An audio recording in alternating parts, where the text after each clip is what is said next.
founded before the Fifth Corporate War, Mute Tower represents the voice for independence in the city.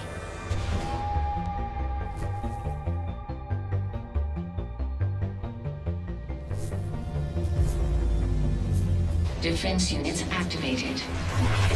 Attackers are inbound. Servers targeted. Mute must be eliminated.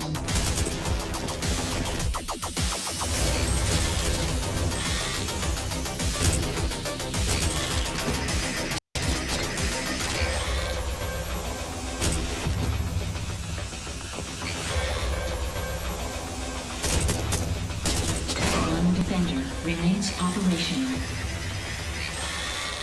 Security suspended.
Ladies and gentlemen, I want to welcome every single one of you to the prep phase, but most importantly, the UK and Ireland Nationals. I'm going to be your host, Veli. You guys might have seen me before, but also I want to introduce two amazing people that I have the pleasure to work with today. Let's bring out the casters. We have my main man, Ollie, and also Ace. How's it feel, guys?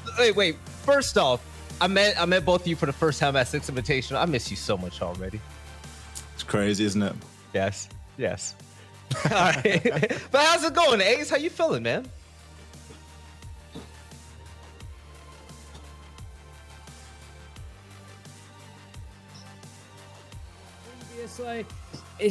I can't wait. All right, Ollie, you ready for some exciting games today? All right, Veli, there's a lot of spice that we're going to discuss throughout the course of the broadcast. We've got the games, we've got the prep phase, and of course, we've got the debrief at the end. So strap yourselves in for a night of Siege. Yes, sir. So before we jump into things, there was a tweet that was sent out this morning. Most of you might have seen it, but let's bring it up. This is going to be from Boom. He's from Vex. He says, if we beat Kavana tonight, I will PayPal everyone 10 quid that likes this tweet.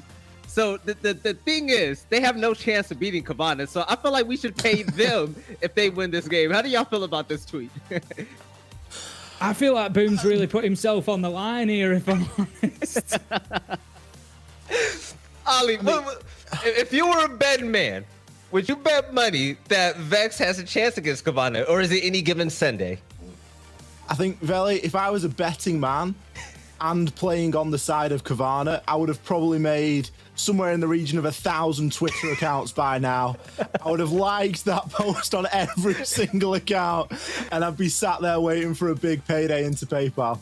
Yeah, but all jokes aside, I like Vex a lot. I wish them the best of luck in that matchup. But they're here, here on Prep Face, can't speak today. We'll be discussing the standings, the teams, the rivalries, and everything else related to UK Siege. So, for first things first, let's jump right into the standings. On top is going to be Kavana Gaming, the team that Boom was talking about. They have 4 wins, no losses, and all the way at the bottom, we have London Esports. Now, the way these weeks have panned out, Ollie, what has really caught your eye? Like, what stands out to you?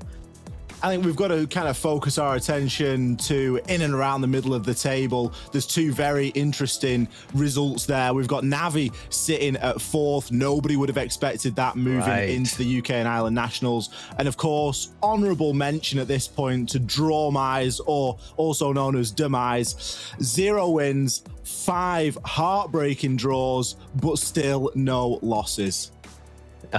Ace, what are your thoughts, man? Looking at this, I'm gonna be honest, Ace. If you asked me to make predictions at the beginning of the season, how the standings would show out today, I wouldn't have gotten any of these right, man. What's up? How do you feel about this? Well, you're never gonna think of that coming in, particularly Navi.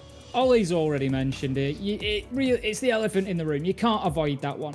They're in the mid-table, but my big thing when I look at this table is look at that mid-table all the way down to 7th could effectively, arguably, still finish up towards 2nd. I won't go as far as Vex finishing in 2nd. Obviously, that would come down to a tiebreak, but all the way down to Fierce. If Audacity just completely, the wheels come off, M&M start losing, all the way down to Fierce could get themselves up into 2nd and avoid those playoffs. It's unbelievable, and I love it when it comes down to the final weeks. Obviously, things might start getting locked in tonight, but I'm all about it.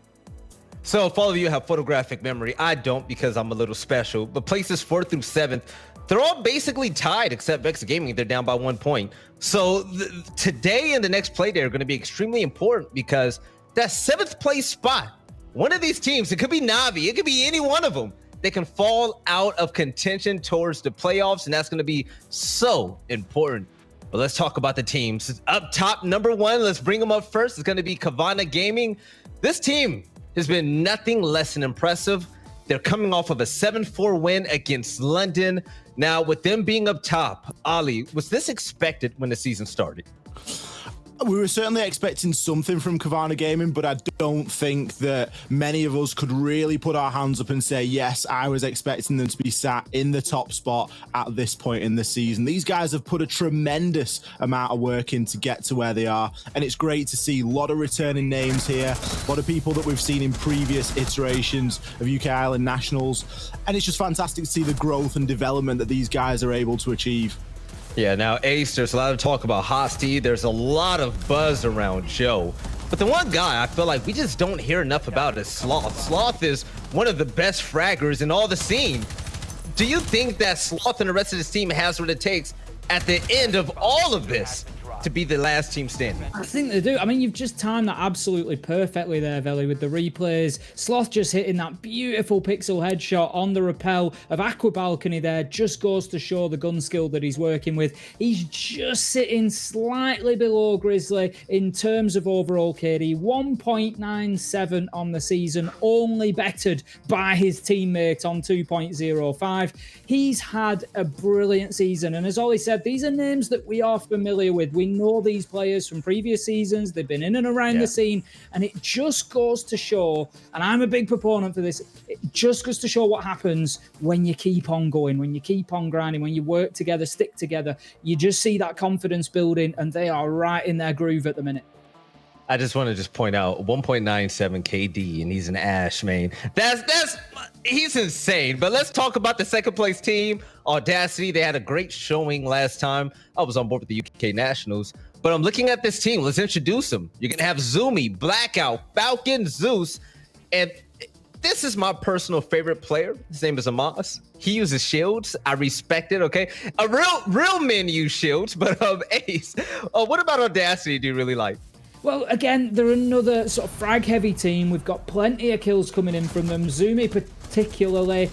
The other thing that I like about Audacity is they survive very well. If you look across the team, they've, again, all got good kill-to-death ratios. They are not throwing their lives away unnecessarily. You've got Blackout. He's joint top of the charts in terms of getting that diffuser on the ground. They're just a really good all-round siege team. They're playing a smart game. They're getting the kills where they need to, but they are also staying alive, and they're working that objective.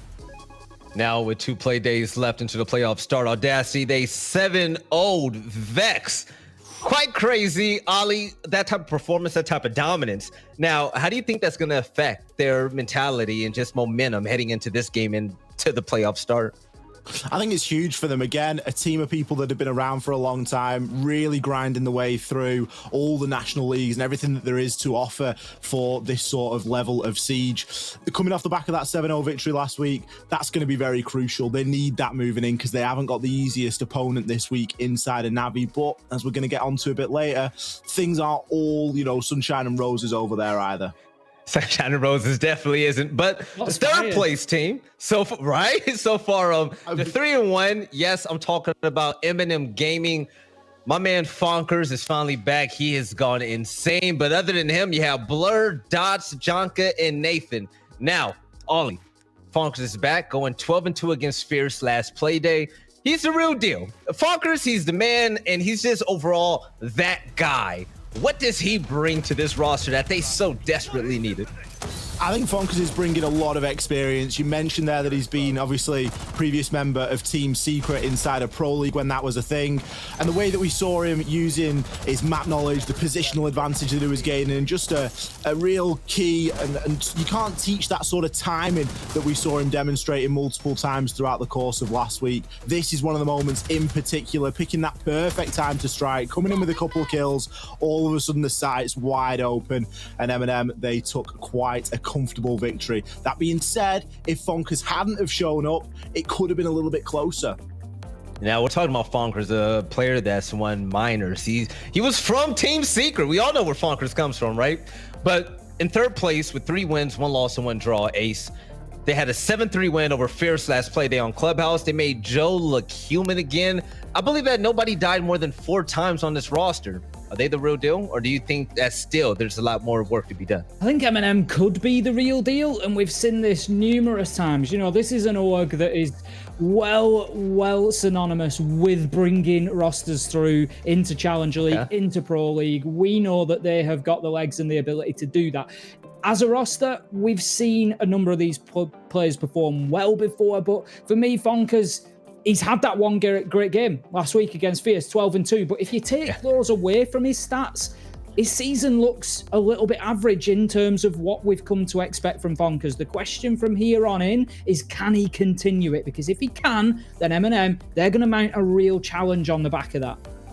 Hey, by the way, Chad, give a lot of credit to these 2 casters right here. They would make great analysts.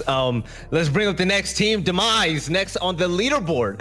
No losses, no wins, like Ali said, but they have all the talent in the world. Why the hell can they not get a win, Ali? What am I missing here, man?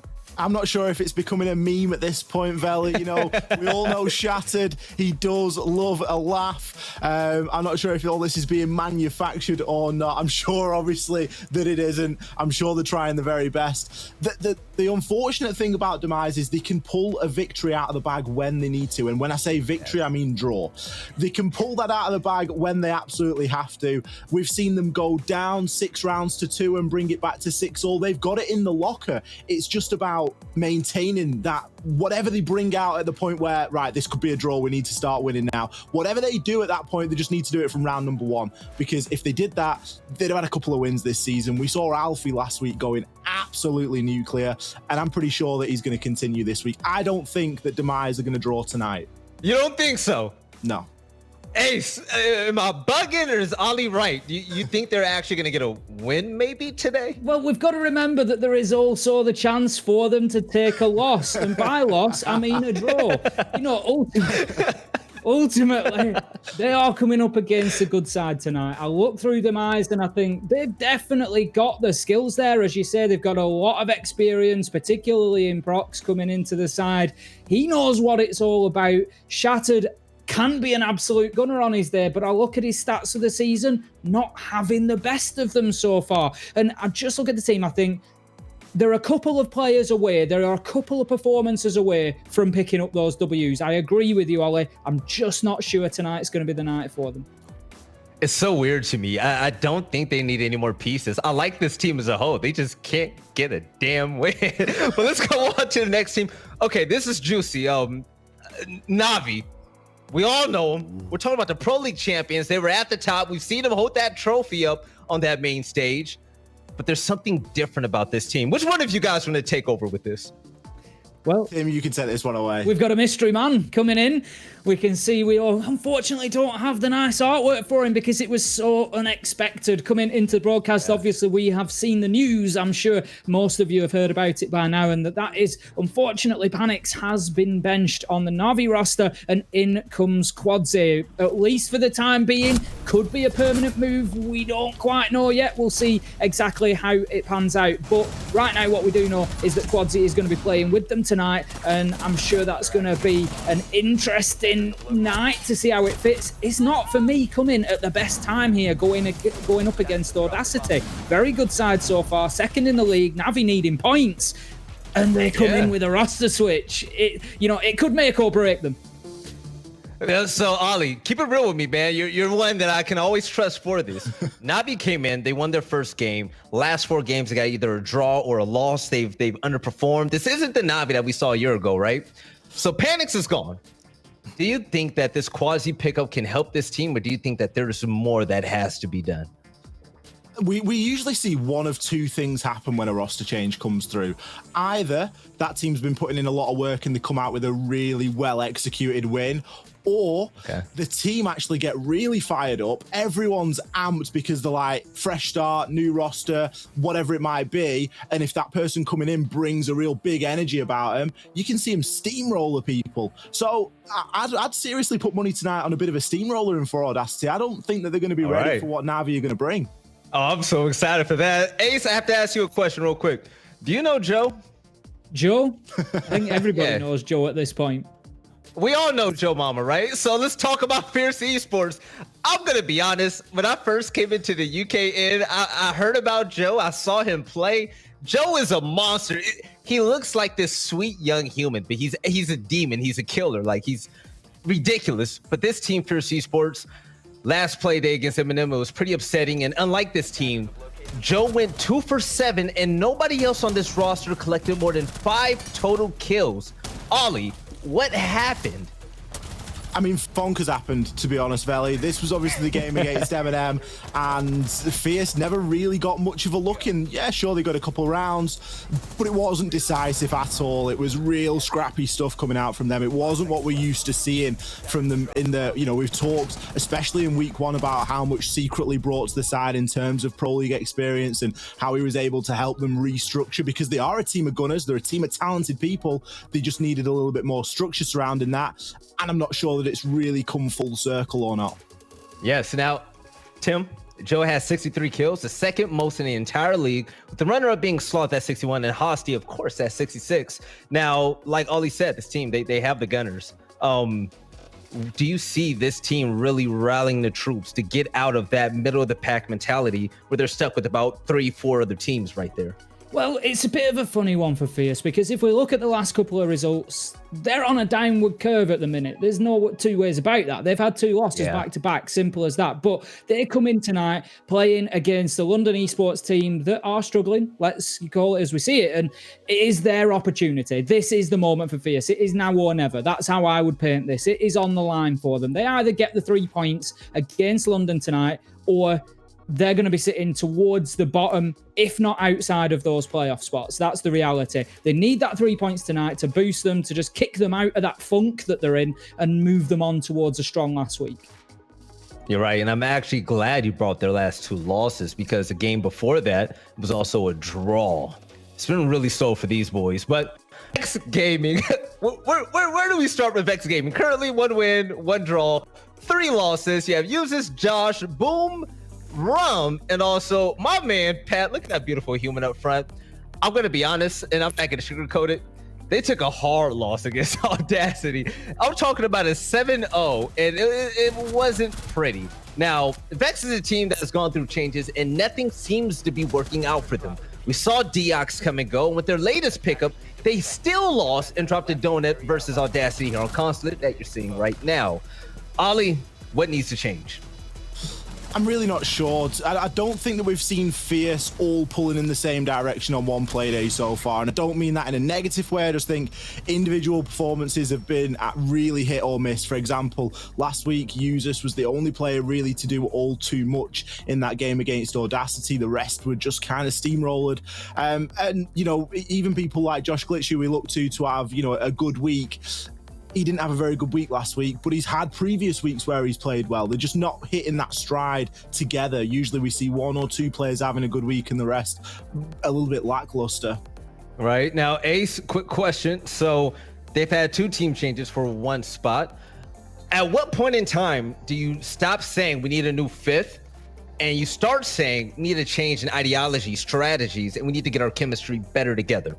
Well, that's it. You know, you can look to it's a short season in UK and Ireland Nationals. In all the national leagues, they are relatively short seasons. You play in 7 games and then you're into a playoff situation. So roster moves are unlikely to solve those problems realistically, you know, unless you're bringing in somebody like, you know, Shaiko to just come in and absolutely gun everybody, which isn't happening. It's unlikely that you're going to have a roster move that has that sort of impact over a matter of 2 to 3 weeks. So you're absolutely right, Belly. The time needs to go into looking at yourself as a team. Where are we losing men? How are we struggling? You know, how's our diffuser game? Try and break down those mentalities. Are we going too slow? What's our opening time kill as an average? How can we speed that up, bring more aggression? Or do we need to slow it down? Do we need to be more unpredictable? And yeah, it's all those questions that they need to be answering really, rather than looking for that solution with a new piece to the jigsaw, I think. Now, last but not least, and it's really hard to talk about this team and the lack of success that they've had, but London Esports, the only team besides Demise without a win. And let's be honest, Ollie, it's looking rough for these guys. And it doesn't look like they have a chance for the playoffs anymore. There's 2 play days left. What do we need to see from them? Is this a time where they come together and say, okay, this is what we work on to get better as a team? Or do you think that they're just going to just play, just to play? Honestly, at this point, the biggest thing that I hope happens with London Esports is they just stick together. Regardless of their finishing place in this season of UK Ireland Nationals, I think they just need to grind together as a team. They've certainly got a good base. They've obviously got a good 5, and we've seen them taking rounds before. You know, we saw them take a good couple of rounds off Kavana Gaming over on Clubhouse, some of the replays that we just saw there on screen. This is just a time game. I think they just need to work on gelling together as a team. Sure, there'll be a few roster moves along the way as circumstances change and things come and go. But ultimately for me, they got to hold their heads pretty high. They came in through the qualifiers. We didn't know what to expect from them one little bit. We had no idea how these guys were going to perform when they got into the league. And so far, yeah, they've not, you know, they've maybe not performed up to the way that the same way they performed in the qualifiers, but that's why they're the qualifiers. You know, you're now in the league, and this is where, you know, games are won and lost, and you really got to go out there, stand up and be counted. I think they can hold their heads relatively high so far. Yeah, I was looking at their overall stats from the season so far, and everybody is in the negative. We don't know if it's from bad chemistry, failed strats, or if they just need to do something entirely different. But there is one bright spot. We always got to show a positive when we talk about the negatives. Meds with a 14-10 entry stat line. That's something to build on. So I hope they work on that. But next thing is next. Let's talk about rivalries and storylines. We're going to have a little head-to-head from star players from each team. And first is going to be between Fonkers and Alfie. I believe I got that right. Yes, I did. All right. So, Alfie, we've seen him make such big plays, Ollie. What makes Alfie so... I love watching him play, man. When I was here 3 weeks ago, I saw him clutching up big in Garage to win the round. And last play day, he went big on Oregon as a roamer as well. Yeah, Alfie did fantastic last week against Navi. Another sort of piece of the puzzle. If, you know, if Alfie hadn't have shown up in the way that he did, then that wouldn't have been a draw for Demise. That would have been the first last week, and that's pretty much as clear cut as you can make it. Sure, Demise, they've got Hosty on their side, and they've got the ability to lean into that for a few kills, but when Hosty isn't having the best of days, there's still kills out there that need to be got. And so far, the more common person that we've seen coming up to, you know, be willing to take those kills and to take those gunfights, it has been Alfie. Hey, so I'm gonna leave it up to you. Hype up my man Fonkers. We all know what he's capable of. What do you like about him? Bonkers truly is bonkers. We all know that. He has the ability to turn around on a dime and just flip it on its head. we've just seen him struggle with consistency, I think, a little bit over this season and over the last couple of seasons that we've seen him play for Team Secret as well. It's not been the easiest for him to find that vein of form that we originally saw from him in M&M when all those big memes were coming out about Fonkers being bonkers, but we saw a big week from him last week. What I think they need to see in M&M is they need to see Fonkers becoming the spearhead of that core of three and just really bind them together and create an absolute killing machine so that the other two can just focus on the support game, focus on locking down those sites, getting the diffusers down, and just let those three go like a pack of lions. I feel so fired up. I don't know what it was in your speech, yo. Ali, you feel that too? I think it was the Pack of Lions bit. I was kind of chilling through it. Then he said Pack of Lions. I was like, yeah, I can get behind that. I mean, this guy fears hella fast. For the second matchup, let's bring up the head-to-head between Vex and Kavana. It's gonna be useless, and also, I really like Sloth, man. Which one of you two want to take this away when it comes to Sloth? Because Sloth is just a ball of fire, in my opinion. I mean, I could talk about Sloth until I'm blue in the face. The guy is a machine. I've played with him a couple of times. We all saw last week on stream the reason why he's so good. He had the swimming goggles, and then over the top of the swimming goggles, he had the shades. That's why he doesn't get a flashbang when he's rushing through his Vigilant Jaeger. It's all up here for Sloth. He's absolutely tuned in, 300 IQ plays. But in all seriousness, he's just so aggressive, and he plays with such confidence, you know, jumping out of windows, getting multiple kills in a round, being that pesky roamer, whatever you need, he seems to be the guy that is in and amongst the kills. Well said. And for our third matchup of the day, the X factors on each team is going to be basic. For Fierce, we have Joe, the one and only. Also, Verge on London Esports. Now, tell me about Joe, Ace, and also explain to me why he's not in tier 1 yet, because the guy is a gunner. Well, this is it. We could wax lyrical about Joe all night. We've seen some huge plays from him. As you said yourself, Felly, second in the league in kills, only to Hoste, coming in with 63 overall. Unbelievable performances from him. And if you think about that in terms of kills per round, or you can see his kill to death ratio there, 1.54. If we were looking at anywhere that Joe could improve, we'd maybe look towards that cost at 58%, getting involved in more rounds, maybe not taking those entry deaths, but I can't criticize Joe. Literally, I'm looking for areas to perfect his performances there. He has been outstanding, and if he continues on, he could be a big part of this Fierce side going forward. All right, and for the last matchup of the day, I'm so excited for this. You all at home should be too, because Navi recently made a team change. Let's look at the head-to-head between Navi and also Audacity. Kendrew is going to be the X factor for this roster, and Zumi the other. What do we like about Kendrew, Ace? Because I'm telling you right now, the man is huggable, he's lovable, and when he's on a map, he is scary as hell. I honestly cannot name a single thing that there is to not like about Kendrew. As you say, huge personality within the UK Siege community and the global Siege community now. It's been fantastic to see him come all the way through and get himself into those pro levels. And he's like a postman, Belly. He always delivers. That is the key with Kendrew. He will do the job that is in front of him. And we've seen him play support. We've seen him play Thermite and do fantastic jobs. We've seen him get out there on the roam defensively over the years and do great things as well. Kendrew is a real jack of all trades, and he can perform anywhere that he gets put. Ace with the lines. Where have you been my whole life, yo? I'm so happy to work with you. But let's look at the schedule, and trust me, you see the timer on the top left side of your screen. We're almost there. We're almost there. So just stick tight for a second. With the first matchup of the day, you're gonna have Demise facing off against Eminem. But Ali, which matchup are you so excited to watch today? I think they're a big matchup tonight because it does mean quite a lot in terms of the standings. It's got to be the last match, Belly. It's got to be Navi versus Audacity. Navi have got a point to prove. They've made a roster change, and Audacity, they're sitting in that second spot, and they don't want to give it up.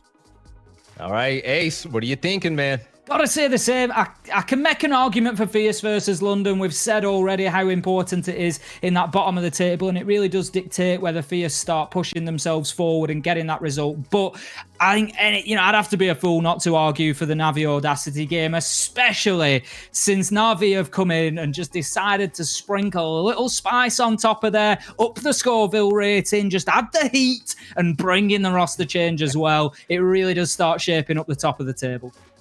All right, so those are your matchups that we're going to have today. It's going to be a banger of a day. But first things first, I have 2 shout-outs to give you all today. First is the Twitch extension, and this is pretty important.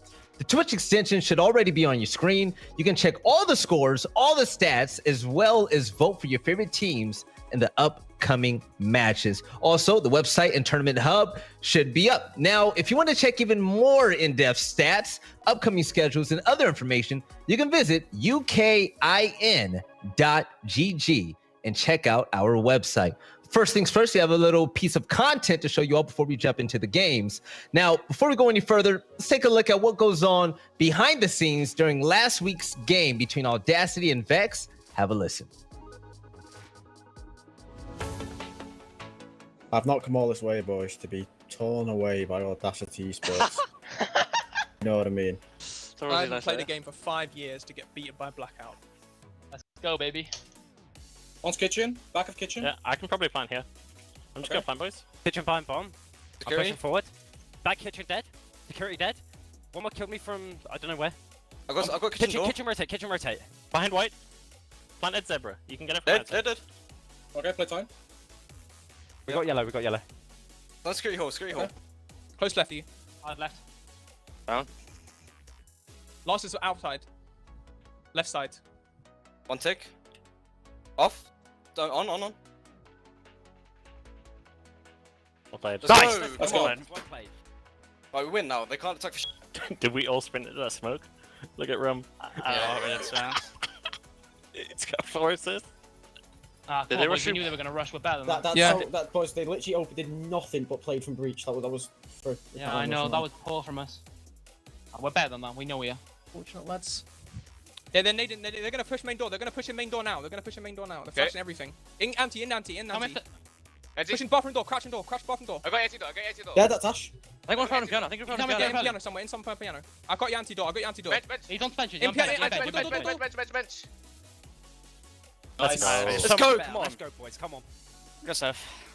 Sorry, I couldn't plant there. There's so many holes, and I was being spotted. Yeah, it's unfortunate. I'm fully I flashed. can't get to the yellow door. Missy's nade. I can run down. Oh no. I died from the skylight. I got fully flashed. There was like 9 flashes and 1 nade. Then rotate. Nice, good. Come on. I whiffed a little, boys. Well, what are we thinking then, lads? Because we've lost 3. We've lost 3 now. What are we thinking? I don't know, lad. I don't know what you think our best was. I what think can our you do? garage is probably our best. We don't lose these, boys. We do not lose these. We're playing so well right now, boys. Come on. Oh my god. 2 again. That's a breach. MJ and Pillar. MJ. One MJ. Dead yellow. 1 MJ. 2 MJ. Both MJ. Okay. Both MJ. On pings. Both of these pings. Just sit on that stand. He's planting on that tag. He's wallbanged me. Spirit hole, dead. Nice. I'm Get outside. One kitchen. Hello? You get out? Oh, Well played, mate. We're so slow at reacting, lads. Oh, my days. I should have killed Blackout. I think you all should. I think we need to play a lot more aggressive this round. And if we don't, I think we might lose, to be honest. Right, go piano. No. Bathroom dead. He's on the hatch. He drops. Shotgun below. New patch. In lobby, new patch. Stood up. New patch. New patch. Nice. I'm playing lobby. I still have meeting. Yellow. I'm playing default. Bench. No Going for info. the bench. I have a camp Hold piano. bench. I have piano. He's definitely bench. Let's go. Oh, play to me. Make a push now. Smoke, Go. push me, kill me. Where? Close to me. My kitchen. Smoke dead. Smoke Smoke dead. Cafeteria door dead. That's the Cafeteria one. door dead. Sledge and red. Okay. Where is he now? Oh, Josh. No I info, don't know. no He's info. still in red. Sledge still in red. Just chill. Just chill. Let's Let's go. Come on. You're so good. Almost. Well done, mate. Let's go, boys. We're getting up. I'm about to get 7-0 by almost. Oh my god. One more round. Last round. Let's do it, boys. I'm stunned. K, you rotate. They're pushed up. Sledge and Ash are pushing blue. Yeah, dead. One banana. Let's just push Visa. Let's push Visa with them users. Okay. Push One Visa now. banana. One red, I think. No, that's a flag. And scary away. Scary hallway. Oh my god. You came on the spiral. I could not see anything on that half wall. 20 seconds. Last one, same spot. Nice. Let's go! GG. We're so good. I need to put a t-shirt on quickly. Well done, boys. Well done. Let's go.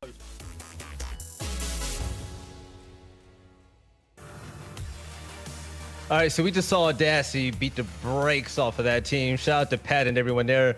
They couldn't even rack up a round, so they get the donut of the day. There's going to be plenty more to come. Hopefully it doesn't hit the board again. But first things first, let's talk about the difference in comms. Ace, you said they sounded like your rank comms. Exactly like him, Veli. There's no distinction between the two. I think Ollie will admit. Very clear, concise call outs down to the pixel there. What actually made me laugh the most was listening to that. I think everybody at home can probably see themselves in one of the players.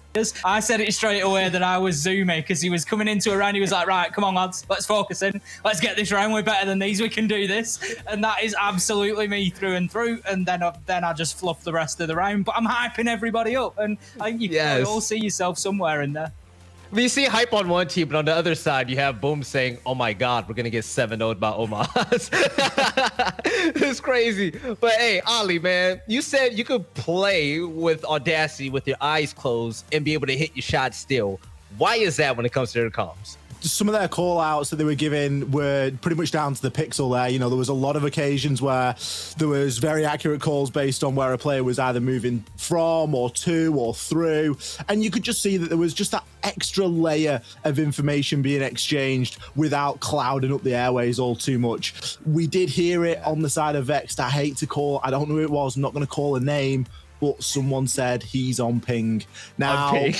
that is not going to cut it, and I'm not saying that's the reason why they're sitting toward the bottom end of the scoreboard, but there was no he's on ping from Audacity.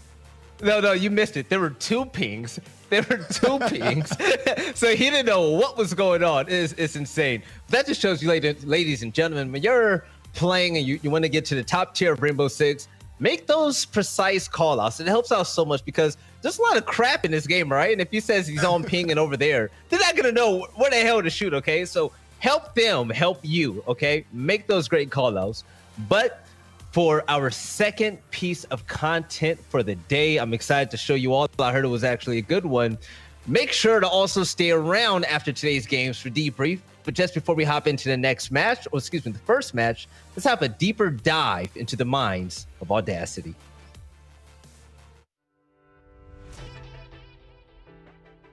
We beat Vex 7-0 because of the amount of prep that we did, and quite frankly, we're just better than them. Our structure and the way we play the game is just like in direct contrast to how they play the game. I think that we just knew everything they were going to do. We just knew that we just didn't have to take the control. We kind of just push through and take the victory. As a team overall, Vex are really strong, considering the legends on the team, such as Pat, Yeezers, Josh, Harris, and Dowie. They are a very strong team. Vex individually have 5 very talented players and 5 great guys as well on top of that. I think Vex individually are a very strong team. They're currently just missing that link up. They just need to understand where each of their mental headspace should be and focus on improving, but they've got what it takes. We have a lot of direction now, which we lacked before. I think our roster's strong because of the amount of time and effort that we put in.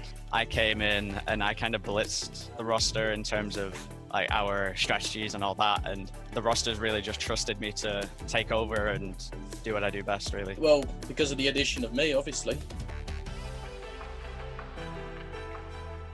Our team kind of just bonds together. I feel like we work incredibly well in game, and especially on game day where we just absolutely knock out the park. I think our mindset is all equal. Everyone wants to achieve something, everyone wants to work really hard for it, and it just clicks. We've got the right balance of players. We know where to put everybody, positioning and role-wise and operator-wise, and that's something I don't think a lot of UKIN teams have.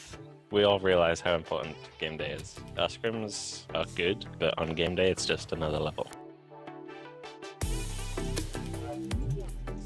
I think our standout player is Zumi. He's probably one of the better fraggers in the UK right now. One person that really stands out for me is Zumi. When he has a good day, he's unstoppable. The high kill counts, you're obviously looking at Zeus and Zumi, but there's much more to it than that. Zumi is just insane. Yeah, I would be a little bit biased saying myself. The team that played the season last season were very different to what we are now. I think I've always been underestimated. I've never really gone out of my friendship circle within the scene. We're not the same team as last season. Like, we've had a lot of roster changes. We see they've been struggling and we see that there's a lot of holes to exploit, so hopefully we can take that home and take another 3 points. Despite their struggles, they're still Pro League for a reason.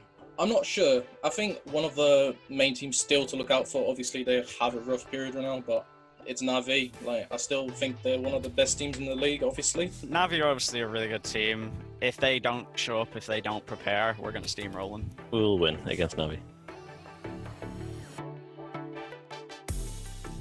Yeah, anyone that gets to playoffs has a chance to win the tournaments. I think it's that close of a league, but I really think there's no team that works harder than us right now. Yeah. I think we can win the tournament. I used to be on Kavana last season, so I have a lot of insight into them. So if we end up playing them in the finals, I think we've got a better shot than anybody. Against Kavana, we did have a player that we no longer have. We weren't as structured as we are now, so Kavana, we're coming for you.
My favourite way to keep cool is definitely a cold shower. I'd like to take a shower, like a cold shower, before match. Favorite way to keep cool? I'm in an attic, so it kind of gets hot up here. I guess I have a fan and a window open. That's how I do things. Open all my windows and chill. Preferably wouldn't be sitting in front of a computer for 6 hours a day. My favourite summer snack would probably have to be like an ice lolly or an ice cream. A Twister ice lolly's gotta be my favourite summer snack. Those things are goated. I don't know, honestly. I think there's a lot of good food. Maybe chips. I like ice cream, I guess. Ice cream's cool. Ice cream sandwiches?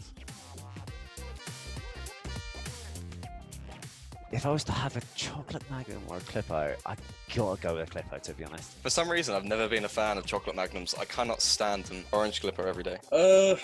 I go with the magnums. Chocolate magnum.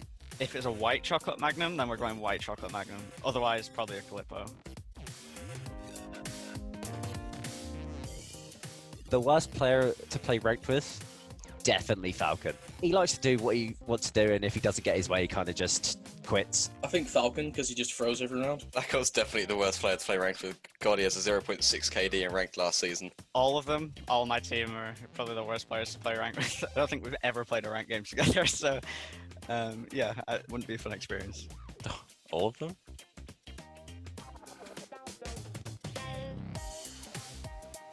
I started playing Operation Health on Xbox and I was Silver 3. First season on PC, I was Plat 3. I think it was Silver 1 in Black Ice. When I first started playing Siege in White Noise, I finished Plat 2 My Psych Suit rank was plat 3. I think I was silver my first season, but I didn't play for the first year because I was too bad.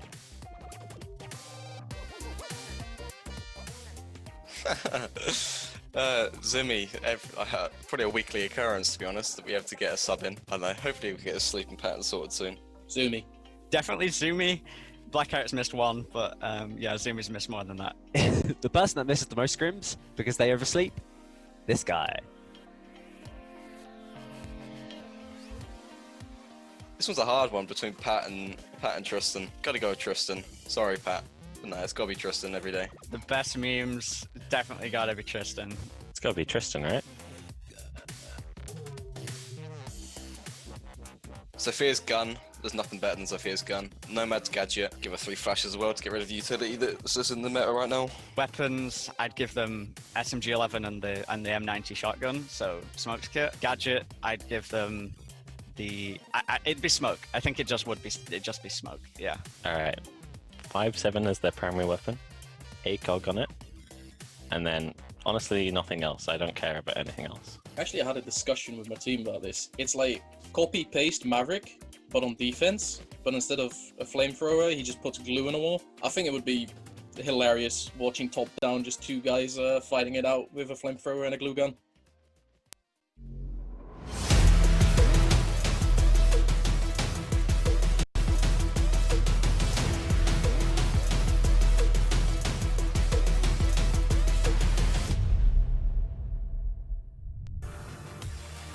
All right, ladies and gentlemen, welcome back to the Rainbow Six UK and Ireland Nationals. I'm your host, Veli, and I'm here with my man, Ali, and also my boy, Ace. So the first matchup of the day is going to be Demise versus Eminem Gaming. But let's break down things with Eminem so far. Ali, you and Ace were talking about there's always a lot of spotlight on the core 3 of this Eminem roster, but there's 2 players not a lot of people give enough praise to. Who is that? In particular, Blur, a name that you may recognize. He did step in for Navi during Pro League way back in season 10, I believe. Obviously, a little bit of pedigree through his play style, and he fit in quite well to the team. So he's got some good experience, at a high level as well. And of course, Nathan, sitting there second highest KD on the team of Eminem, 1.48, getting in there and doing his bit. So it really is about all these guys starting to step up now, and they've all had weeks where they've performed pretty well, and I think we're just sort of waiting for the time where all 3 are firing on all cylinders. All right, Ace, anything you want to add on to that about those 2 that need to spotlight more of the original core 3? As you said, you add Fonkers in, you've got such a solid core there, letting the other guys worry about the support. Nathan, like you said, he's been consistent for 12 months at least that we've seen him. Really is an absolute demon on his day, and Blur, he's gone up to the top level. You mentioned that as well, Ollie. It's, like I say, when you put those 3 together, they could well be more than the sum of their parts. They just need to fire on the same day consistently, and it could elevate this team. I mean, let's not write Eminem off here. They might have had, they might not be at the top of the table as we expected, but they're still well in the fight there. They are, essentially tied for second place at this point on 10 points, and they could mount a challenge. All it takes is Kavana to slip on that banana skin in one of these last 2 games, and it could be there for the taking. Yeah, you're absolutely right. Me personally, I was looking at their previous match history. So they got to win against London Esports, okay? They beat Navi. We're talking about 2 teams that are struggling out of control right now at the moment, right? They're going against Demise. This could be a good chance that this is their best matchup of the season. Would you agree with that, Al? There's a lot of potential based on the way that we've seen Demise perform. They seem to be able to dig pretty deep when necessary, even if they are a couple rounds behind. Drawing doesn't necessarily mean that it's been a sort of a thrown game and you've only pulled it back in the final few. We've seen Demise pull back pretty convincing what should have been wins. So they've certainly got a worthy opponent tonight in Eminem, and I think neither side will be taking this fixture too lightly. On the side of Eminem, is it going to be their hardest fixture to date? potentially, but only in the Demise are very much known for drawing. I think that's going to start to play in the back of your mind a little bit when you start thinking, yeah, we're going to go out there and we're going to win tonight, and then you start to realize these guys actually haven't been beaten yet. That's a really important thing to remember. All right, so Ace, let's talk about Demise, the team that can't win and they can't lose. It's crazy. 5 games and they were all draws. Shattered Law, Alfie, Prox. But let's talk about Hosty. Now, coming into the scene, one thing I was told, I was warned about Ace, was the simple fact that Hosty, Joe, and Sloth were the real deal. And these are tier 1 talents that are sitting here in this UK National League, tearing it up, right? What can you tell me about Hosty? What do you like about this individual and this team as a whole?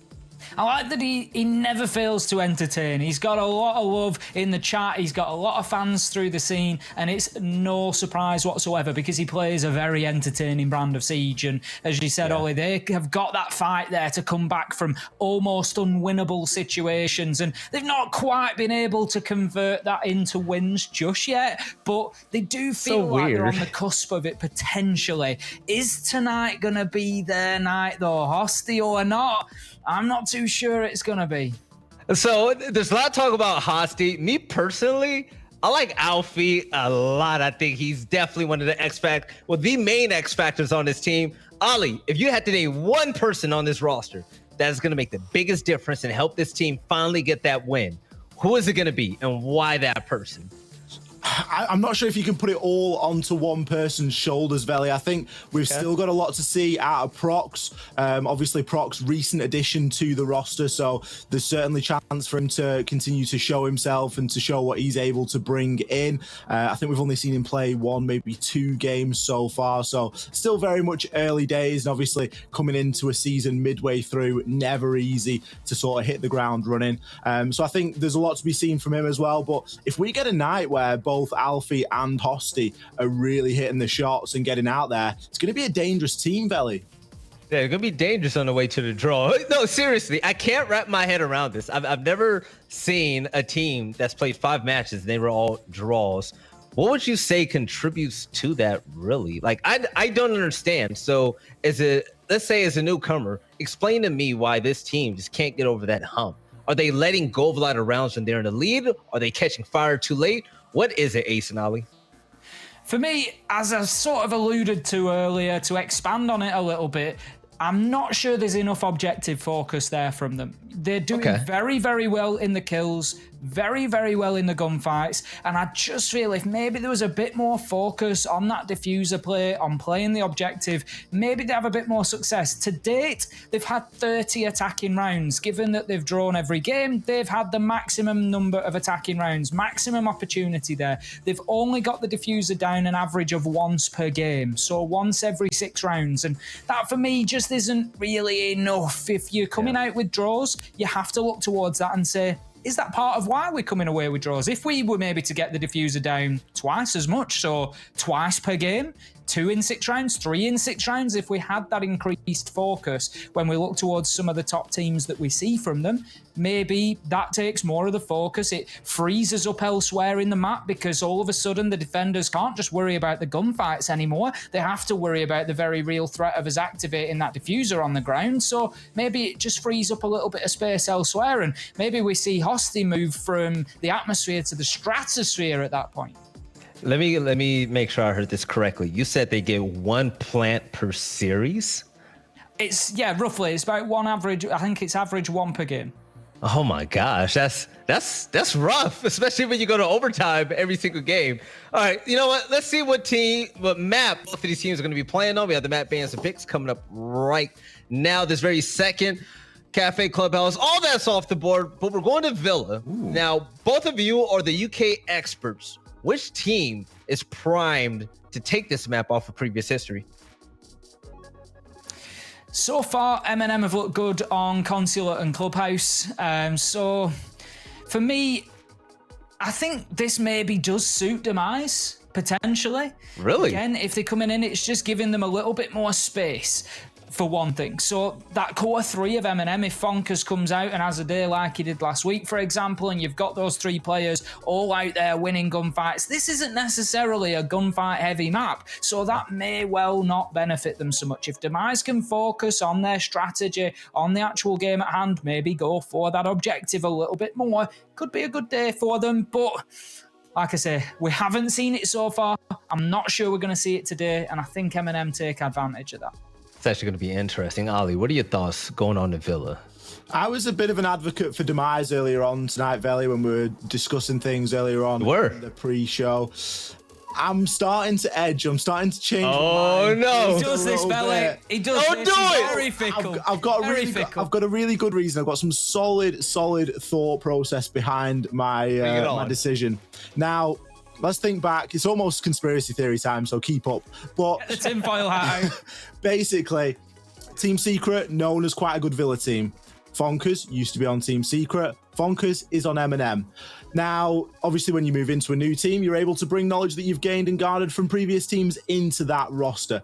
I think that this is going to suit M&M a little bit more, and I'll tell you for why. If Fonkers plays the same way he did last week over on Clubhouse, nice extended roam games, playing pretty solo out there on the defense, and he's able to use the basement of Villa, which is vast and underutilized, he could disappear for half a round and reappear in a really awkward position and get a couple kills. It's going to require so much focus, and does as a map anyway, from the attackers. It requires a lot of coordination, does Villa, to attack onto, and it's a big question as to which team's going to bring that the most. Personally, I think that if we're talking coordination, we're maybe talking like a team like M&M. A little bit more experience, maybe a little bit more practiced on the map, not sure, but that's someone that, or a team, sorry, that I will be looking at backing on this map. Quite interesting. Villa has been banned 17 times, which makes it 81% banned so far this season, most banned by Kavana Gaming. But you brought up a great point, Ollie. When it comes to Villa, Villa isn't a map that we call a roamer's paradise. Basically, the roam is going to make or break your team, and we see the better teams being successful on the roam, especially on this map. Now, you think Fonkers could be a huge factor, especially with, his explosiveness in the front lines with this new M&M roster. Do you think Hosty or the rest of this team, Shattered, any of them are going to step up big? Do you think it needs to be individual greatness or just the team playing lights out in order for them to win this game, Ace? I think the team are going to have to come together. They're going to have to be very aware of those potential flanks. Obviously, it depends whether they're going to be starting on attack or defense as to just how much impact that might have. The game could be won and they might only actually face 2 defensive rounds from M&M, for example. But if that's not the case, yes, they need to be very aware of that. And in order to do that, you need to work well as a team unit. You need your air jabs out there if Nomad is in play. You need your drones. You need your flank watchers. So yes, they need to play very cohesively here. So this is where the fun starts. And Ali, no flip-flopping. Do you still hold on to M&M? Is your prediction to win this map? Honestly, Vel, I think it might be a draw. Have you got a fence there, Belly? Have you got a fence? X will show you a really good technique for sitting on it. I think it might be a draw, honestly. I can't call it. I can't call it. Ace, what are you thinking, man? I think it's an M&M win, Belly. For me, I'm not sure this is the day that Demise managed to drag themselves over the line away from that draw. We got to remember, there's 2 other results that they can do to get away from that drawing. And unfortunately, I think M&M are going to edge this. You think so? I don't know what it is. I don't see this going to a draw. I think today is a day, and I love Fonkers. I love him so much. But I feel like today is a day we're going to see them get their very first win. So I want Demise to make me proud, all right? If you all do this, I will be a very happy man. But ladies and gentlemen, enough talking. The time is now. The first matchup of the day here for the Rainbow Six UK and Ireland Nationals. We're going to have these 2 teams playing off. The game isn't ready yet. I'm sorry. I got kind of excited. But, Ali, don't laugh at me, man. So you legitimately think this can go to a tie as well? It's so weird. You know why I actually think it might not? What we've seen from Villa lately, a lot of maps, we say, oh, it's defender-sided. The defending team, they're going to win. We've seen a lot of Villa where the attacking side has been easily won, this more than the defensive side. I legitimately think just the overall better team is going to win today. So you still think this could be another draw? I really do, Veli, and I understand that we are entering into a period of Siege where maps like Clubhouse, which have historically been very defender-sided, we are seeing teams start to pick up rounds on the attack, and Villa is no different to that. And I think it's just down to teams adapting, different strategies coming out, and people just getting used to how to attack onto a map that is a little bit more difficult. Siege inherently is defender-sided anyway, because if the defenders just sit in spawn, sit in the site and don't do anything, and the attackers sit in spawn and don't do anything, guess who wins? The defenders. So Siege inherently is defender-sided straight off the rip. Now, the interesting thing about a map like Villa is because it does require a lot of coordination, it isn't as often played as a map like Clubhouse, at least inside of UK Island Nationals. There's still those kinks, there's still those things that potentially need ironing out, and the reason that I think it may be a draw is we just see both teams struggling to attack today. And as you say, if teams come out 4-2 of the first split in favor of defense, then someone else is going to go and win a couple rounds on attack, and the other team can win 4 rounds on defense, and things to start balance out quite equally, quite quickly. It's really going to be all about that roam game, and I think it really is going to be important to see just how well that roam game's dealt with, how well we can see map control being gained, and of course the operator bans as well. Yeah, by the way, production, I know you hear me right now. If you can tell me the one player we're waiting for, let me know so we can roast him. It's Hosty, and Hosty's on the toilet. So, ladies and gentlemen, you heard it. The game would be going on right now, but Hosty's taking a number 3, and he hasn't wiped himself yet to get back to his PC, his mouse and keyboard. But look, they showed his stats right at the bottom. Now, one thing I want to point out, I said it earlier, but I didn't bring it up again, which I'm very disappointed in myself for. But this is a must-win game for Demise. And I'm saying that because it's a team that's 0-5-0. If they lose this, it's going to hurt big time. If they draw this, teams are going to surpass them. But they are 1 point ahead of the 7th place team, which is currently Vex Gaming. Now, by winning this matchup, I personally believe they need to win both. They solidify themselves in playoff contention. How important is it for them to start strong in this game, Ace? It's massively important, but it's not the end of the world if they don't. It is important because they want the win. But as Ollie has said, they've shown an ability throughout the season to grind it out. So it won't knock them too much if they don't. All right. So, ladies and gentlemen, Hosty's back from the toilet. Everybody get ready for the first game of the day on Villa. We have Eminem Gaming facing off versus Demise. Ollie and Ace, take it away. Thank you so much, Valley. You can't say we don't learn about the players here in the UK Island Nationals, I tell you, I've got my head in my hands at this moment in time, but let's throw it in for some Siege. Game number 1 of the evening, Demise versus Eminem Gaming. And we're going to be going to Villa. It's a game that I'm excited to see. Bans reigning in. We have the Thatcher to begin with. No huge surprises there. Seeing massively increased ban rates for Thatcher over the last couple of months, and that seems to be sticking well around. Maverick will be our second attacker. So on the defence, we'd expect to see generally Amira go out. Who's going to be the second defender, do we think? Well, we've got the answer, Valkyrie. But is Mira going to join her? That's, another valid question. Mirror often quite valuable on any map. We talk about it often. One of the few operators that really changed the game for a lot of sites, and Villa is no different. Eminem there opting to remove the mirror. Of course, it does leave Echo and Maestro both in play, but they're pretty par for the course. We usually see those guys involved in a Villa game to some capacity. The interesting one there potentially is the Valkyrie ban.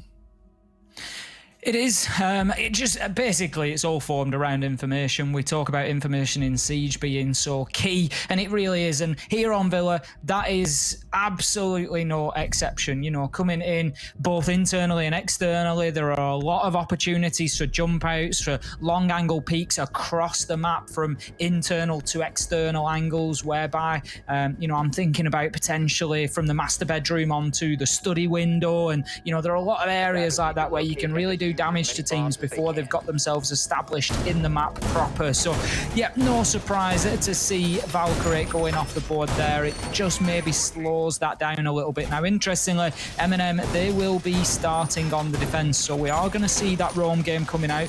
We've got Fonkers on the Wamai, so he's going to be playing in and around the site somewhere, I would suggest. Blur, he's going to be your main man out there on the roam with the Ella. Now, I'd expect to see Fonkers potentially come back and play that South Stairs area, X, playing in and around the South 90 corridor, just trying to hold that down, using all those magnets just to prevent the throwables coming in and try to really lock that down.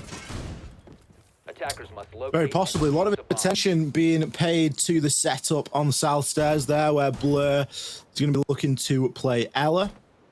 All the balcony being, or sorry, all the banister of the stairs there being removed, and a good deal of utility, obviously looking to keep a good control. That Prox coming in with a huge opener there. Onto the man himself. We've hyped him up all prep show.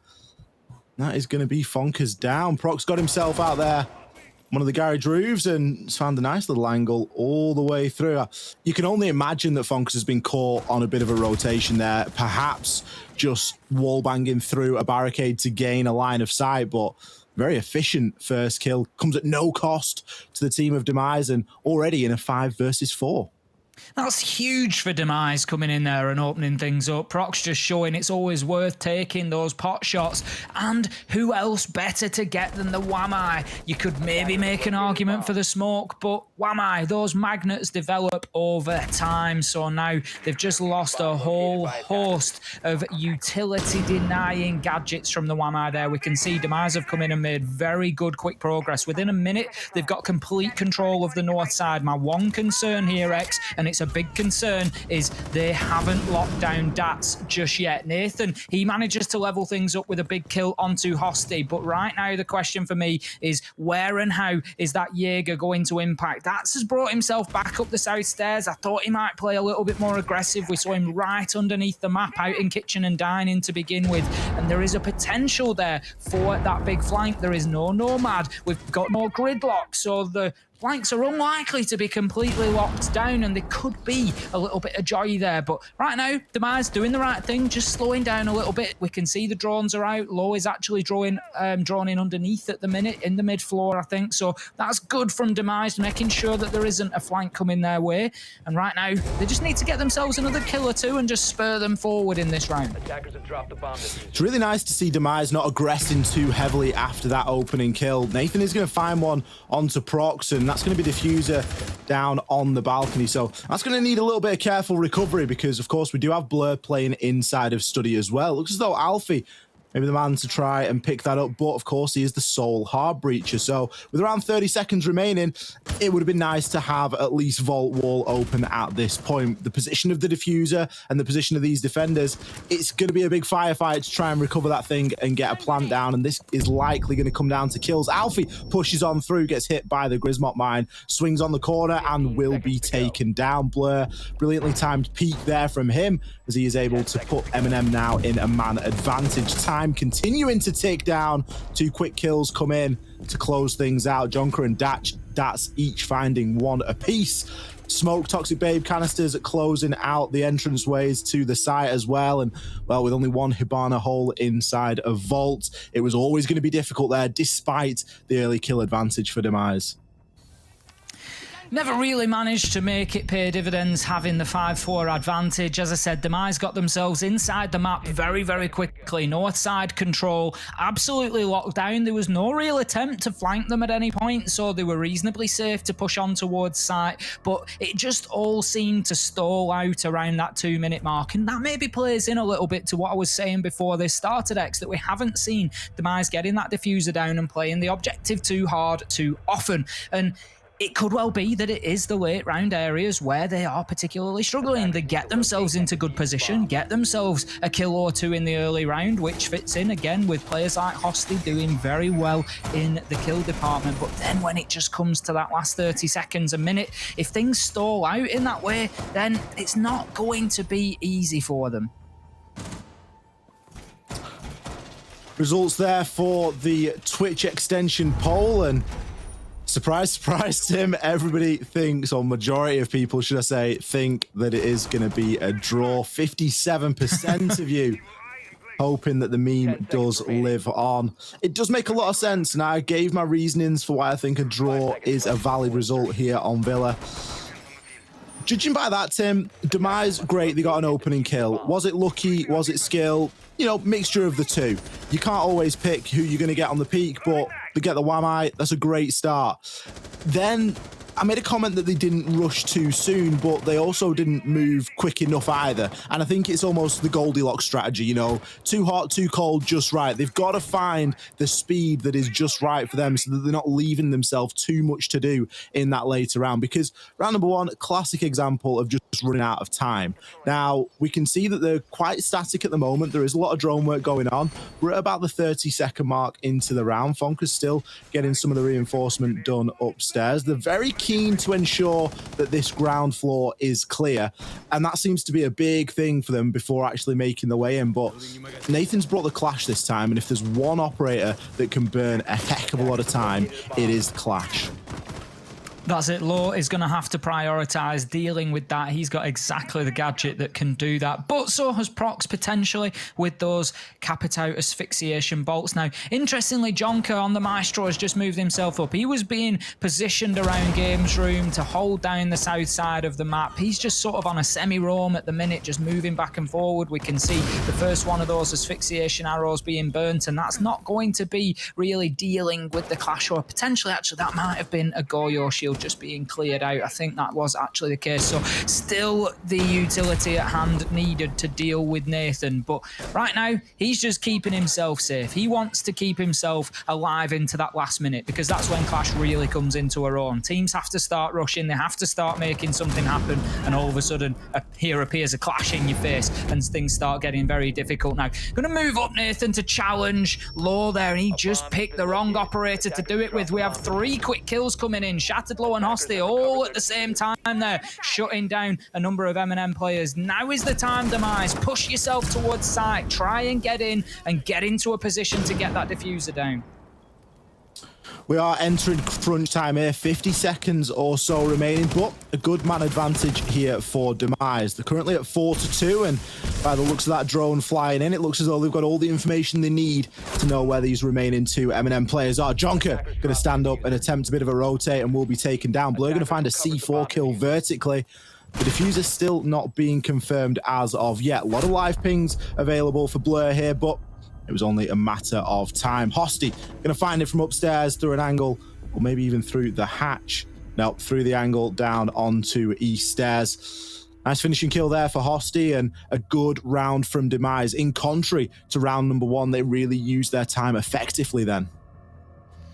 We're going to see M&M heading back to Trophy Statuary. They obviously feel that they can do better. It was a good collapse in the mid-round from Demise there, just to get those 3 kills all raining in at the same time, and it just really did put M&M massively on the back foot after that point, especially starting with the combination. It was Law who stunned out Nathan on the Clash. It was Shattered who picked up the kill. So great teamwork there. Obviously good comms to know that that opportunity was on its way, that Zafir was going to be using that lifeline gadget. Now, we're going to see the same site again. What can M&M do differently here? That's the question. And for me, Nathan's on that Clash again. He needs to be very careful about who he's challenging. Challenging Zafir on the astronomy stairs there. I'm not saying it was redundant at that point in time, but equally, Zafir isn't pushing into site directly from there. Low is not getting that aggressive that he's just going to push into the connector there through astronomy and move into one of the sites. So really, I don't know if that challenge was necessarily needed as aggressively as that. I think, you know, obviously Nathan tried to move himself away, but as soon as the shield was dropped, it just left him too vulnerable. So for me, I think Nathan maybe play a little bit more passive, try and keep himself into that last 40 seconds or so where he can have a real impact. And I think we spoke about the Rome game beforehand. We've not really seen much of an impact from it so far on the side of M&M. Get somebody out there and let them have that opportunity to get on the flanks. Fonka's got taken out by a Claymore in the previous round. Now, you can only think that he was getting himself hidden away, and it looks as though he's in a very similar location this time, all the way in this basement. Kind of as predicted, we spoke about it earlier, just how vast the basement is on Villa and how underutilized it can be as an area. Now, it's all well and good Fonka's being down there, but he needs to get back to the site in one piece and, at best, get a kill, because he's not actually wasting any time at the minute. He is leaving his team effectively 4 versus 5 on the site, as he is unlikely really to be pushed out down there. Now, sure, we could see some drone work, but it is going to take a long time to actually drone out that area. Demise going for a slightly different approach this time, looking to push in from Aviator Games Room side. Jonker and Nathan both there. Nathan just playing inside a study door, and we've got Jonker at the end of Classical Hall, both keeping eyes on Hosty. Hosty since chosen to rotate. Maybe Hosty there was just looking for a free and easy entryway into site, but M&M have read quite well into it and reacted quick enough. Nathan now, he can move himself back to site, as the presumption is a lot of this push is going to be coming through the master bedroom area. Well played and good use of utility there from M&M. Just minimal effort just to prevent them getting pinched on site from that south side. Hosty having absolutely nothing to do with that. I can't imagine why you would when you're going up against the Clash and a Maestro in combination. That is never going to be an easy challenge. We can see the utility coming out to just try and deal with Nathan there. Law and Hosty, they're getting themselves underneath now. They do have soft breach utility, so there is the potential for them to be able to start opening up the floor beneath the feet of M&M and apply some more pressure. Right now, though, Fonka's, he's out there and he needs to make himself dangerous on that flank. But how about that from Nathan on the Clash? Manages to drop the shield, pull out the machine pistol and do some real damage there, taking Alfie and Prox both off the board. Hard breach and Capito, that is huge. And now here comes Fonka's on the roam, and that will be one for him onto Hosty, completely unaware of Fonka's presence there. And that, to me, says more information, better droning required, because they just did not know that challenge was coming whatsoever. Who needs a primary weapon to be getting multiple kills in a round, Tim? Certainly not Nathan.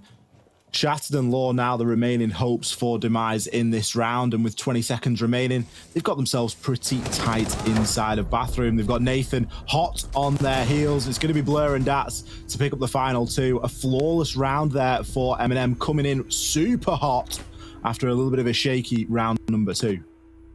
Certainly showing us more there in Trophy Statuary than they did in round 2. It was all down to the start, really. We're seeing the entry battle today being so important, and the teams who, in the last 2 rounds at least, have won out in that situation have managed to really propel themselves towards the victory. And look at that, Hosty not in ADS, just moving forward and completely unaware of Fonka's presence there. Fonka's did a great job to keep himself hidden. Now, in between rounds, X, I just want to pick your brain a little bit about Villa here. I've seen quite a few, or at least a reasonable number of successful Oryx players out on the roam. Now, it's not something that M&M have chosen to bring to the board just yet, but Villa does seem to be a map that's really lending itself to the potential, especially of those hatch jumps, because of the size of the map, because there are hatches at both extreme ends. So you've got one in study at the south, you've got one in astronomy at the north. So you can bring yourself up relatively safely behind the attackers a lot of the time. And we have seen some real success with it, and it's something I'd maybe like to see explored a little bit more. Quite possibly the old Oryx hatch jump is certainly still in its infancy. Useful operator as well, decent kit, decent gadget. Obviously being able to charge through the walls or just use it as a little bit of a speed boost when you are out there on the roam. I think there's a lot of viability for it, and especially on Villa because it is so large and there are multiple small rooms. It's not comprised of big rooms and large spaces, it's small rooms, so sound will travel a little bit differently in that environment, and you can maybe get away with a bit of a hatch jump up if you so choose. And if you're going to play in a similar fashion to Fonka's, getting yourself down on that basement level, then there's a lot of potential for you to be able to impact later on into the round. It isn't something that I've seen all too much, Tim, but it's certainly a very viable option and something that's worth a little bit of exploration. Absolutely, I've seen it. There's one that springs to mind particularly, and that was a hatch jump up into the study, move through Aviator, get a kill on the door of Statuary door, but then rotate punch through the soft wall of the vault to then get a completely different angle of attack to that was expected and get a kill onto Trophy Door. It was a great play, and the potential is definitely there if you're getting yourself away in the map, and it's certainly something that could be explored. You know, you look at the lineup and I think, you know, yeah, he's generally taking the Wamai or the Jaeger, but we've got Ella on there who could potentially be traded out, not essential to this defensive lineup. So I think it's something that we probably will see explored a little bit more on Villa as the months tick by and as teams have that little bit more time. He's not been available for too long yet, so there's plenty of time to work with him. But like you say, very decent kit. And once again, looking back towards the round at hand here, just to rein it back in. Round number 4, 2-1 so far to M&M Gaming on the defense. Shattered opens up the kills once again. That's his second opening kill of the game. Will take Blur out. That's the Ella gone. And that leaves us 5 versus 4. And just like last time they attacked onto Aviator Games, we're seeing Demise take a lot of control over the north side reasonably quickly. Last time around, we saw them stall out at this point. They weren't really able to make any meaningful push into site, so they have to show us something different here in round 4. Yeah, and this is the time you need to be mounting at that attack, whatever it may be, because we're into under a minute remaining now, and there's still not a concise push coming out here from Demise. Kill's going to get traded 1-for-1 there. Alfie's going to find Dats, but it's actually M&M that are going to come out on top of that. As Fonkers, he's going to join the mix as well. Instantly traded, though, so Kills seriously getting traded back and forth here, and Ostian Law just sort of framing up to push the way into Aviator. Nathan, he knows that somebody's out there. He's very tempted to peek on through, but Law's in fact going to find the kill onto Jonker. That's going to leave Nathan in a horrible situation. Look at all the angles he's got to challenge onto.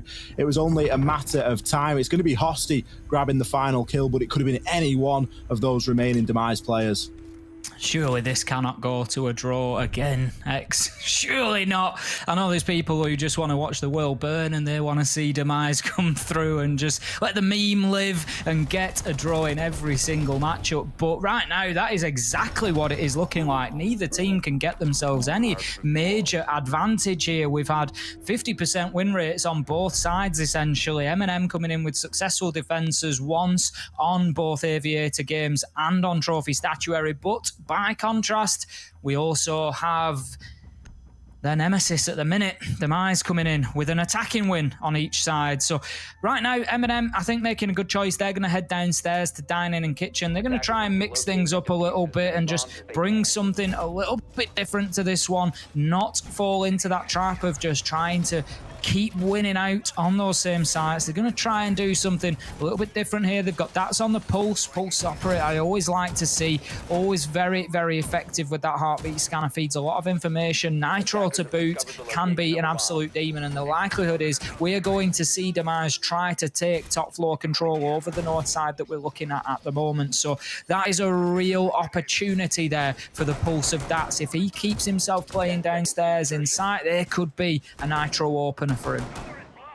I'm surprised it's taken us till round 5 to see the Pulse sim, because we have seen Pulse banned, in fact, on this map previously, just in the fact that there's so much information that you can gather from that heartbeat sensor. It's very akin to Consulate with the way that you can gather a lot of information very early on as to where the push is coming from. Dats is being supported down on site as well by Jonker, but ultimately he's only going to be giving information that people kind of already know anyway, and sure, he's going to be able to play for a C4 and potentially a C4 for Jonker as well, but seeing this pulse a little bit earlier from M&M, especially with Fonkers committed to that extended roam, could have been something that would have worked a little bit better for them. But we'll see how it affects this round as we do start to get into the thick of things. Now, something that Demise are doing consistently here is a lot of drone work in the early round, and that is not a bad thing at all. Villa, it's a very vast map. You've got to be pretty sure that you've got your corners covered and you've got your flanks being watched. What about this? It's a very concise push coming in through Laundry. Utility dump over the wall now, as maybe we're going to see Alfie make his way there and try and get that wall open. It seems as though the mute jammer has been removed, and Alfie there skillfully dodging out onto a C4. That's a C4 now, of course, that Jonker doesn't have for later on.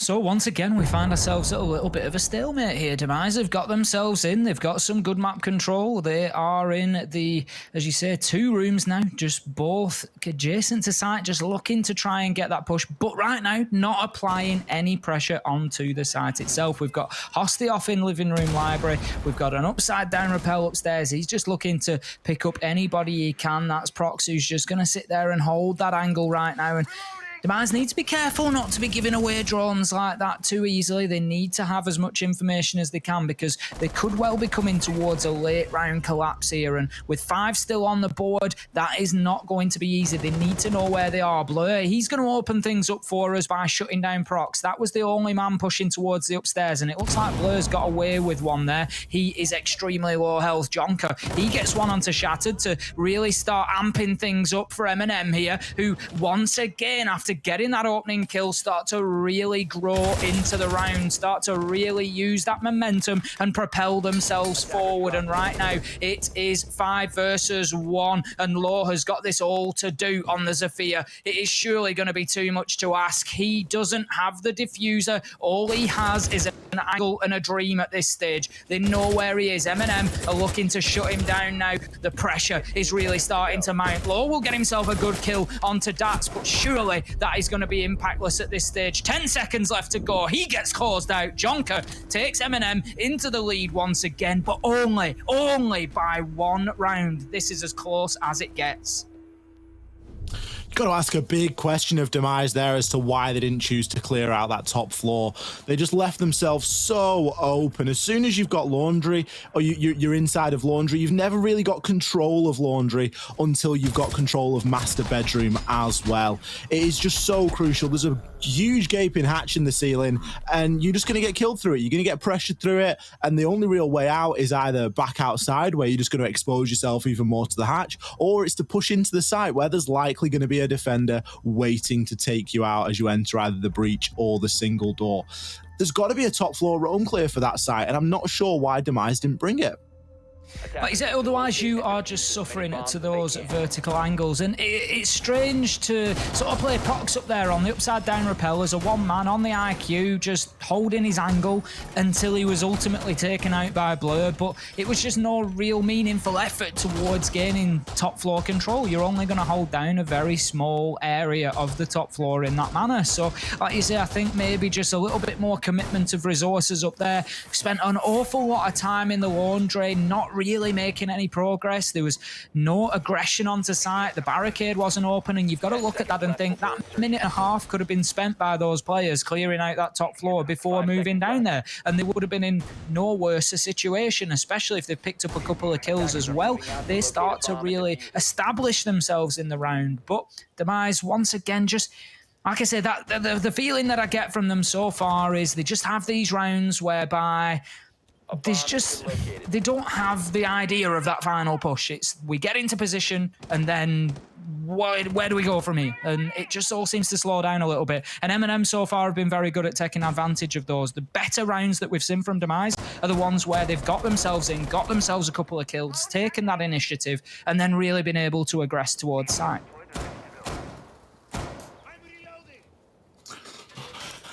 Again, 40 seconds or so gone, and still a lot of drone work here from Demise. Fonkers. This time he's going to be playing down in the basement, and this time he is going to be on the pulse.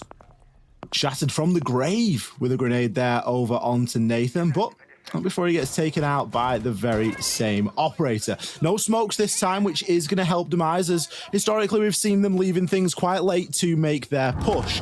And the smoke canisters last time did cause them a bit of bother, but Fonk is going to pre-fire some shots onto Law and be forced to scurry away, tail between his legs. This is almost a race now and a bit of game sense.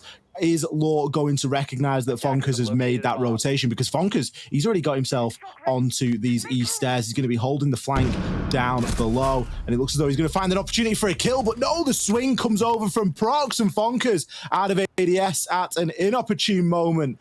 That's a kill advantage now for Demise as we enter around 1:20 left. Question is now, are they going to try and get that vault wall open? It hasn't really been a main focus of theirs, despite really pushing for that north side control. Alfie has frequently been playing on this study balcony and just looking to drone his way in and get a pick. He's going to be playing inside a games room, and he's got 3 ADSs at his feet. So you can guarantee that he's going to be safe for a little while.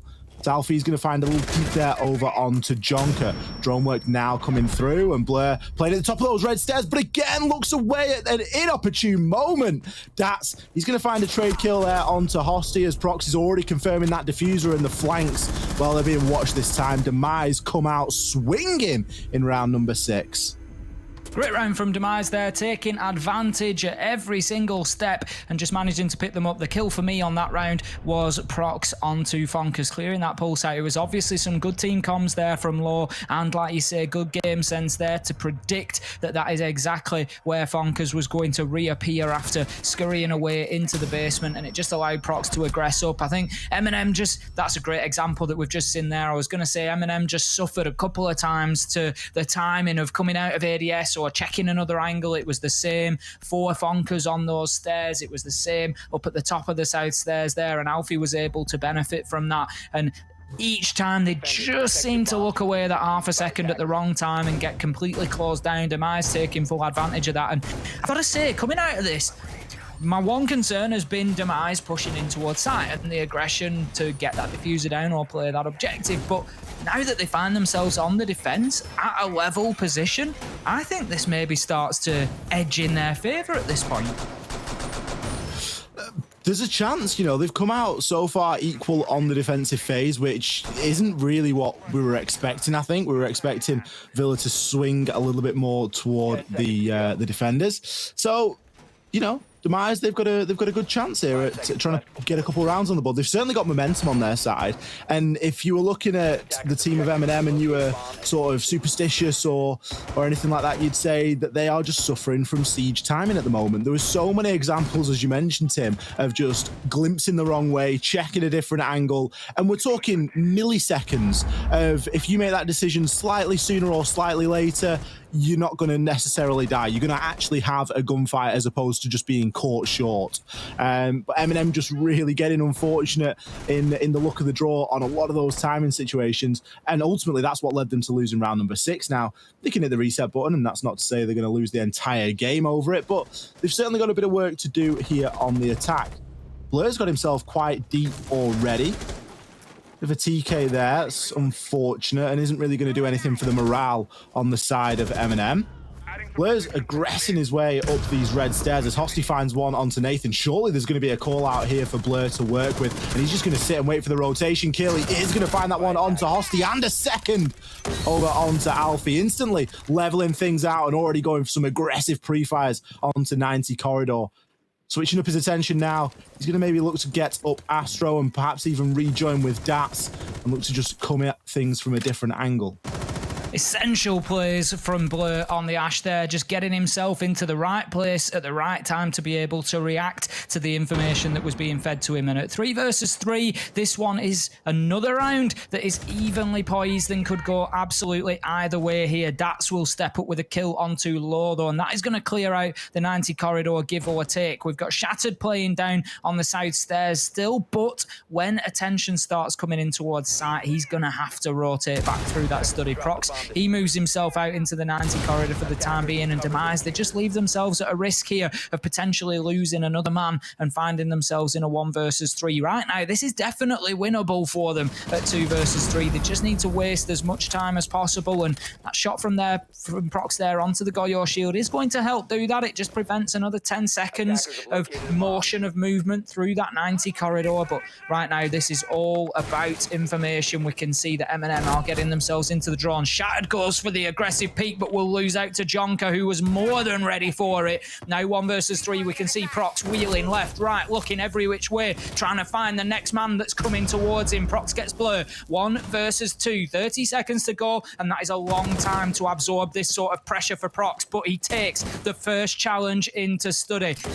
He's making the smart move. He's getting that diffuser down. Smoke canister will be deployed, but diffuser activated, and the chips just keep mounting up against Prox right now. He makes a smart rotation into 90 corridor, finds the first. Can he get the kill? He's taking shots left, right, and center, but Dats manages to just scurry away and waste more and more time. They're going to come together. Dats wins it out after getting the diffuser down. Big round for M&M, coming out with the first successful attacking round there. And let's not forget, that was from 3 versus 5.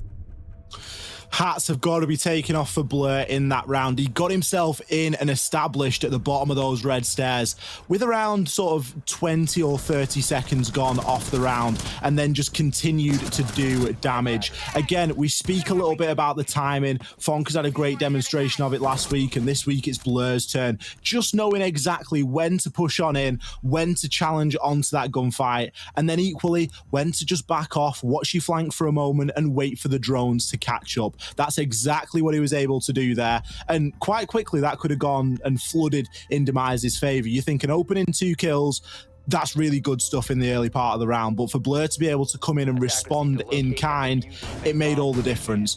And it really kept M&M in that round, and of course the laser focus on ensuring that the diffuser was planted. I think Prox played it relatively well. If he'd have stayed in sight, there's a likelihood that he would have just got caught out in a crossfire and taken down. As it stands, he had a fighting chance at winning those gunfights and actually getting that diffuser off in the end. So I'm not sure that he did the worst thing by vacating and looking to challenge onto both Study and 90, because he kept himself in contention, kept himself moving, and a lesser team would have not planted the diffuser in that scenario and would have perhaps gone for the kill and could have quite easily come unstuck. But M&M, laser focus, 1 attacking round, 1 diffuser planted, 1 round won.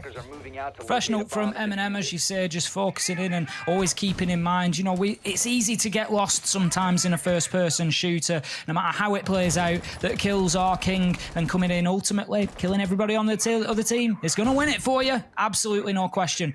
But we need to remember in Siege, there is that huge tool that is in the shape of a suitcase, little diffuser there. You get that on the ground and it flips the whole round on its head. All of a sudden, those defenders become attackers, and a 1 versus 2 that is winnable becomes impossible and just becomes that much more difficult in the mind of that remaining defender. So Demise, they're going to be coming out and giving Aviator Games another attempt here. Now, I'm quite interested to see that so far we don't really have too much pressure towards side stairs. Quite often, if you sort of look around World Siege, a lot of the pressure at the minute comes towards those side stairs on attack. Look to clear that out, clear Prox out from that position, clear the shields out, get control of Study. You maybe have 1 or 2 push from north side, get in from behind the bar and get the diffuser down there. But it's not something that we've seen from these teams. They've been very northern focused on the map, and the one problem that I would point out for that is it does generally limit you to very narrow funnel points. So the very kindly, the smoke that's just been detonated by Prox there, that single door that I'm talking about, it's a very narrow funnel point, and quite often you can get stuck to that if you don't have any 90 corridor control. You come into the late round and you've no option but to push through that door. So without the side stairs, the 90 corridor is difficult to take, and it's one of these maps that's all sort of dominoes really, about taking this to take that to tick off your checklist so that you're not having to push through a single door in the late round. This time, M&M got away with it. If they continue, they could potentially come unstuck there.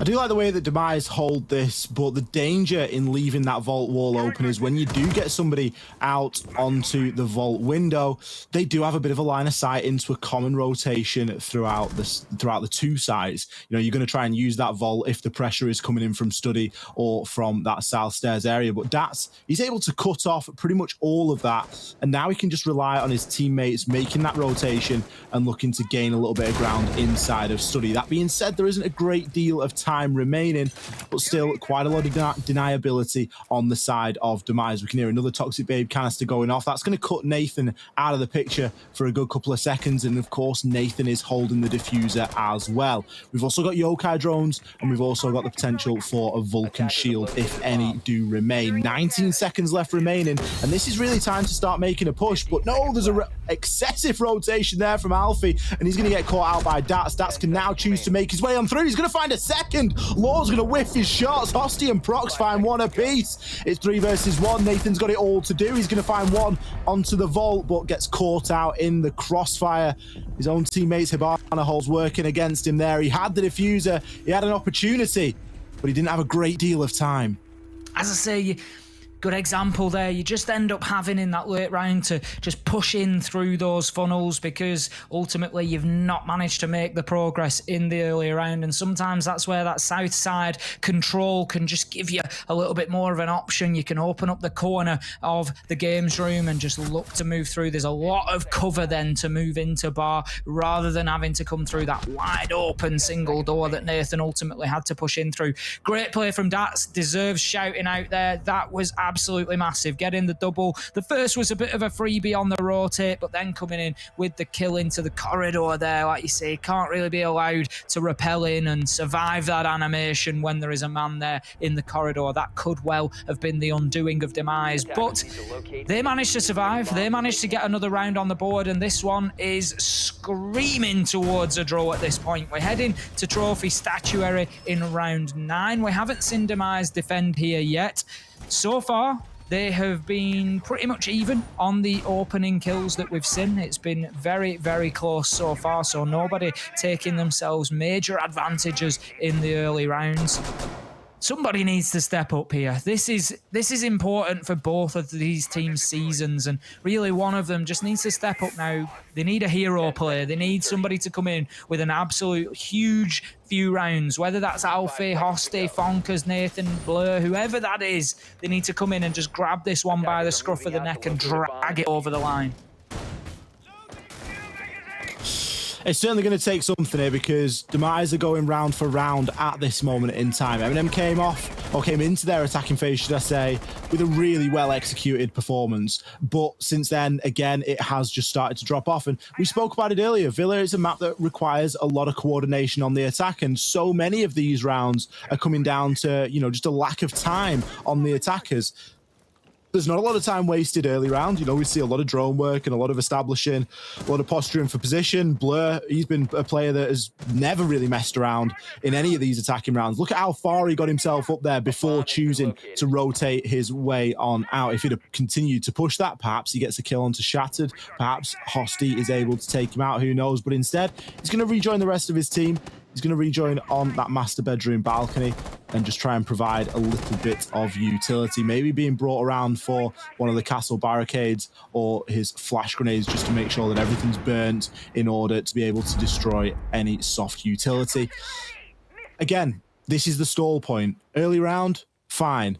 But when you start getting into 1 minute and 10 seconds, 1 minute and 20 seconds, and not a lot of progress or visible progress has been made in onto the site, sure, there might be a lot of drone work going on. This is where the defenders really start to shine because they can start to relax a little bit.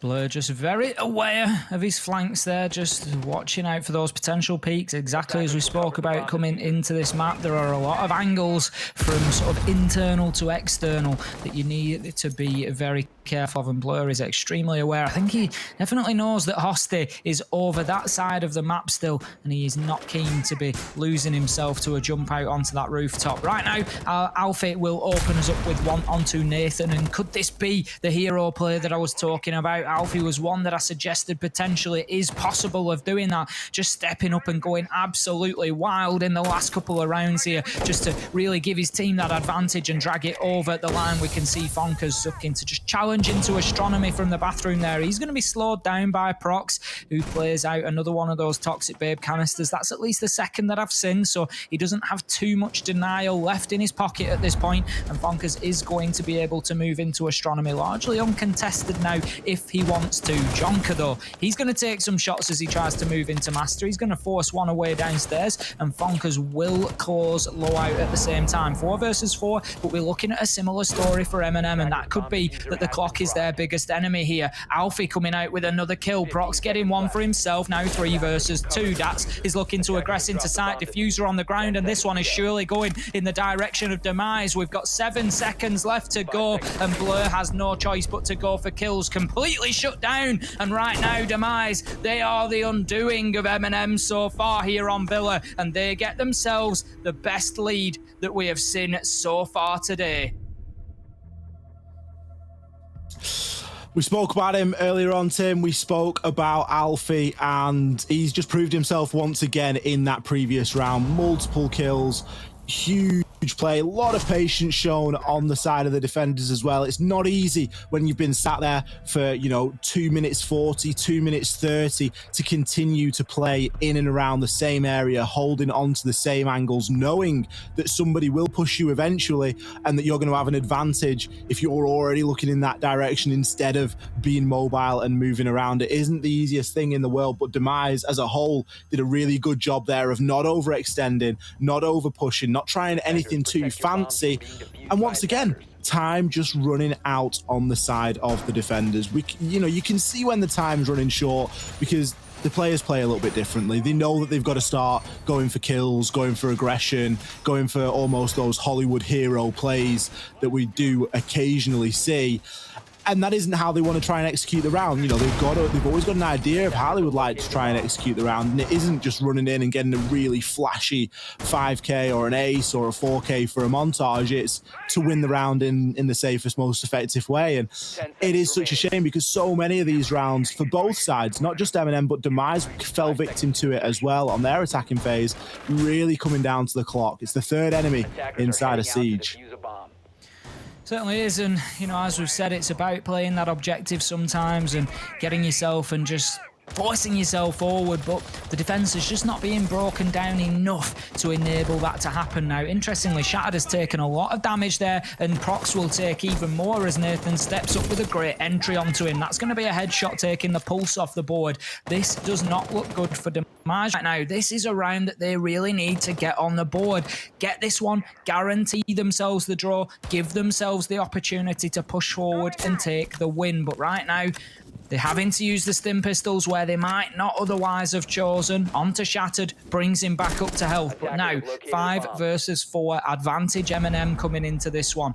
It's also fair to point out at this stage that M&M do not have another mistake in them. If they want to take the win here and keep challenging towards the top spot, keep looking to avoid those playoffs and get themselves automatically through to those finals, they need to be taking 3 points here realistically.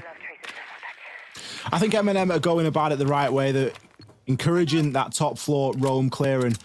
With the removal of Prox so early, taking down the pulse, it just makes you feel that little bit safer. You know there's no Valkyrie. Valkyrie's been banned. So the information that the defenders are working with as to the whereabouts of these players on this top floor, it isn't all that. But if you're going to stand in and amongst the open breaches, then someone like Alfie is perhaps going to try and get a kill onto, and a second as he finds the headshot onto Fonkers. Alfie going huge once again, and all the advantage that M&M had gained inside of those first 15 or 20 seconds has long since disappeared as they re-enter a man advantage, taking down Fonkers. Obviously the sledge, the grenades, looking to pressure onto the side vertically, and of course Nathan. Any electronics that are down there, any mute jammers are going to be relatively safe if they haven't already been taken out. And Alfie looking for third time's the charm, Tim. He's on the same open breach, the same hole, trying to find that vertical angle. Oh, he's got that gun cocked and ready to go now. He knows exactly how to work those vertical angles. We say it time and time again. Vertical angles, any angle in Siege for that matter, works both ways. And Alfie proving that perfectly. Shattered with a nice nitro kill onto Datsun. Right now, this is exactly what Demise needed. They needed that huge play from Alfie to come in and just give them the advantage where they felt against the ropes. Shattered gets himself a second on the round, and he really is starting to grow into this matchup. up here. They could potentially be looking at a 6-4 advantage here. Jonker tries to push in, but with the limited magazine capacity of the Hibana, it's not going to be easy to take on 4. Hosty shuts him down. Demise get themselves onto 6, and right now they've got 2 clear chances to get themselves the win here. And Kavana, they're going to be looking pretty happily at this matchup at the minute. Oh, Demise. This is your opportunity. All you've got to do is lose the next 2 rounds and the meme can... I'm joking. All you've got to do is win this next round and you will win your first game inside of the UK and Ireland Nationals. Have they got it in their locker? Tim, at this point, I'm wishing I'd have stuck with my earlier prediction that Demise were going to win. I'm really upset at myself that I bottled it. I'm not saying anything now because we're mid-game and dems aren't the rules. But this is a very enthusing performance from Demise. We've seen glimmers of this. We've known that they've had it within them throughout the course of the season, just in the comebacks that they've been able to generate so far. But so many convincing rounds here on Villa against M&M, and really just, you know, stepping up that extra level once again. They had a fantastic attacking phase and they've really started to bring it home on the defense. They've now got a very tough task ahead of them. They've got to clear that headspace, take every round as it comes, and recognize they have 2 clear chances now at converting this guaranteed draw into a win.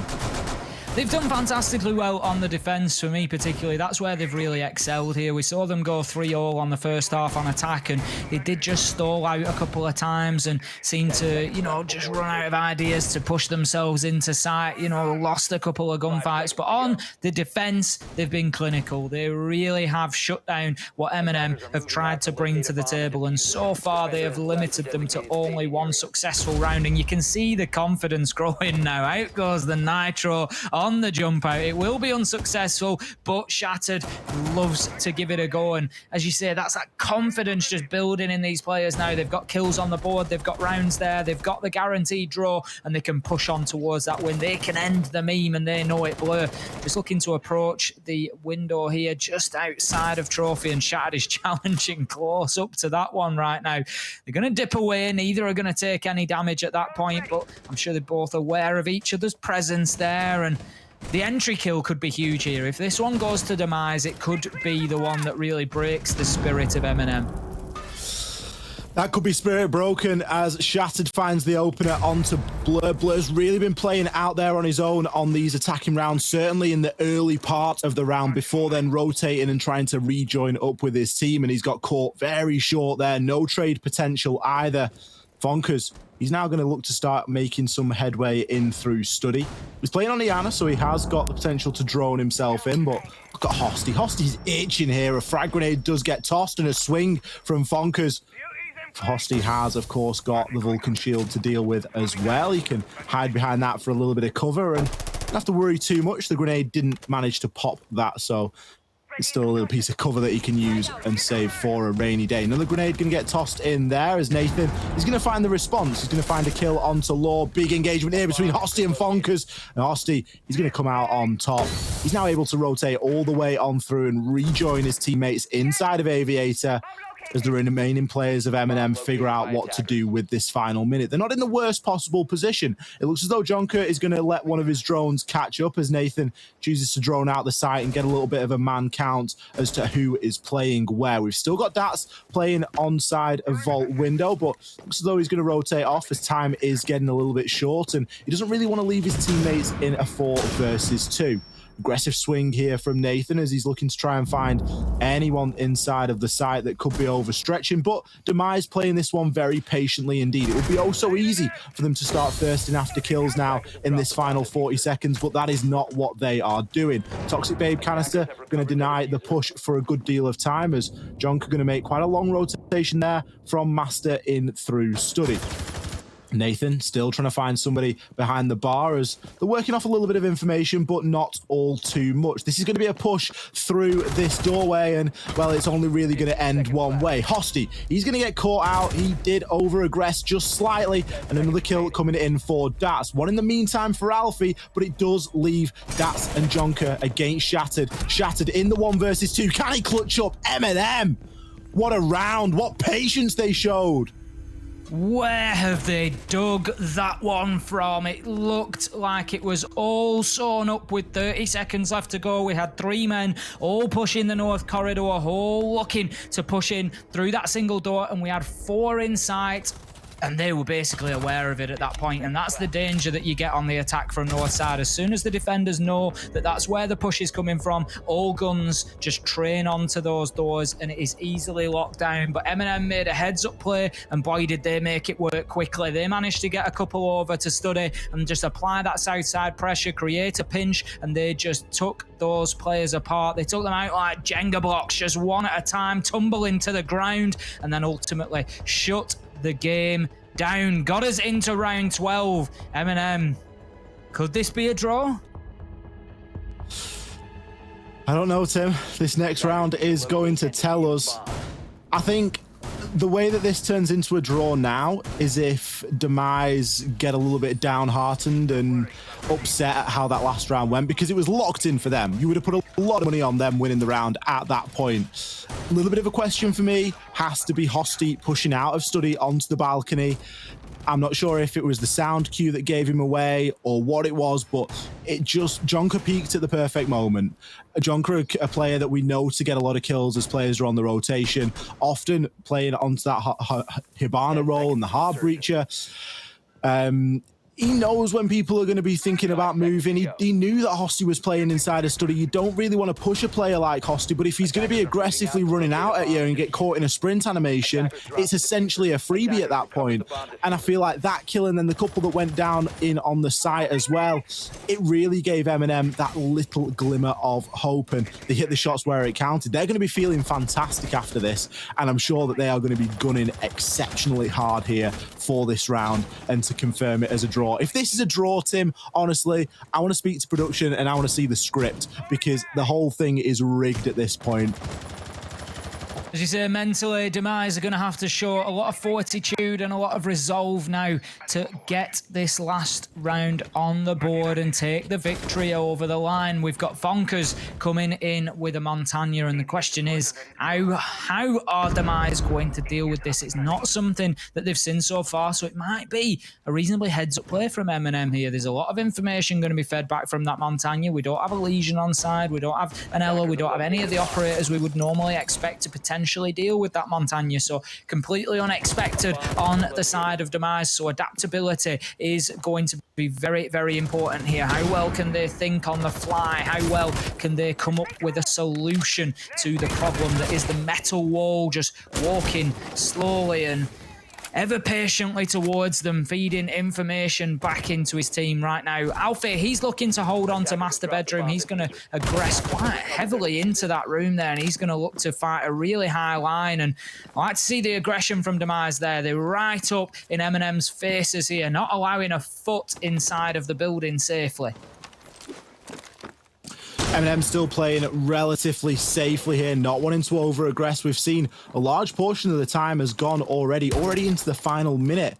And only now will the wall be attempted to be open, but with Hosty inside a bathroom and Alfie even still playing inside a master bedroom, it's going to be very difficult for Jonker to get much done on his own there. He's going to find one, however, onto Hosty inside of that bathroom. Shattered going to be putting his nitro cell to good use this time, not on one of those run-out spawn peaks that he was attempting previously, but he will be taken down by Nathan shortly thereafter. Alfie finding one in the meantime, and Prox managing to take down Nathan. 3 versus 2 now as Law starts to join the fray as well, and Demise, they have broken the curse. Alfie and Law for 1 apiece in the dying few moments. What a performance. They are going to be so pleased with themselves. Congratulations, Demise. Finally got it over the line, and that is a huge 3 points on the board. That rockets them up the table towards securing a playoff spot at this point. I'm not sure just mathematically how we stand. We'll have a look at that as we go, but that puts them up onto 8 points now, and what a great result for them. It's a huge result for Demise. It's been threatened for a long time. We've seen them come very close to wins in the past. We've seen them pull back unspeakable odds on the on the flip side of that, going down. I remember in week number 1, 6-2 versus Fierce and bringing it back to 6 apiece. Cracking performance from those guys. They really played well, all pulling in the same direction. What a defensive phase from them tonight. And what did they lose? 2 rounds on defense? They've done great coming into defense, and it was largely as expected coming into that half. Having drawn out 3-all, I suggested that, that maybe coming into the map, I'd said that maybe not getting the diffuser down, being able to play the objective as aggressively as they might need to, could be affecting them. And that's pretty much what we saw. But then they came in and absolutely dominated, and they just managed to get themselves that extra inch on attack this time that maybe they've not managed previously. So a good result for Demise. I think ultimately we've seen what they needed, X. They just needed me to turn up and cast. It's got them over the line. It's got him over the line. It was nearly a draw, though, and you do tend to attract those as well, so it always would have been a little bit of a roll of the dice. A valiant attempt from Eminem, but I can't help but think they just didn't have a very concise attack. We just saw Demise's attacks be a little bit better. I'm not sure if it was just due to how sort of split push their attempts were. There was a lot of DATs playing on windows, a lot of angles being covered, and there were some chances there for them. Ultimately, Demise, they have broken the curse and they have found their first win tonight. Guys, we're going to jump to a very short break. Don't go anywhere. We're going to be back with analysis for this and game 2 very shortly. Founded before the 5th Corporate War, Mute Tower represents the voice for independence in the city.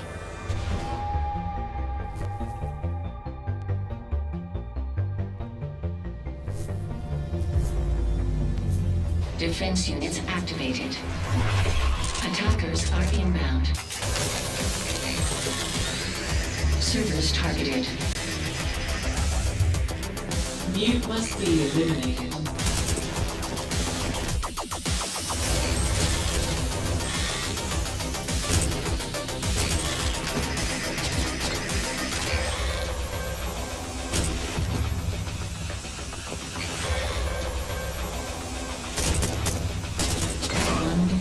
Remains operational. Security suspended.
Ladies and gentlemen, welcome back to the streaming Shattered. Dude, you finally did it. How you feeling, man? We broke the curse, Veli, and I'm not gonna lie, it's all thanks to you, Veli. It's all thanks to you. What did I do? Because you were here, Veli. I don't care that you were here a few weeks ago and we drew. It was all you. I believed. I believe. You know what? I predicted you all the way too. Ollie said it's gonna be another draw. I believed. I saw great. Oh yeah. But you know what, man? I want to talk about some things that happened. Okay, it was really scary the first half. I'm not gonna lie. You ended the half tied 3-3, and there's a few moments of just weakness that I saw. And I wanted to ask you: do you guys felt like you played at your best, or is there still a lot more you need to work on? There's still loads we need to work on. There's still loads. There was so many mistakes that we could have finished that, game 7-2, 7-3. But finishing a 3-3 split on Villa, I mean, we were very happy with that. I mean, we wouldn't like it at 4-2, but 3-3 will compensate. We don't mind. Yeah, I'll take that definitely. So on attack, you did well, winning 3 rounds. I mean, that's a big win to me. On defense, rather than splitting, you went 4-2. What was easier that time around than the first half? We have some pretty good defense strats. I'd like to think we've been running them up quite a while. We weren't even expecting to play Villa. I'm not going to lie. We were thinking it was going to be a cafe or something else, but nope, it was Villa, and we haven't scrimmed Villa for a while, so it was slightly concerning when the Villa choice came in. But you know what? Our strats were solid, our attacks were decent, and it pulled us over. All right, so Shattered, listen, you got your first win under the belt. You're undefeated. You have 1 win and no losses. We're now. undefeated, Veli. What's next? What's next? What should we expect from you all by the time playoffs come? We're the best of 3 kings, Veli. We qualified through best of 3s against everyone. We smashed them. So I mean, it's GG really. We've already made CL at this point, right? All right, so Shattered, I want to thank you so much for joining this interview. I also want to say congratulations. I'm definitely going to make some beans on toast for you later on, and memory and celebration for everything. But we have the next game coming up. But I wish you the best of luck, and I hope to see you again. Thank you, Veli. Love you so much. No problem, man. Love you too. Bye, Veli. So beautiful. Bye. Bye. Sorry, producer was talking to me. I was mixing up my words. I was excited. I'm talking to Shattered. There's so much going on. But this matchup that we're about to see, Vex Gaming, are going to be playing against Kovana, and Boom says he's going to PayPal 10 quid to everyone that likes that tweet. Do you all think that Vex Gaming seriously has what it takes for an upset? I'm going to be honest, Veli. I think if we're going to judge what's in front of us, which is the best way of judging these things, we've got to look at the scoreboard, the leaderboard, and we've got to say likely not. You know, Vex, they sat down there in 7th. Kovana, they've been on a storm. They're sat there at the top of the pops. It's going to be an uphill battle here for Vex tonight. All right, Ace, give it to me straight, man. What should I expect from this? Demise won today, so can we possibly see an upset story continuously happen? I'd love to come and paint that picture for you, Veli. I love an underdog as much as the next guy. I just don't see it in this one, if I'm honest. We've got Grizzly and Sloth coming in. I'm expecting the Grizzly and Sloth show here. I think we're going to see a huge night from them, just coming in really dominant. We've got to remember, Vexed, they're coming in. There's a lot of good players there. Love them as a team, but they got beaten up last week. It was tough for them. And coming into this week, it's not going to be easy bouncing back from that. And they're coming into the worst possible team they could do. All right, so let's talk about Kovana. You have the 3rd leading frag leader on this roster. That's going to be Sloth, but the rest of this team, they're great. They're sitting there in 1st place and they're looking so comfortable. Ace, what would it take from them to continuously beat the hell out of their opponents? Because looking nice, man. Just kills. Just keep the kills rolling. Just kills. Sloth is right up there. Grizzly as well. Grizzly's big strength is also keeping himself alive. That survivability, very difficult man to put down. So Vexed, that's something they maybe need to focus on. About 18 months ago, 2 years ago, when Kanto Raketti burst onto the scene and was huge for G2, we saw this big dip following that, and it's because teams were just focusing on shutting him down. 2 or 3 men would go in, recognize the operators he played, cornered him and kill him, and maybe that's something that they need to be looking at doing here with Grizzly, with Sloth. Just focus on killing them in the first minute and a half, 2 minutes, worry about the round after that.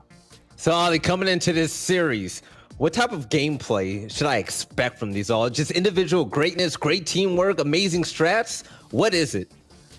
I think that this one could be fireworks, if I'm honest with you, Veli. I think it's gonna largely depend on the map ban.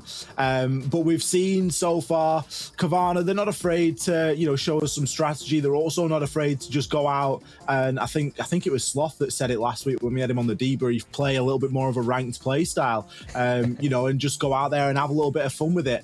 There's no slouches on this team for Kovana, and that's something you got to make really clear, is that, yep, Slothy might be going out there and seeing a little bit of glory, but you look across the board, and as you say, Tim, Grizzly, the guy doesn't die. Double positive so far. You can't argue with those sort of figures. We've seen huge clutches out of people like Gogona. We've seen 4Ks out of Anarchic. The team really does have it all. You're right. So let's see what map these two teams are going to face off on. Map bands and picks are coming up down low right now, and we're going to land on Oregon. Okay, so during the mock, Oregon was a mock map while we went through rehearsals, and I said Oregon is outright my favorite map so far. I never expected it to be this way, Do you think that this map favors one team more than another here, or what, Ace?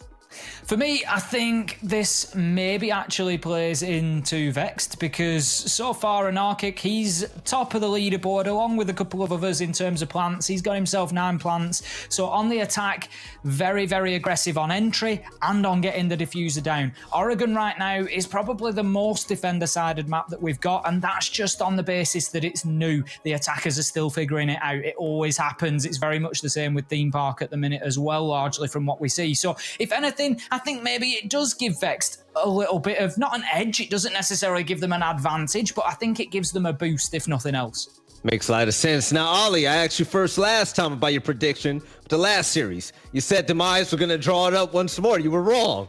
This time around, what is it going to be? I need to see what you made of, Ollie. What is it? I mean, I was wrong by like 1 round and 2 kills, Velly. There wasn't loads in it, you know. I think... An inch by a mile. I mean, yeah, you know, last play, well, second is first to the losers and all that sort of good stuff. We've seen Kavana play Oregon before. We saw it in week number 2. They 7-3'd Audacity. Audacity are currently sat at second in the leaderboard. So logic would dictate that they're a decent team. And if Kavana can go out there and get that sort of result against Audacity, then there's a likelihood that they're going to be able to go out and do the same against Vexed. It's got to be Kavana.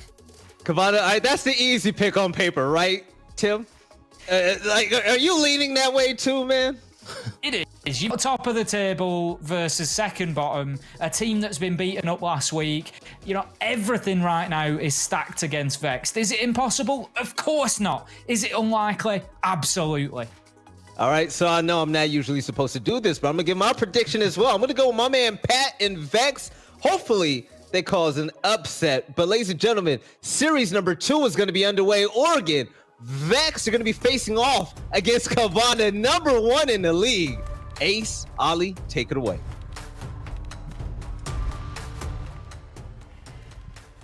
I think we maybe peep a little Vex jersey underneath Veli's shirt there. I'm not 100% sure. He's see that as well?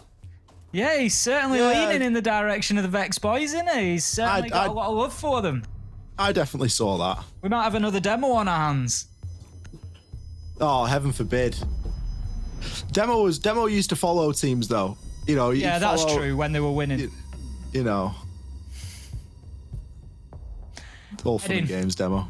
Heading into Oregon, then. We're going to have Vexed Gaming versus Kavana Gaming, and this one could be very decisive now, given the previous segment that we have just had, the match that we've just seen. Eminem taking a big loss against Demise. Right now, if Kavana can win here, this is another important factor that we haven't actually mentioned up to point so far.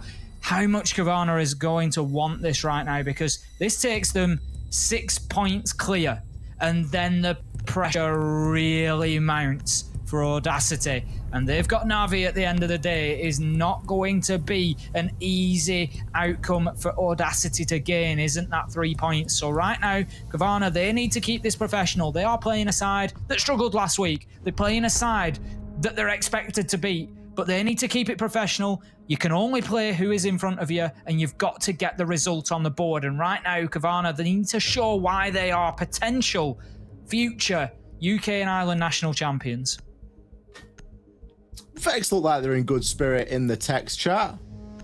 Rum almost serenading us there with the nice little song, and a few question marks maybe from his teammates. But let's see how the game throws on in. What sort of advantage, Tim, do you think that Kavana have got starting things off on the defense there? I think it's great for them. I think it's great for them because I expect them to be very strong on the attack. Oregon at the minute is not an easy map to attack onto. That much is fair to say. It's not impossible, but generally we see the dorms site and the laundry basement site, we see those at least majoritively won by defensive sides. So you need to pick up your attacking wins in meeting or in dining, depending which way it goes. So for me, Kavana coming out and having the opportunity to get themselves a really big advantage early on here is great because, as I said, the boost for Vexed was having this map potentially and having those strong sites to fall back on. Right now, if Kavana can take themselves, say, 5 on the defense, which wouldn't be unheard of on Oregon, if they can manage to do that, it means it takes all the pressure off that attacking performance. All they need to do is win 2 of the offsites. It doesn't matter what happens elsewhere then. Yeah, the pressure's really on Vexed from the get-go, isn't it? Just in the fact that they are starting on the attack, they've got to come out of the gate swinging. There isn't a lot of time for them to be, getting into the fixture, as it were. They need to try and really hit the ground running here. It looks as though we're seeing an Armory side push, or at least that's where Pat has got himself stationed. No doubt going to drone out Master Bedroom and call that clear for his teammates. There's a large portion of the push is sort of focusing in and around that area. Usually we see a bit of attic control looking to be gained as well. It's going to be Josh. He's going to drone out the entirety of attic and no doubt come to blows with Grizzly very shortly, as Grizzly is going to be playing on those rear stage stairs. But as the Cali, you haven't got all too many options at challenging onto that Grizzly. Sure, you've got the machine pistol, but that sniper rifle isn't really what you want to be using in close quarters combat, and particularly if you're going to be out there on your own. Josh may be looking to get this as a bit more of a head-to-head challenge. It looks as though he's tempted to get himself in through that doorway, but Gorgona, he's going to find the opener. Maybe even a vertical kill there over onto Pat. Not so sure. I was pretty sure that Pat was inside, or at least on the rappel of Armory, but Gorgona seems to have found him with the shotgun regardless. Great start for Kavana. Exactly what they will have wanted now. No pressure to attic could be very dangerous for Vex here. Generally speaking, if you're newer to Oregon, as many of us are, what we tend to see is attacks coming from the north and south side there. So try to take over Master and Armory, which is exactly what Vex are doing right now, but also try to apply some pressure and open up that attic wall, get attic cleared out and move through into the north side. Where Rendy is playing now, you want to take control of that area, and then that facilitates you to get control of the default plant spot and put that diffuser down in game. We can see that kills are bouncing back and forward in either direction here. The Clash is going to get caught out from behind. Rum on a nice double there. So we now find ourselves with Vex taking the round. Users finish things off. Who needs attic? Vex is saying they're coming strong. Use white stairs alongside that master push. Great plays from them. Vexed, they come in with a big first round, and right now, Kavana, are they going to start worrying? I'm sure not after one round, but they need this win on the board. This one could cement things for them. Looks as though Vex are trying to achieve that rent-free status inside of the players of Kavana's heads there, as a bit of a site rush was all it took, and kills going in the right direction there. A good push and a good execute, but unorthodox, Tim. We mentioned attic, and that's usually a real big beachhead, because not only is it a nice angle to push from, and you can start to mount pressure from big window as well, but you have a little bit more safety in opening up the attic than as opposed to Master Bedroom. When you open up Master Bedroom, boom, you're in the site immediately. You open up attic and you've just got a little bit more buffer ground between you and where you're anticipating your opponents to be, and usually you can have a little bit more of a peaky gunfight onto that. But Vex there just saying straight up, we're going to push all the way on in. That Twitch extension, is that correct? I did wonder that when it came up. I thought, have we got that? We've just had word from production that it is absolutely correct. So there we have it. It's a very even split between the draw there. Nobody can seem to make their mind up exactly which way this one is going to go. Vexed have come in with a good opening round there. Attacking onto dorms is no easy task, but they now face an even more difficult one, attacking onto the downstairs. Very little in the way of vertical options here to begin with. There is basically one hatch in meeting that you're looking at right now that gets opened up sometimes, and that is going to be the absolute max of your vertical pressure that you can really gain. You can get a few angles to rain nades in towards site, but not too easy to do or to gain any sort of real traction from there. It's going to come down to generally a push from one of 3 sides. So you've got, we'll clash rear stage, stairs and the bunker as one side. You've then got freezer or you've got laundry, and depends down to each individual attacker which way they go, but the northeast side does tend to be the more popular, and that's exactly where Vex are hitting at the minute. Now, for me, Ollie, I'm watching Boom closely here, and I'm really wanting a huge game out of him. You know, like he's fighting tooth and nail because of the tweet. I want him to have that in the back of his mind, and he's thinking, I can't do this. I really need this win. And I want him to come out like 20-3 or something. Just have the game of his life. Well, it looks as though his teammates have got his back at the moment. Pat's going to be finding an opener. In fact, make that a double kill opener before getting traded out there by a Narkic. More kills now coming in for Kavana as that early flare of aggression from Vex has really been well responded to. But all things equal now, and we're not even halfway into the round. We've still got Users and Rum versus Grizzly and Sloth. Users hasn't got a great deal of health to speak of, but just look at how much time is available here. So much for these attackers to be able to work with, and they've likely still got a bit of utility available as well. I'm seeing at least one drone there available for Users and one exothermic charge available for Rum. So they could essentially from here do pretty much whatever they want. They've got a whole minute on the round to play with. This is all about biding your time, figuring out what you're going to do as a plan and executing it well. At the minute, look at Kavana. We've got Grizzly and Sloth, both of which are slightly split up. We've got Sloth playing inside of Laundry area. He has got the option to rotate in on through, and he's going to choose to take that now, but he didn't catch Rum on the rotate, and Rum has in fact managed to get himself safe. Grizzly, he finds a triple kill on the round, and it's all now down to Users. Sloth, no health to speak of. Locked into the angle as Grizzly now looking to push on through. It's going to be down to Users. He finds the down onto Sloth. Sloth didn't have any health at all, and now we are effectively in a 1 versus 1. There is information, and there are some cameras still up available. The C4 is going to stick to the ceiling, unfortunately, there for Grizzly, and Users continues to search for his prey. 20 seconds remaining, and a plan will now be attempted. It's do or die for Grizzly. He peeks around the corner. Is he going to get the angle? Yes! Users came off the defuse. He heard the audio cue, but unfortunately, he was looking in the wrong direction. A very close round number 2 there, Tim. Very well played from Grizzly at the end. Kept his cool, moved his feet, kept changing his angle up, didn't make himself predictable. I think he was a little bit unlucky on that nitro toss. I think without the beam there, it probably sails straight through that door and finishes the round for him. But ultimately, he manages to get in and get those final few hit points taken away from Users to close the game out. And it was desperately what Kavana needed there. They did not want to be going 2 behind, but not only 2 behind, losing the 2 primary sites on this map. They didn't want to come in with a loss on both Dorms and Laundry. So great round from them. Sloth and Grizzly, they played it perfectly, got themselves separated. It does give the risk potentially of allowing yourself to be put into those 1v1 situations, but as we could see, they were communicating very well. They were very well aware of the angles, and as Sloth lost his life, Grizzly was there to immediately trade it out, and that's all you need in a 2 versus X situation, is to be able to buddy up and impact on the other player's death, and they've done that there perfectly. So well played from Kavana. Grizzly going well so far today. He's got himself on 6-1 already and showing us exactly why we've been shouting his name all through the prep phase. Sloth, he's got a little work to do, but if he starts firing into this game, then it's going to be dangerous with Grizzly going off the way he is. It's a team where there's multiple players that have the potential to go off at any one time. Grizzly 6-1 after 2 rounds. Can't argue with it. You know, there really isn't anything left to say about that guy's performance so far. And as soon as the other players start to warm in as well, I'm sure that rounds will start to come a little bit easier for Kavana. That being said, the aggression that we've seen on the side of Vex, they're really playing tonight as if they've got something to prove.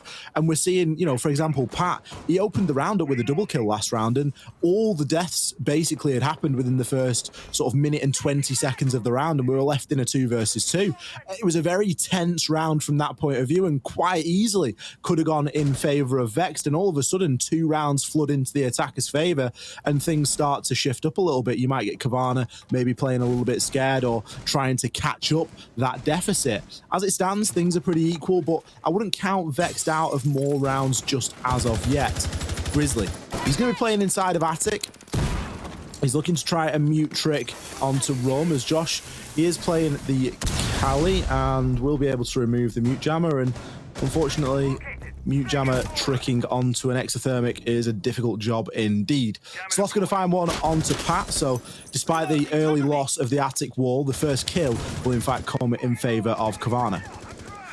Pat is getting himself mixed up in that entry on every single round, and it's not too much of a surprise. He is the leading entry killer for Vexed, but right now he is losing more than he wins, and that is not going to help them in the long run. So Kavana get themselves an advantage, and they have made great early progress here. When attacking onto meeting, basically you want to get this wall open, which they've done within the first minute and a half, and then you can start looking to pick kills up in sight. As soon as these two defenders go from sight, go Gorner and Rendy, that is when you can get in and get your diffuser down. But right now, that is not going to be an easy task for Vexed here, because they are fighting hard. Boomed. He opens up with the first onto Rendy. Nice headshot. Gorgona gets himself locked tight in that corner now on the Valkyrie. He's just looking to aggress forward, try and change his angle, try and create some surprises possibly. I'm not sure he's aware of the man to the right of the breach, but he does get aggressive and shots are exchanged. He's right up in the face now of that rear stage area, but it will be Rum to shut him down from the thermite. 4 versus 3,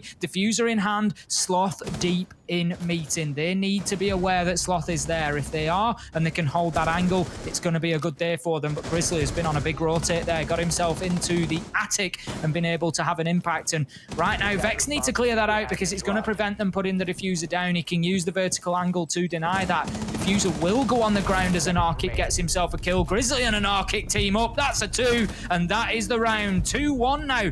And for a minute there, it just looked like Vexed might have that when they had Sloth push deep in meeting. But no, Grizzly, great rotation. Grizzly. What a round indeed. It was such a hellish firefight at one point, because there's so much pressure that amounts as soon as this rear stage wall is opened, and there really aren't many places to hide on in the site.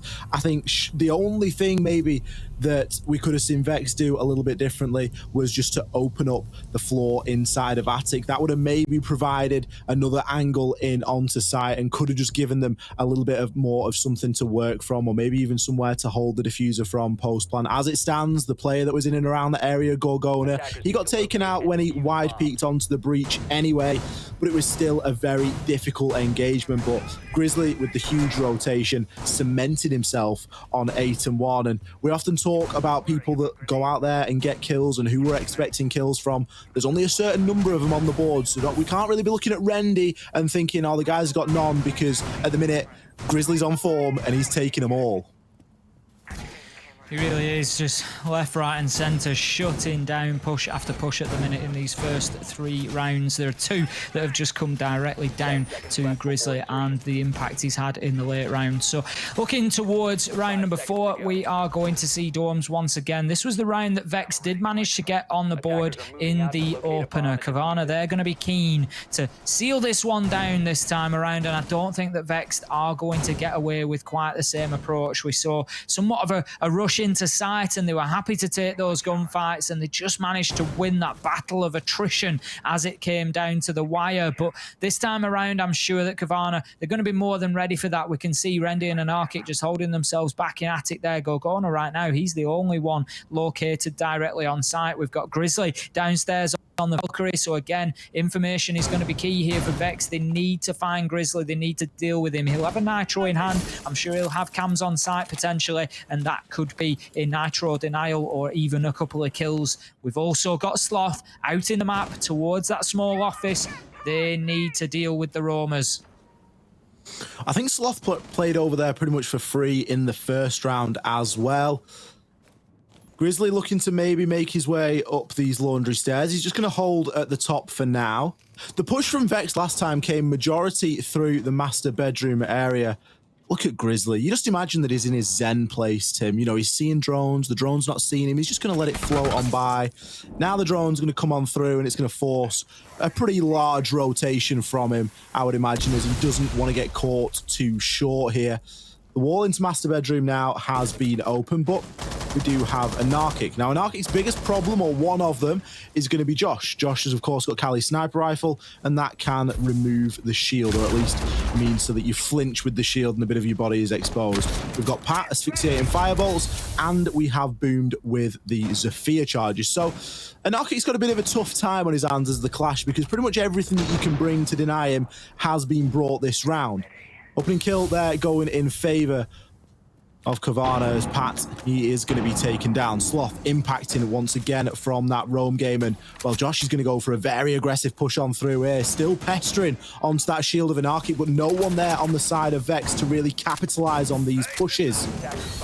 That's it, he can't do it all himself. If he's going to move the shield, he can't shoot quickly enough to get the kill. Out comes the peak, Gorgona on the shotgun, putting it to use. 5 versus 2 now, and this one is going very differently for Vex than the last time we saw them attack on here. We've got the diffuser cold on the ground. We've got Gorgona once again challenging the angle, finishes off with the melee kill there, and that now leaves us 1 versus 5 for Boomed. He has got an absolute mountain to climb here, and nobody to help him do it. He's just going to hold his angle for the time being, see if he can catch anybody out, trying to peek into him, but right now there's absolutely no reason for Kavana to do that. They don't need to challenge this, they don't need to push forward.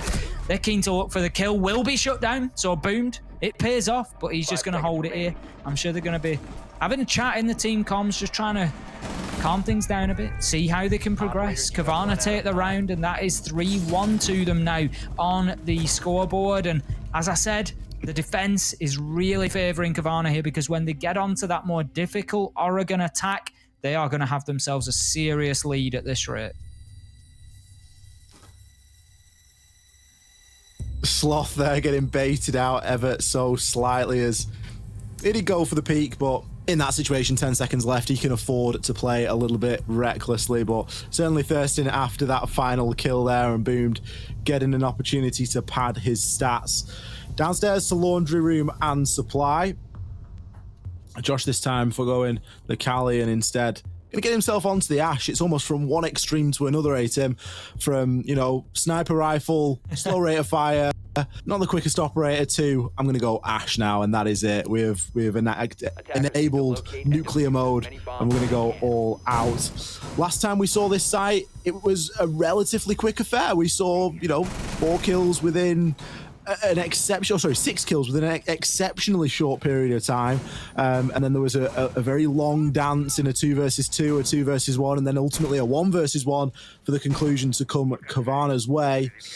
There's nothing to stop Vex from trying to repeat that early aggression, but I think at this point Kavana are really warming into that, and they're getting used to this aggressive playstyle that Vex are trying to bring. Yeah, it's not really working for them. Pat's taken the opening death 3 out of 4 rounds so far, and it's just putting his team on the back foot each time. The problem is they're on the attack. It's not a criticism. You've got to make something happen on the attack. We've already said this today. The defense, it's inherently stacked towards the defenders because the time ticks away. So you have to get in there and do something. But right now, Pat has been unable to affect that early game. He's just been getting shut down on every entry almost that he has tried, and I'm sure Kavana, as you say, as they get firing, they're just going to get more and more dangerous here. The round that we saw, round 1, where they were able to be beaten, that was probably a bit of a different team to the one we're going to see now, and over the next couple of rounds when they've really started to warm up and find the shots. Man of the moment is Grizzly. Now, we may ask ourselves, what is he doing over inside of Kitchen playing on Goyo? It's a great question. He's obviously looking for a little bit of pressure in toward Freezer area. It's not somewhere that we did see Vex push in last time, as the majority of the push came through rear stage and tarps. But he's going to have an opportunity, at a chance, a very slim chance at a kill onto users here. The further that users commits down into that freezer and onto those freezer stairs, the easier it is going to be for Grizzly to try and affect this. The push is going to come now. He's going to make his work quick and fast, and it's a very nice, easy kill there onto users. Baited out a little bit by Sloth as well, but a freebie, catching users on his drone. And it's unfortunate because maybe users was using that time to get a flank drone in position to stop that from happening, but just a little bit of unusual, unpredictable play coming out from Grizzly nets him an easy kill at the start of the round. A lot of pressure now for Sloth. He's going to be on pillar. And he is getting droned, his location known. He does have a Goyo shield to deal with, or at least to use for some cover, but pressure coming in from both construction and rear stage stairs. Sloth just going to hold on to this location for as long as possible. It is all about burning time. Grizzly gets himself and burns part out of the round there as he gets a second kill in Freezer. That's going to be the Capitao off the board. So right now, things are starting to fall apart for Vexed. It's the only way that we can call it. 5 versus 3 at the minute. Kavana looking strong on the defense. Rum and Josh, they've managed to force Sloth away, but look at this line of 5 that they are facing into right now. They are going to need a miracle at this stage. Moving through it is going to be very, very difficult. Defenders have still got their utility. They've still got their gadgets to use. They've got those deployable shields all playing into them now. Is Josh aware that Sloth is just around this corner waiting? He will get shots onto him, but Anarchic meanwhile gets the kill onto Rum. Rendy shuts down Josh, and now it's 1 versus 5. Boomed. He's in this situation again. He's trying to protect himself as best he can, but he keeps finding himself in these 1vx situations. He's having none of it, he says. He's not going to aggress onto that. No, sirree. Time ticks by. Kavana win once again. Bomb protected. Round 5 goes their way. 4-1 now. Boomed there, protecting the kill that he got in the previous round by not giving his life away, dropping the hatch there, and probably a wise decision. With time so short and the players on the side of Kavana thirsting in and around the site, it would have only been a matter of time for him. Big impact plays coming out of Grizzly in the early part of that round to pick up 2 free kills. But just well played on a whole from Kavana. They didn't over-aggress all too much aside from Grizzly pushing up into toward Kitchen at the early part of the round. There was no one else really on the roam. Everyone just playing those hard angles, whether it be behind a Vulcan shield, behind a mirror window. There was a point and a reason to everyone's location inside of the site. And when the collapse came through, they were very well prepared to deal with it. So far, Vexed really looking for some answers here on this attacking phase. They're going to be attacking back down into meeting. It's probably one of the more closer rounds that we've seen, Tim. What are they going to be able to do in this round? Do they need to start mixing things up? Because so far, it does seem like they're pushing a little bit one-dimensional, and I'm not sure if that's because the other dimension to the push is being shut down early, for example, users in the previous round. But I think back to last time we saw this site in particular, there was a big stack up on that rear stage. I mean, there's not a huge problem with a one-dimensional push onto Meeting and Kitchen. They did well in getting the attic open, getting the rear stage wall open, plenty of time left on the clock. They just needed to clear Meeting out. And as you say, you know, maybe one pushing from the south side towards that, connected towards that double door and just putting pressure on from the opposite side would have helped. But it's not even necessarily essential. Generally speaking, if you can get the defenders forced back into the lower half, if you will, the southern half of the meeting room, which is exactly where we saw Sloth, you can still get into rear stage and get that diffuser down. The problem for me was the allowing of Grizzly onto the flanking attic to get the vertical kill. That just completely, if you watch that round back, you'll see it basically, that's where the shed collapse happens. That's where everything just goes at that point and the kills start raining in. And we're not seeing a Nomad brought along, and that for me is a little bit of a concern. They're getting hit on the flank, they're getting hit by these roamers, so bring a Nomad along. Play into attic as you did previously, get control of it, but put an air jab down. Prevent Grizzly from being able to do that. Bring the gridlock, get the track stingers down. There's plenty of utility available to the defenders. Sorry, to the attackers in order to facilitate them shutting down those rotates. And at that point, do the same as you've done previously. Get rear stage open nice and early, get control of green corridor, and think about getting the diffuse down without somebody being able to wander into attic and shut you down vertically. There is some wandering in and around attic currently as Pat's on the hunt, and his target is going to be Grizzly. A lot of drones moving around this top floor as well, and Grizzly there going to give his location away. He does have a mute jammer at his feet, so could be relatively safe there from jammers, at least knowing his immediate position, although the gunshots are going to give a large portion of it away. Grizzly now managed to make a bit of a Houdini escape and got himself back down onto the lower level alongside Sloth, and There's no finer duo to be down there together. They're going to be able to keep each other relatively safe. My only concern is they're leaving the site a little bit light. Gorgona isn't feared, though, as he finds one onto Pat. And Anarchic a second onto Users. More kills flying in now as a pistol has been drawn, but it will not be enough. Not at least against the might of the Alder. Anarchic cutting down his opponent there in the dying few seconds. And a bit of a sight rush coming through from Vexed, but not all too successful. 5-1 then on the half to Kavana. As suggested, that now leaves Vexed in an extremely difficult spot. As if they weren't in a tough enough position to begin with, they now find themselves on the defense, trying to fight back from a 5-1. And right now, all that Kavana need to do is win the off sites. They don't even necessarily need to win those difficult primary sites of Dorms and Laundry. But right now, can you see them not doing that? Because I know I can't. They look absolutely electric so far. And it's interesting to see on the flip side, the Nomad locked in straight away. It's, you know, such a common pick for the attackers in the current meta to shut down those rotations, shut down those flanks. And it just wasn't something that Vex chose to put to use on the attack. And we'll see whether it can be the difference maker here for Kavana. Can they come in and get these rounds on the board quickly? Or are they going to allow Vex a little bit of breathing space and to keep themselves alive into this one? The Nomad is the real key to any sort of two-dimensional attack, because you are then able to stick somebody out there, and even if all you do is just go and Nomad a doorway or Nomad a staircase, you've got that security, you've got that peace of mind that you're at the very least going to get an audio cue as to when that Nomad goes off. And that's something that we've seen Kavana bring in throughout the course of the UK Ireland Nationals so far. It really does just add that little bit of extra security, and of course allows you to maybe not spend as much time in drone either. Pat is going to waste no time picking over onto the Valk and getting some outside cameras and maybe looking for a little bit of early aggression here. The window is going to be prepped, and well, it isn't going to be him that gets the kill. In fact, it will be Users. Now, I can only think that that came from in and around the tower area. Oh no, Users is actually inside a meeting now. So that kill has it's been a decent one. Maybe through the bottom of the main door, perhaps. I really didn't get a good line of sight as to where everybody was at that moment in time, but at any rate, Gorgona taken out of the picture, and of course, that's the hard breach gone. Within the first 50 seconds, that isn't the operator that you want to be losing.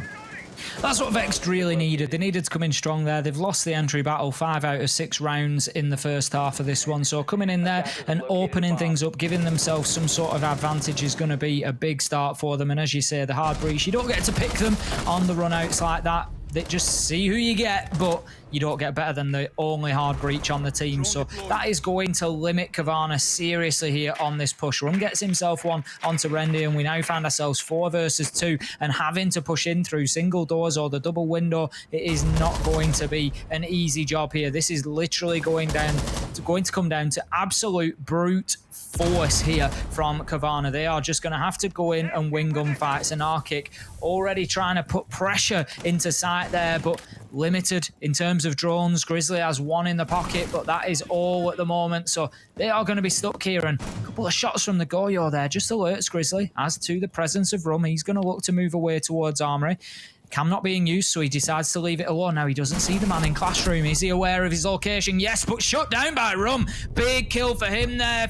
4-1 turns into 4 versus 0 there, as Users will shut down Anarchic, and that is going to be round number 7 going to Vexed. Successful defense for them, but as I said, Kavana, after that great start, they're not going to be worried. They're not going to be fazed by that, because they can just focus on those tough offsites.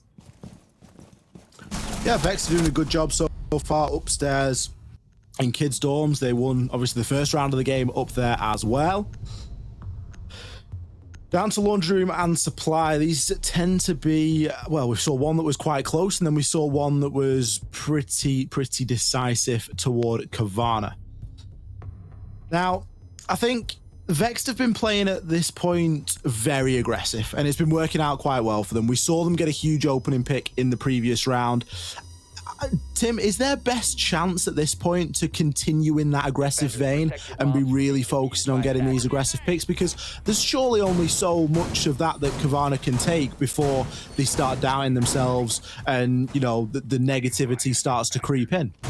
The problem with the aggression is that I think that Kavana will actually respond to it very well, and they'll just play more cautiously for the first 20 seconds or so. So I can't see a situation whereby Vex get themselves into such a position of superiority through picking up early kills, because if it happens again now, for example, if they go for that aggressive peak second time around, they might be successful here. Do I think they'll be successful a third time, fourth time, fifth time? No, I really don't, because I think Kavana have shown, you know, an understanding and an ability to just lock that down, to just shut it out. And I think ultimately what it will turn into is free kills for Kavana. I think if Vex continue to try and bring that level of aggression in the first 20 seconds, it's going to lead to predictability.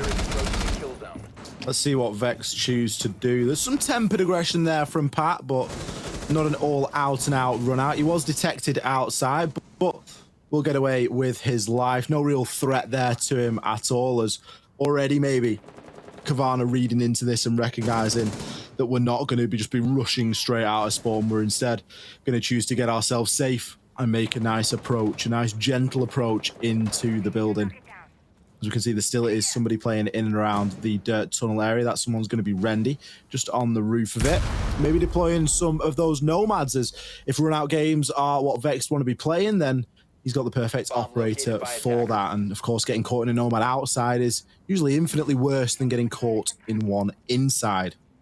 Slothy's going to be inside of the top of Freezer stairs now, as Narkic seems to be joining him somewhat as well, looking to pressure on down into Freezer. Now, we've seen a little bit of drone work throughout the course of this round, but we haven't seen an absolute ton. I think the hatch there is going to start to get opened, as we are looking to push Josh out of that freezer area, and that's done exactly that. Sloth can now make his way down, but he's still got a difficult angle to challenge onto. It's never easy peeking onto the bottom of these freezer stairs, because the wall could be open. Of course, that's often left soft to provide a line of sight. In this case, half has been reinforced, but there could always be somebody just playing in and around the doorway, and it is a bit of a wide swing that you need to be careful of. And well, Slothy's going to get caught out by it. Pat, very patiently watching the angle, will be rewarded. Good entry again for Vex. That's 2 in a row now where they've picked up that opening kill, and they will be looking to push on and take 2 rounds in a row, and that really does start to get them back into things. At 5-3, it's not looking like the end of the world, but as I said, the focus has to be on that meat inside. As the drop comes down, that is going to be a kill onto the sledge. Users and Pat just teaming up there for 2 between them. Gorgona goes hard, but Josh and Rum will shut things out, and that is Vex Gaming getting themselves back to 3-5. The question is, can they do it, Ollie? Can they shut down a difficult meeting or dying in sight?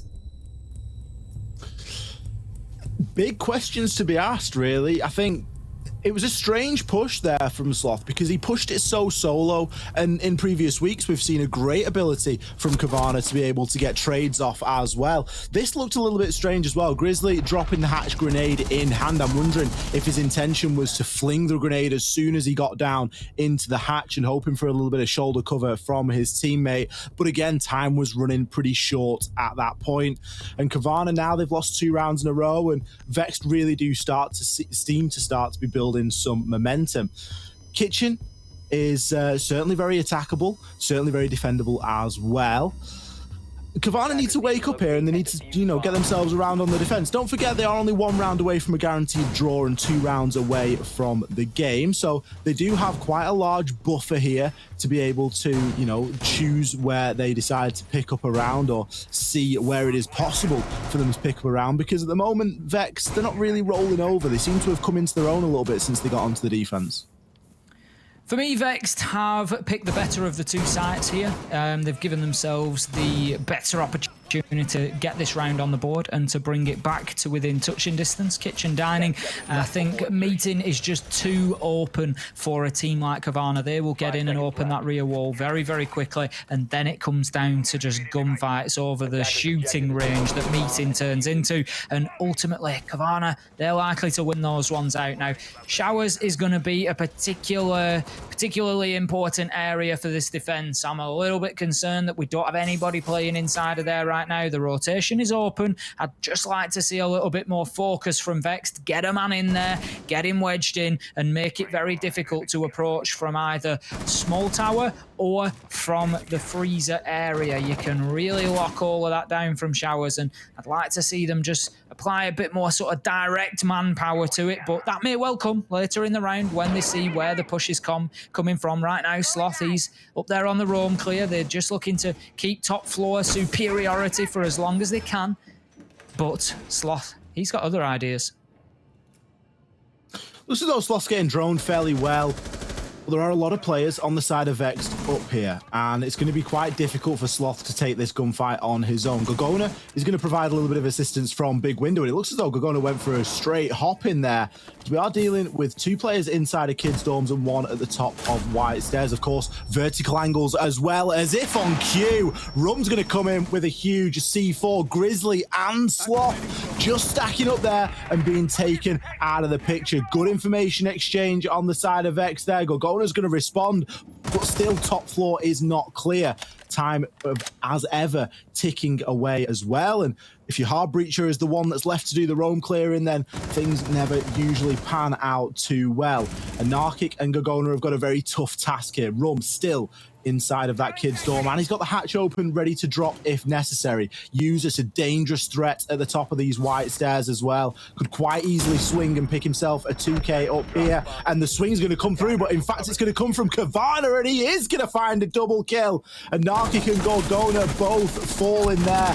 Rendy, the last man standing, he's going to whiff his shots and run out of ammo. Vexed, yet another round. Right now, it's going to start getting into the heads of Kavana, and the big problem here is that Kavana know that they are in a position to potentially close out that top spot today without even needing to play next week. They can put themselves 6 points clear. Right now, they are 3 points clear of Audacity and M&M. M&M have lost. I know you might not believe me, Demise did not get a draw. They managed to get the win against M&M, so that now puts them locked on 10 for this week. Audacity have got to play Na'Vi yet. So, arguably, you can easily see a situation, a timeline, where Audacity do not come away with a 3-point win. And if that is the case, and Kavana win here, then it puts them locked in to the top spot. They go through, number one. They get the best seeding, and they get the bragging rights. And that is a big, big mental thing for them. And it could be applying some pressure here, because they are coming up against a team that, coming into it, we said they were going to beat. And you know, probably most people thought that they should be, but Vex right now, they are digging their heels in and they are fighting back, and the real danger in front of Kavana right now is coming into this. I said, if Kavana get themselves 5-1 on the defense, they've got those tertiary sites, and that's where they can pick up the 2 rounds that they need. They don't need to worry about dorms, they don't need to worry about laundry, they can just pick up kitchen dining, kitchen meeting, whichever one Vex choose to defend. Right now, they've just lost that tertiary site on the attack. And so Vexed are able to go back to their primary site of dorms. They've got laundry to follow it up.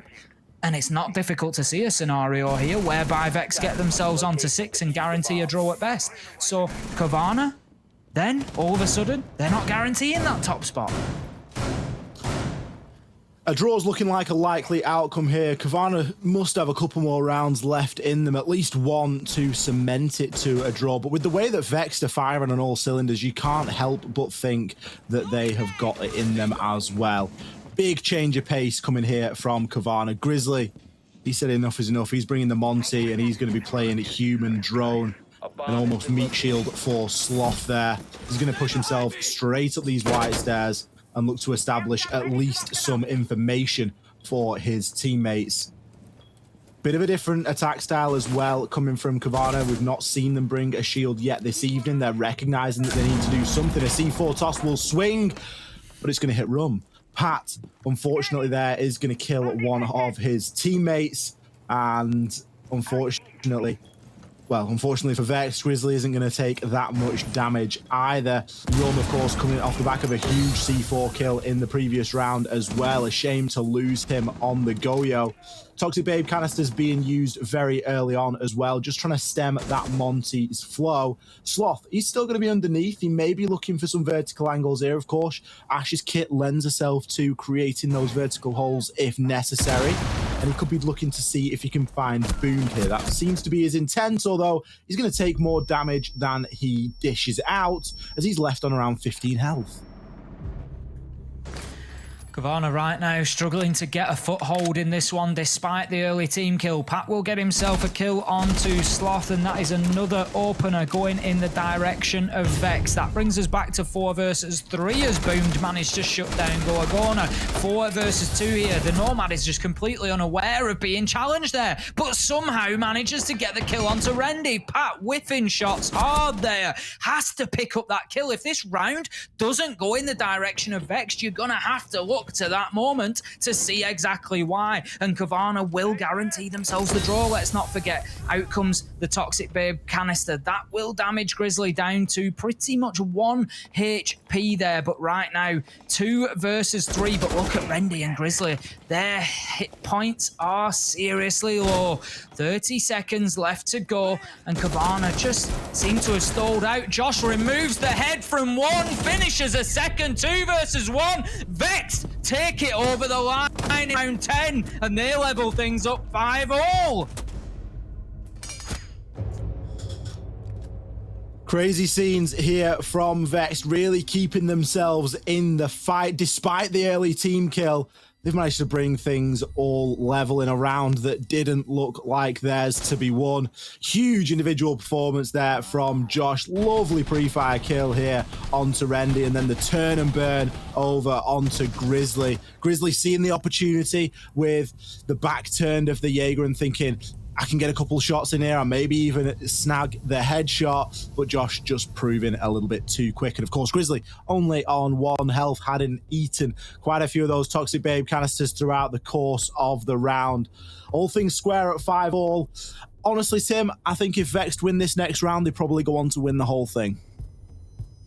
Attackers need to I don't disagree with you. I feel like Kavana are just really struggling to put this over the line at the minute. They're attacking now onto a very difficult site down in Laundry and Supply. It is not easy to pick up attacking wins down here. Generally speaking, I think we're usually on about a 25-30% win rate for attacking sides down on the basement site. It is more of a rarity than it is the norm for them to come away with the round, and that bangs Vex straight onto a guaranteed draw and an upset. Kavana will then be limited to moving on to 14 points and can potentially still be chased down. It's not the end of the world for them. If Audacity don't come away with anything from Na'Vi, then they are still in the same position of having that top spot, but it leaves the door open. That is the major key.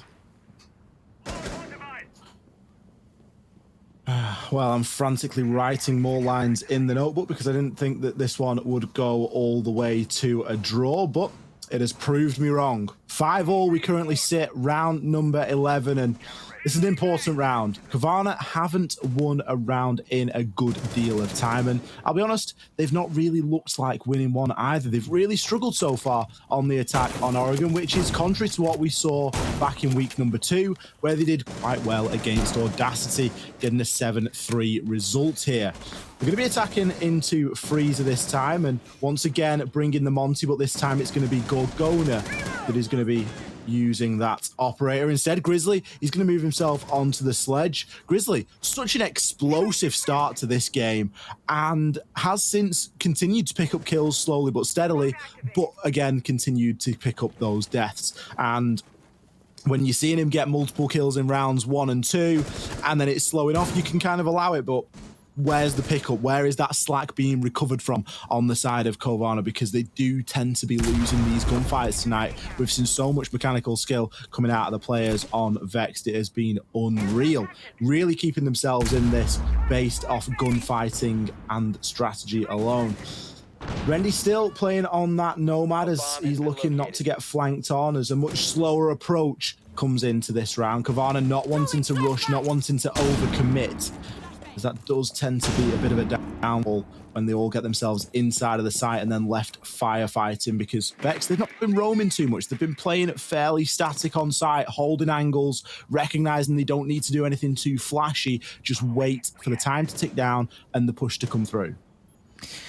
I mean, we have to call it that a couple of the Kavana players, or all of them at this point, have just they've dropped off a cliff coming into the attacking half, and we know that it is more difficult on Oregon at the minute, and it will be for a little while whilst it's still new. But ultimately, we're not shouting out the same names. We're not shouting Sloth. We're not shouting Grizzly. We're not shouting Gorgona like we were previously when they were on the defense. They have just completely been stopped by Vex at the minute. Out comes the Nitro. What a kill from Rum onto Gorgona. He hits detonate and the screams reverberate throughout the game as the Monty goes off the board. And right now, Vex are heading towards a guaranteed draw as Pat backs it up with one of his own. Grizzly, however, fighting hard for that top spot, comes in and gets one. User shuts him down in a trade though. 4 versus 2 right now. And we see Users with a huge finish.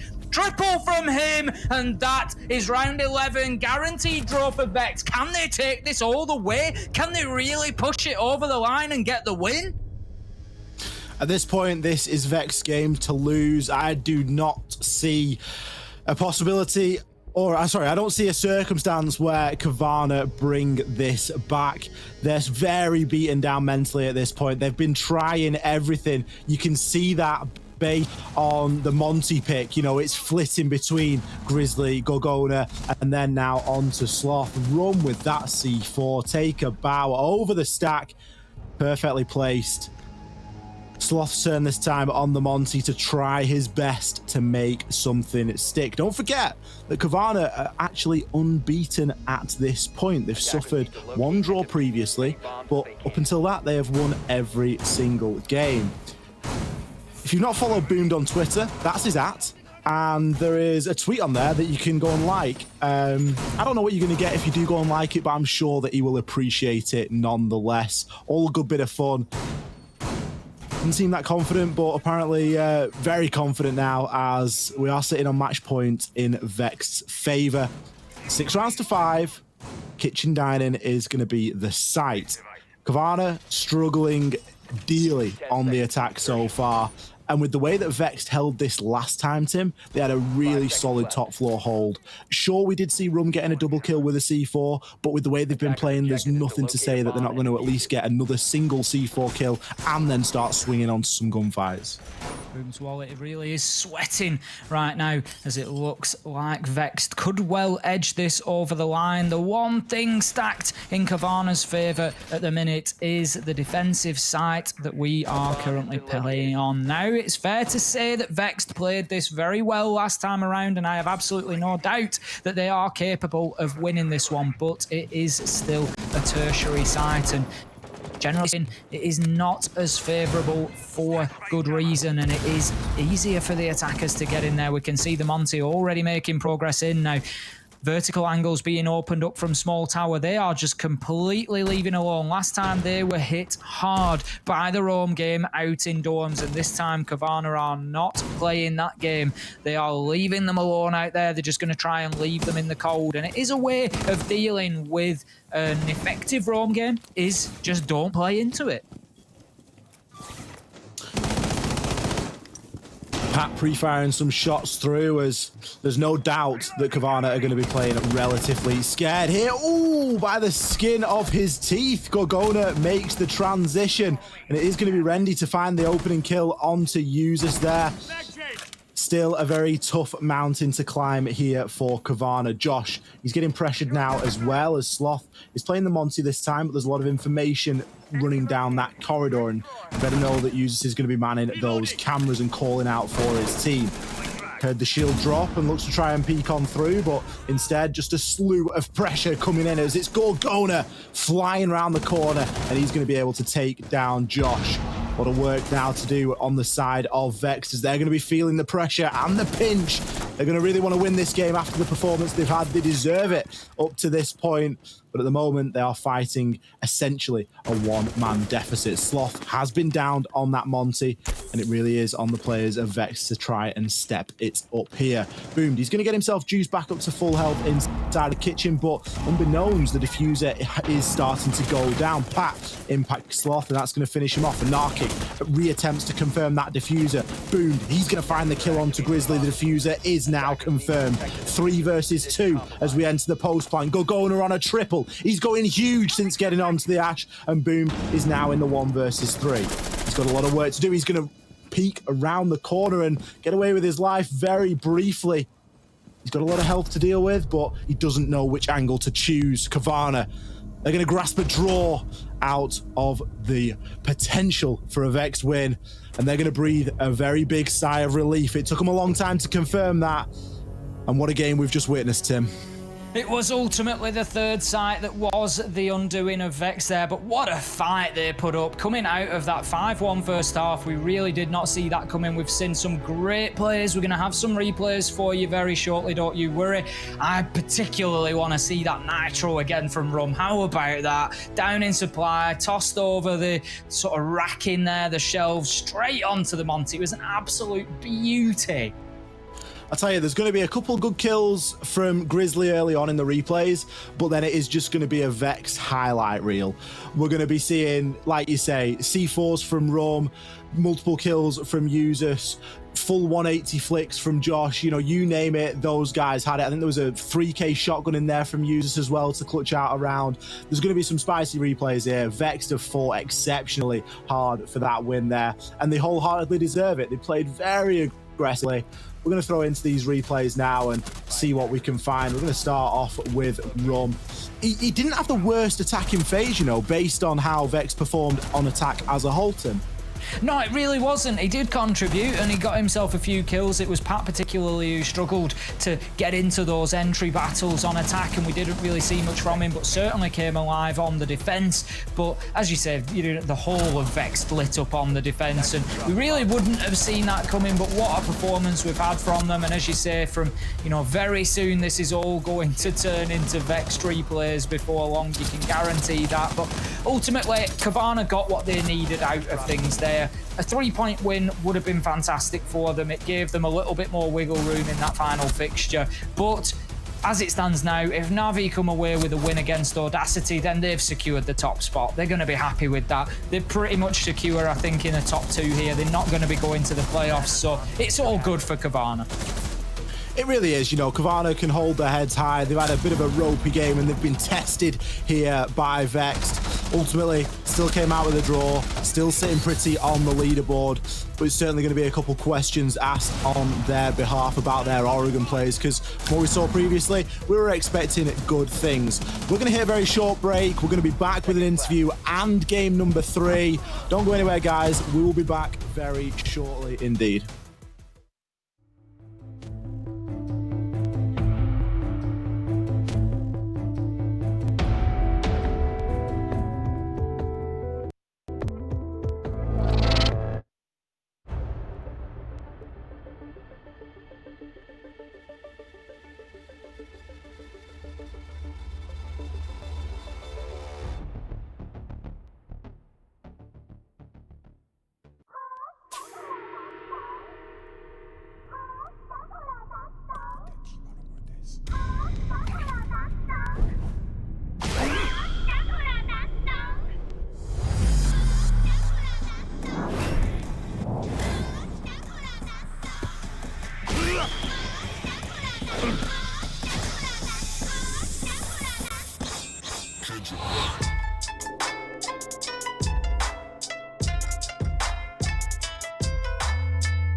All right, ladies and gentlemen, welcome back to the Rainbow Six Ireland and UK Nationals. I'm here with my man Sloth. You got the Nick Merckx thing going on, man. You're kind of low.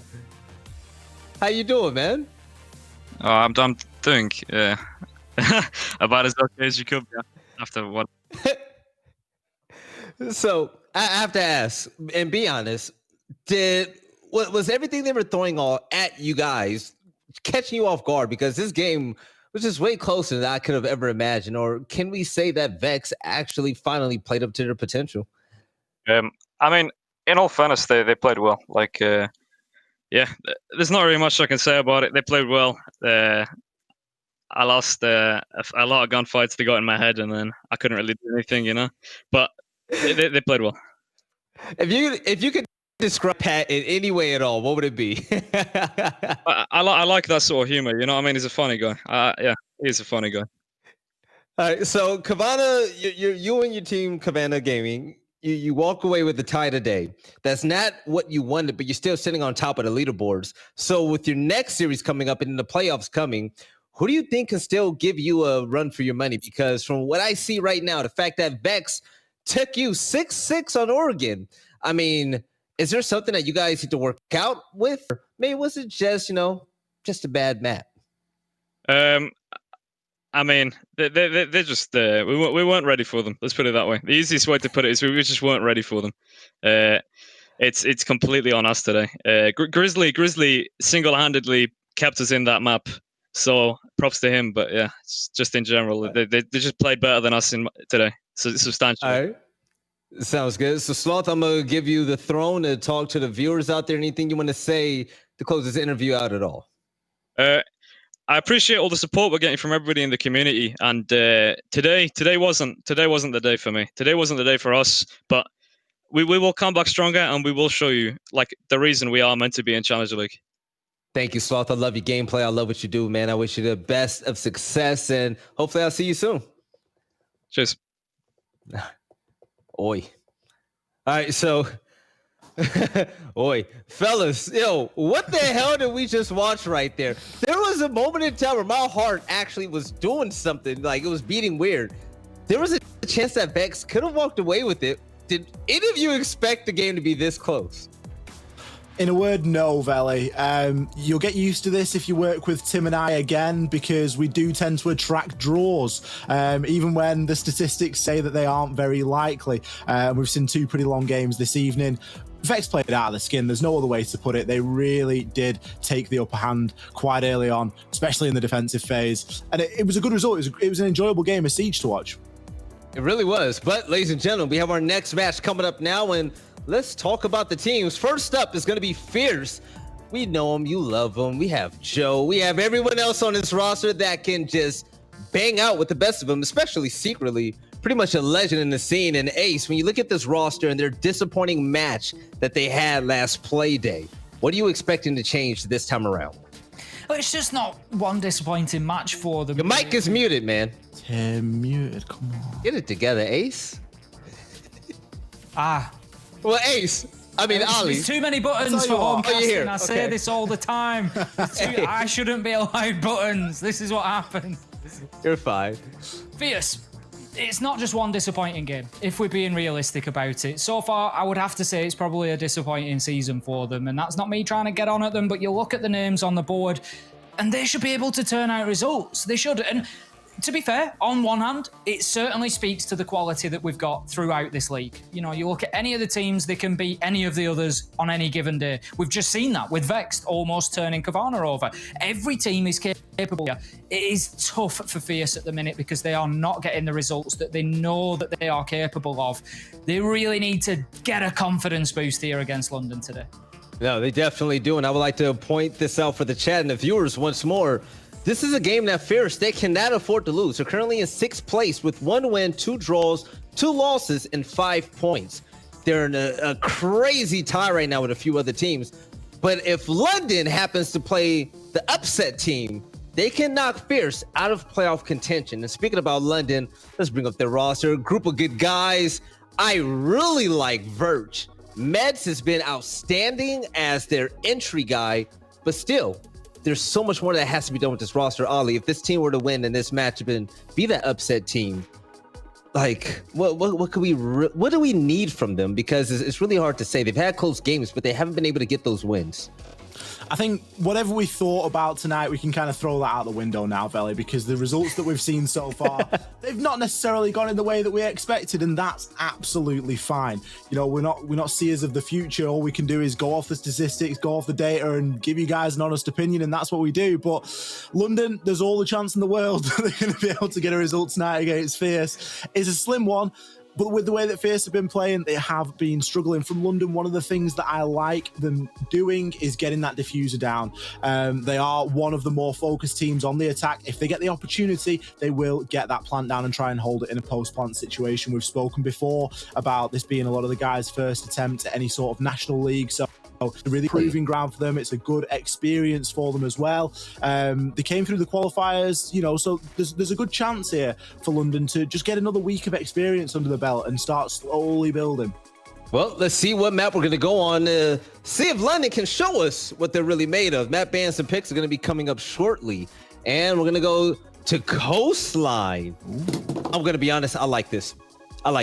Ace, if you were to give Coastline, if you were to describe Coastline's play style in any way, what would it be? And why would that work out for teams that aren't as good strategically as others? Gunfights. Gunfights galore, that's what you're going to get on Coastline. Very easy to shut down the rotations. Not necessarily down, but there are only 2 ways up and down between floors. Yes, you can drop the courtyard, discounting that for a top floor to bottom floor rotate. You've got 2 staircases. Take a Nomad, take a Gridlock, it's easy to shut them down. Take Claymores, you can even shut them down. So once you get top floor control, particularly attacking onto ground floor sites, it's easy to keep hold of it. So the roam game can be difficult sometimes. So that is why your strategy sort of goes out of the window a little bit. It's just about getting in there, winning those gunfights, aggressing onto site. When you're defending, you can play the roam. Once you're forced off it, it's about locking down that site and winning your gunfights out of it. So yeah, that's, for me, I think that suits London down to the ground here. Keep it simple. Nothing over the top. Just get in there and have gunfights and just use this as more of that foundation for you to grow as a team. I want to point out something that's really weird. I'm looking at the map ban percentages. You all banned so many NA favorites. It makes no sense. Coastline Villa, like 80+% ban. That's insane. But it's time for fun. Predictions. Always ask Ollie first. Ace, I'm gonna leave it up to you. Who's gonna win here on Coastline? I think it does come down to Fierce. There's big names on that side. There's a lot of ability. I think they win the gunfights. Ollie, is Joe and the boys going to reign victorious, or do you think there's going to be an upset story? I think it's going to be an upset story, Veli. You know, we saw London take 4 rounds off Kavana last week on Coastline. You can't argue with that. You know, there's potential. There's potential for a bit of an upset here. Ollie is with it now. After everything we've seen today, I love it. But ladies and gentlemen, the third game of the day. Let's get this thing going. Ollie and Ace, take it away. Oh, thank you very much, Veli. Let's throw it down into Coastline. Third game of the night, Fierce versus London. Good luck, have funds in the chat. Fierce, they're going to be starting out on the attack. As we see London, they're going to start out on the defense. Capital, my favorite operator for Coastline. He's going to be banned out. He's gone favourite for a reason, and that is because of his power coming in with so much utility, speed, good weapon. It really is not difficult to see why Capitao is still a player favourite and a ban favourite as well, so he'll be taken out to begin with. We're going to have Fierce now coming in with their first attacker ban. That is going to be Hibana taken out of things. Not too much of a surprise. You don't need too much hard breach utility here on Coastline, but one area that Hibana is particularly useful for dealing with is, of course, that big quadruple wall that looks into the hooker site, the billiards site of hooker and billiards, and just allows you to open up the space behind bar so that the smoke can't play in there. So no surprises to see Hibana gone. Echo will follow and Valkyrie thereafter, so we do have Mirror available. Interesting stuff. Mirror not always available. Maestro, of course, being available as well. A little bit more usual to see him sneaking his way through the ban phase. Hooker Billiards going to be the first location for London to defend. Now, if memory serves, they started on the defense last week against Kavana. And they came out at a 3-3 split at the half and then just sort of struggled a little bit when they got onto the attack. Now, with the way that the bans came out, essentially London chose to go to this map. So I'm wondering, Tim, do you think they've put a little bit of work in on Coastline since last week? And they're thinking, you know, there's a good chance Fierce are going to want to take us there. Let's put a bit of work in and see if we can manufacture something. Very possibly. We'll see as the game plays out how much homework has been done and how much it pays dividends. But I think coming in on the defence here could be a tough start for London. We do see this one quite difficult to defend, and the reasons are there in front of us, as we've already discussed. It's particularly difficult to hold on to roam games. If you play roamers downstairs, for example, on this site, it's reasonably easy for those attackers to come in and shut down their returns to site. They don't have a nomad on the board. They do have the potential still to just even hold down those flanks. It's not difficult. You don't really need to worry about cool vibes because you're basically coming straight back up to the site. So the only flank you really need to hold down is the main white stairs from main lobby. So one drone, one gun positioned on there, and all of a sudden your roamers are completely out in the cold. So it really does limit what you can do on defense sometimes, and that's why we end up in these big gun battles in and around site. And I think that that's going to play into Fierce's hands on the attack to begin with here. We've got to take a second to look at the lineup that Fierce are bringing here. It's hella aggressive. Zofia, Iana, Ash, Sledge, and the Twitch. Now, Coastline, it's a map where it's not unusual to see a Lion. It's not unusual to see a Dokkaebi. It's certainly not unusual to see somebody like a Book or a Nomad. Secretly, a player that sometimes plays the Book as well, maybe more well known for playing the Book inside of UK Island Nationals. Interesting choice for the Twitch. I'm not sure if that's because of the threat of a mirror. Maybe didn't want to have to try and deal with that if possible, but we are dealing with a very destructible map as well, and mirror windows can often be dealt with vertically. So I'd like to see where this lineup's going first, because it does show a lot of aggression, but it doesn't show a great deal of flank watch or a great deal of, you know, this is going to be the strategy. It seems like a very kill-heavy lineup, which if that's what they're going to be going for, this could be very explosive indeed.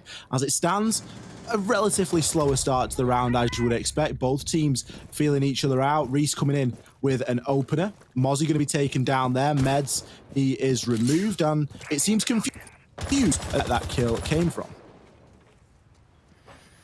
1 minute 30 left on the clock. As we can see, the Mozzie just bodied on the floor in the corridor there. 5 versus 4 we find ourselves, and it is in the advantage of Fierce. And that's the last thing that London need at the minute, is these kills raining in against them potentially. It is not going to leave them in the best of spots to be able to challenge into the later round. Joe gets himself one onto Nerf, and that is another thing that London could do without Joe getting himself running. We've already spoken tonight about how capable Joe is as a player, and coming in and getting aggressive kills like that is only going to give him more confidence and grow him into the game. Virch is on a flank here, and this could be a big one. He might just be able to net himself a couple of kills and start to, I was going to say, swing this round towards London's favour a little at least, but nah, he's watched, he's locked down, and that's going to be a flawless round for Fierce to kick things off. Big round coming in from Fierce, not suffering a single casualty. Kayak obviously pretty pleased with his grenade kill in there as well. As London just got picked apart systematically, one at a time. Not a lot of potential for trades, even some confusion on the side of Meds as just to how Reese managed to find that kill, but it was a kill nonetheless. Kitchen service now going to be attempted. London not going to go for another bite of the cherry upstairs in Hooker and Billiards. Still not opted to bring that mirror, choosing not to choose that option, as often when we see mirror available, she's still not chosen because teams just tend to ignore her as an operator.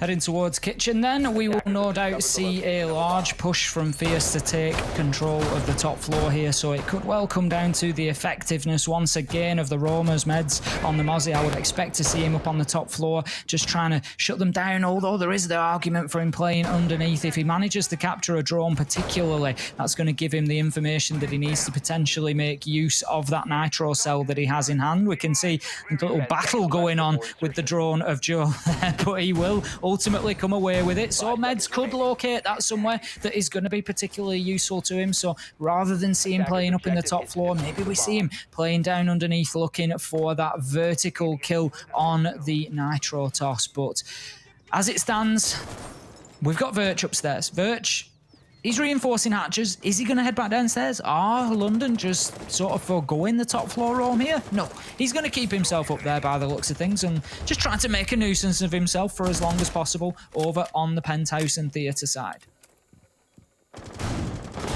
Med's looking to challenge onto Sauna Door, but not for too long. He's aware that somebody is going to be playing out there, and that somebody is Joe. Joe saw a kill in the previous round, and if he starts to get warmed up, he could be a very difficult prospect.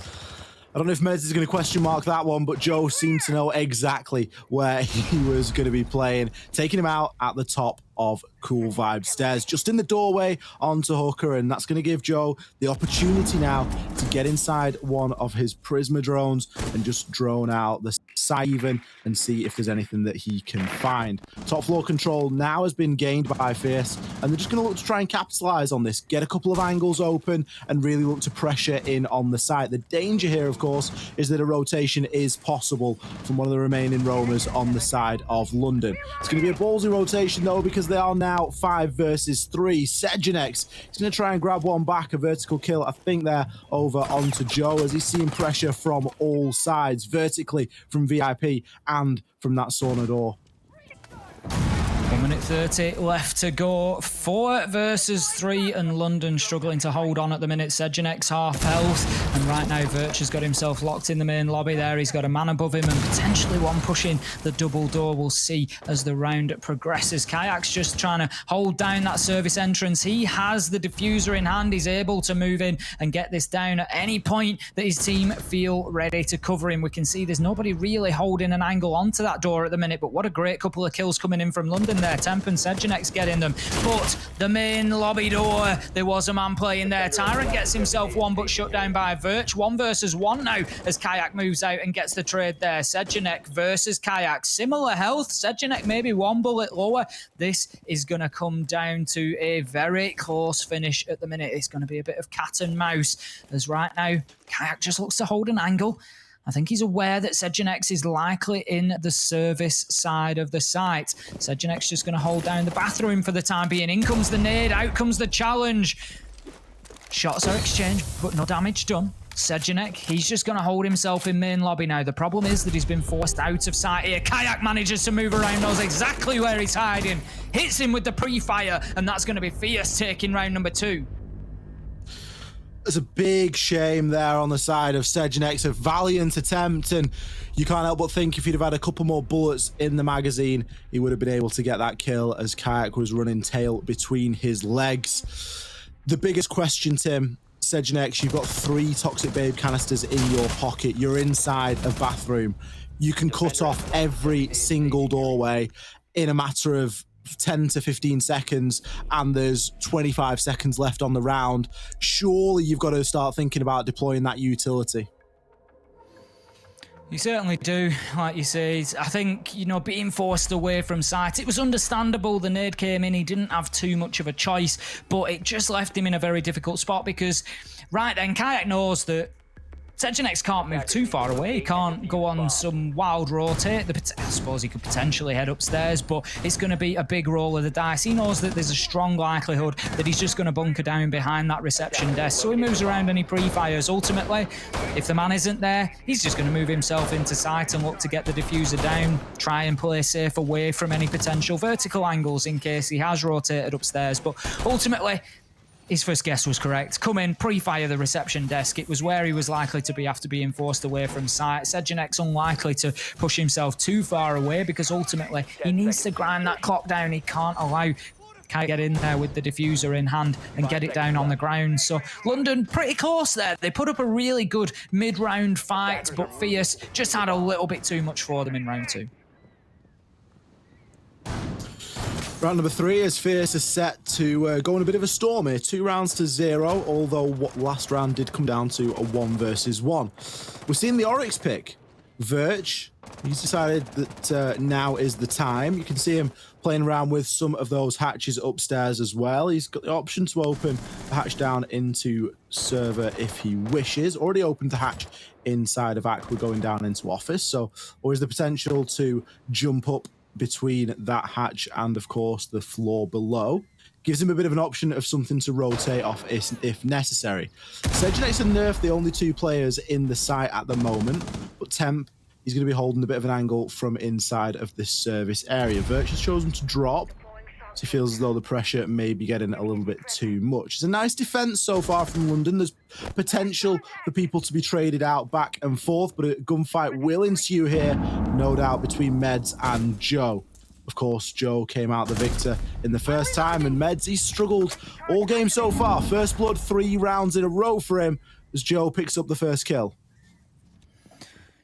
Once again, half a round to go, and Fierce have already got themselves into an advantageous position. Coming out strong in the entry battles so far. Secretly, we'll follow it up with one onto Sejanex, and right now things are falling apart for London. Joe and Tyrant coming in and just piling on the pressure, just pouring fuel on the fire right now as we find ourselves 4 versus 1. Nerf does everything he can with a double kill, but he has got a long way to go, and he needs the lengthy reload on the Alder. He just keeps himself away, but that is going to allow Kayak all the time he needs to get that diffuser on the ground, and we can see Nerf, he's looking for a real long rotate here, being on the 1 speed Maestro. He's low health, diffuser is down. This is a huge ask. He gets shut down, he's taking a drone out secretly, finds him wanting, finds him out of that ADS and just shuts him down. Round 3 going to Secretly and Fierce. They are really starting to stretch their legs here.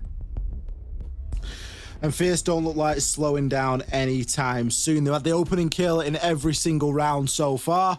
And despite good attempts from the players of London. They're just not able to win out these gunfights consistently enough. You think that that's going to be a gunfight that Meds ought to win onto, but at this point, is it going to be one of the drones? Is it not going to be the drone? Am I giving my location away? He's had so much trauma in and around that cool vibe area. It's no wonder there's a slight little bit of hesitation on pulling the trigger. Fierce starting exceptionally strong here. And this is kind of the Fierce that we were expecting from the start of the season, Tim. You know, Demo was one of the guys that really backed these boys as being a team to watch so far throughout. And they're stepping up tonight, recognizing the importance of this fixture.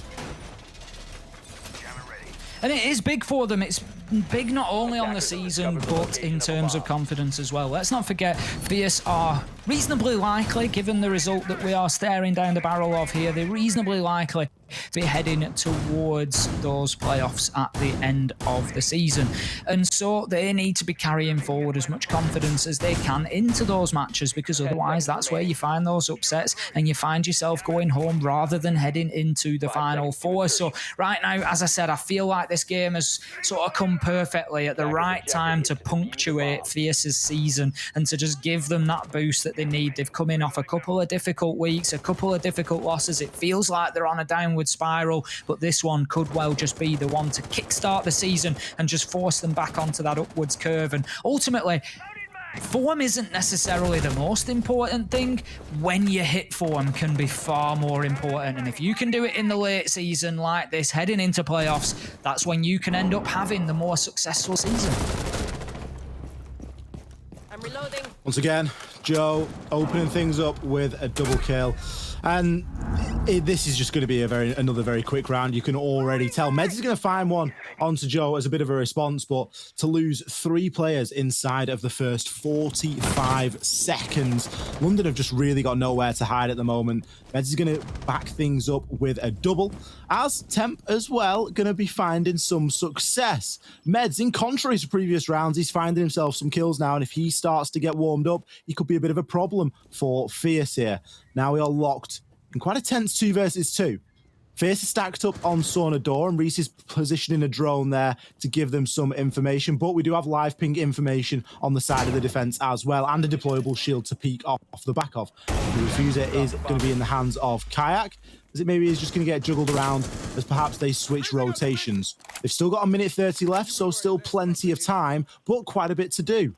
Meds is, of course, playing Wamai, so he has the frisbees that regenerate over time, and he can keep himself relatively safe. The push now coming in from Kayak inside a kitchen. Seems to be singling out the player behind that Sunrise bar, and that player is going to be Meds. Not taking any chances, looking to drone as he goes. Spots out onto the Maestro of Temp as well, and is going to go for the pre-fire on the corner. Now the location of both these 2 defenders is known, but equally, the location of the attackers is known as well. Meds on for a triple kill for the round. Can he get the quad? Yes, he can! The push comes in from Reese and Kaya, but Meds is too good. We know that Meds has got it in his locker, and he just got it out right then. 4K to finish things off. Great round from him, and puts 1 on the board for London. Not too soon, might I add. They were just starting to slip way behind, attacking Fierce side here, and with a good start from Fierce, Joe opened things up with a nice kill onto the Jaeger of Virch, but London just fought their way all the way back into it. Great round for them. The problem is, the big problem for London, you can't always rely on those rounds. You can't think that Meds is always going to come in with that clutch finish to close rounds out for you, and you have to get yourself into fighting in the mid-round more, keeping that man count level, winning those entry battles, and giving yourself every opportunity to get some advantage in the rounds rather than fighting from the back foot. So round 5, we're going to be heading to Penthouse and Theatre this time around for London. Not a site that we see too much of. It doesn't tend to be one of the primary 3 sites, but we're seeing a little bit more of it recently. Not necessarily here in the EU, but around coastline, around the world in general, we have seen a little bit more Penthouse Theatre. It's still a tough site to hold on to, though. Tough, maybe an understatement, Tim. I was writing my notes for the round conclusion when you were talking then, and I heard you say the words Penthouse and Theatre, and I very quickly looked up at the screen saying, okay, this is, this is unusual. I doubt that we've seen it so far yet inside of UKIN this season, as it isn't that much of a popular map, but for that reason, it's not a bad one to pick because, you know, Fierce are going to have to attack onto it and maybe adapt a little bit on the fly. And of course, with Mirror being available, it does make things a slight bit more viable. Now, the biggest question is going to be Meds. Now, he's going to be dead.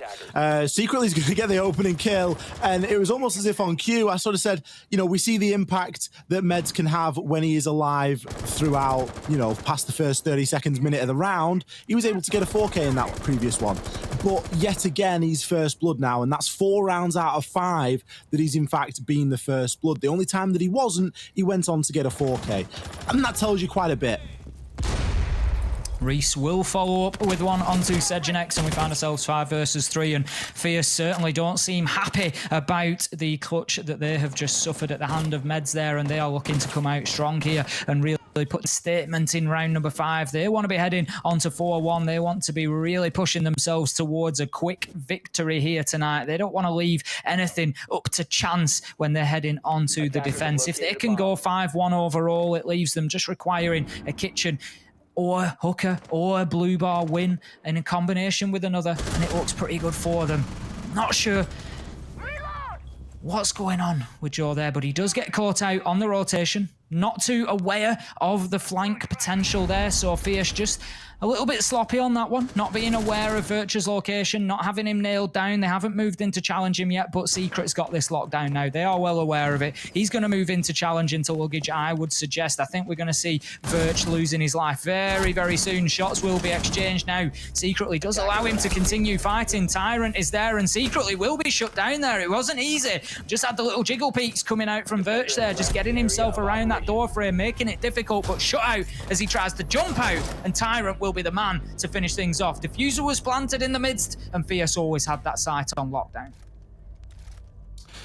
Yeah, the controller big window proving too powerful. It was almost battle of the crouch walkers there, as we had Joe crouch walking his way down 90 corridor, and then following up was Virch crouch walking his way down 90 corridor. So almost the last one in the race is going to be the winner, but the winners ultimately were Fierce on the round, Kayak getting in and getting that diffuser down, and the site just left a little bit light. It didn't really matter that Secretly died there to that. It was just wasting a good deal of time and allowing his teammates to confirm that diffuse. Fierce still in the lead, 4 rounds to 1. As we now enter round number 6, Hooker Lounge and Billiards. I think we've only seen this site once so far, Tim, and it was round number 1. And it was quite a quick round by all accounts. We, you know, we just kind of witnessed London get taken down one at a time. Twitch extension, 50-50. I would have thought it would have been a little bit more skewed toward Fierce. Again, confirmation that it is real. It seems that you guys at home are doing an exceptional job of keeping these polls keeping them neutral, very even. There's obviously a lot of love for everyone in the chat tonight because we had a 33% win, draw, and loss previous game. This game it's a 50-50.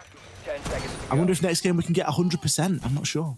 Just 100% in one direction or the other. I very much doubt it, seeing as the next game is Na'Vi against Audacity, and it is going to be a difficult one to call. That really is anybody's. We've seen Audacity playing so well recently and getting themselves up into that second spot. The underdog tag that I think they carried for a little while is certainly falling by the wayside at this point in time, as everybody knows what to expect from them. But with the roster switch, we will see how much impact that has on Na'Vi as well, and maybe it could just be a new lease of life for them. But we still have a game on our hands here as Kayak shuts down Temp. That is going to be the man losing his head in Kitchen, and we find ourselves 5 versus 4 very quickly once again. Fierce coming in and opening things up very, very quickly inside the first 30 seconds, getting themselves an advantage. They are going to be off coastline in absolutely no time. This is going to prove to just be a short weekend break to Ibiza here, X. Wouldn't mind one of those right about now. Tyrant looking to challenge onto Cool Vibes.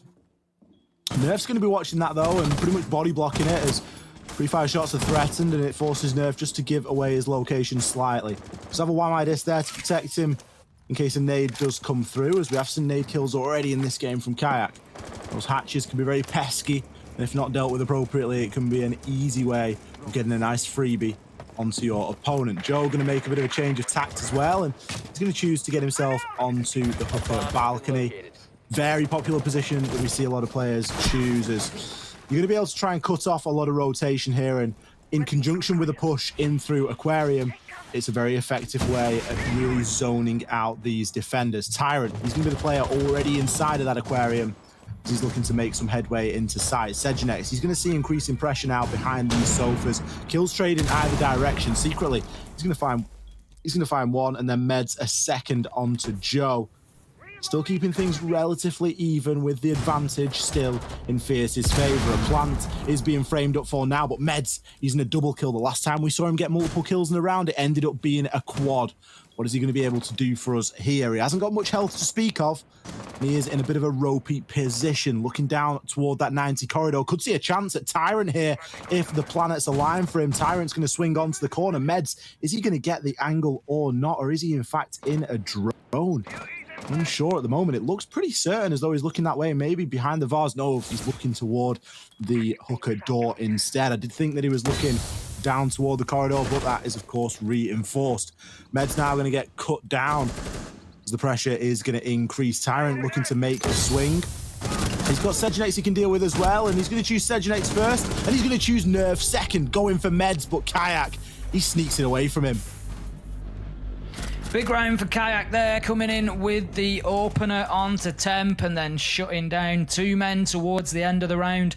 Great round for him. Been a little bit quiet so far, but certainly gets himself into the mix there. And it's easy to be quiet in this Fierce side at the minute because, you know, there's only so many kills to go around, and right now everybody is wanting their piece of them. 5-1 on the attacking half. They've got themselves a serious advantage now coming into the defence. I struggle to see where London are going to take too many rounds here. It wouldn't surprise me to see Fierce come out here and just take two successful defensive rounds in two of the stronger sites and take themselves straight off this one in quick fashion. 7-1.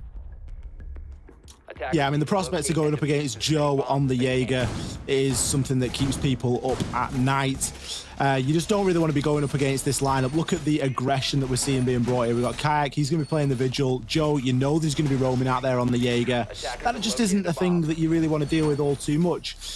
A little bit of a glimmer of hope that maybe London have got is if Meds is now able to start getting these opening kills as opposed to being, you know, droned and caught out. If he's gonna be able to start getting himself into a position where he can drone and pick out his opening kill target and get himself in with the company of Virch, for example, we could see a couple rounds going toward London here, but it'd be a real long stroke to say that they're gonna come out and they're gonna win this game. Because so far, Fierce have been very dominant indeed, but things are all subject to change. Kayak just going to stretch his legs ever so quickly, just ran to the pool and back before deciding that is enough. Going to get myself inside of my cloak and just let everyone know that this is where I'm deciding to start the round.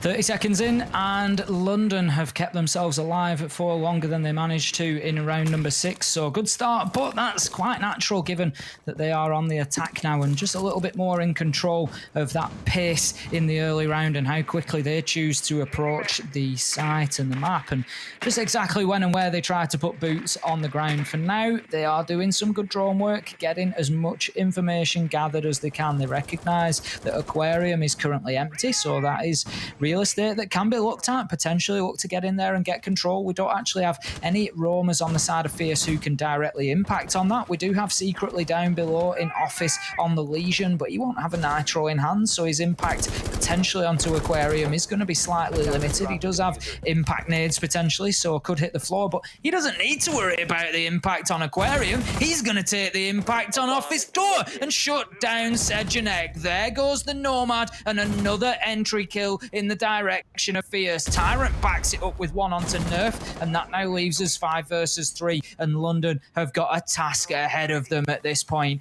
On the attack with 2 men down, still not shutting down the roamers. Air jabs off the board. This one is not going to be easy. Tough task ahead of London indeed, as secretly he's going to find a kill over onto Meds. It puts him on a 2k for the round, gets traded out by 10. But Reese, what about that for a quick peek round the corner? Virch's head has been removed, and Temp, it all now lies on you. Fierce, they're staring down the battle of confirming a match point here and guaranteeing a draw. Temp, He's got quite a bit of time. He's got over a minute. The diffuser is outside and likely being watched. Pressure now coming through. Server turns at the wrong second. Siege timing at its finest, and Joe, he takes full advantage of that. Swings the corner, finds the headshot, guarantees the draw here for Fierce. And I'll be honest, I don't think they're going to be relying on a guaranteed draw X here. I don't think that we're going to see much more than another round. Right now, Fierce are in the ascendancy. They really do have the boot on the neck of London Esports right now, and it is just a matter of time. It's basically how long do they play with the food before they finish this dinner off, because that is what they are being served right now. It is 3 points on a plate for them, and they just need to get themselves over the line and get it finished off. And I can see it coming here in Kitchen. I would be surprised to see London at the moment come and take a round. And as we said, I certainly don't want to get on the back of London too much. They are struggling here today. We've seen them build into this. I think it's, you know, a fair thing to say that as the season has gone on, we have seen better results for London. We saw them, you know, struggling in the first couple of weeks. 7-1 against Audacity. They came out with a draw against Demise. No surprises. Everybody draws with Demise until this week. But then after that, 7-2 to Vex. Then they just struggled a little bit. But then if you look at day 4, day 5, you've got 7-5.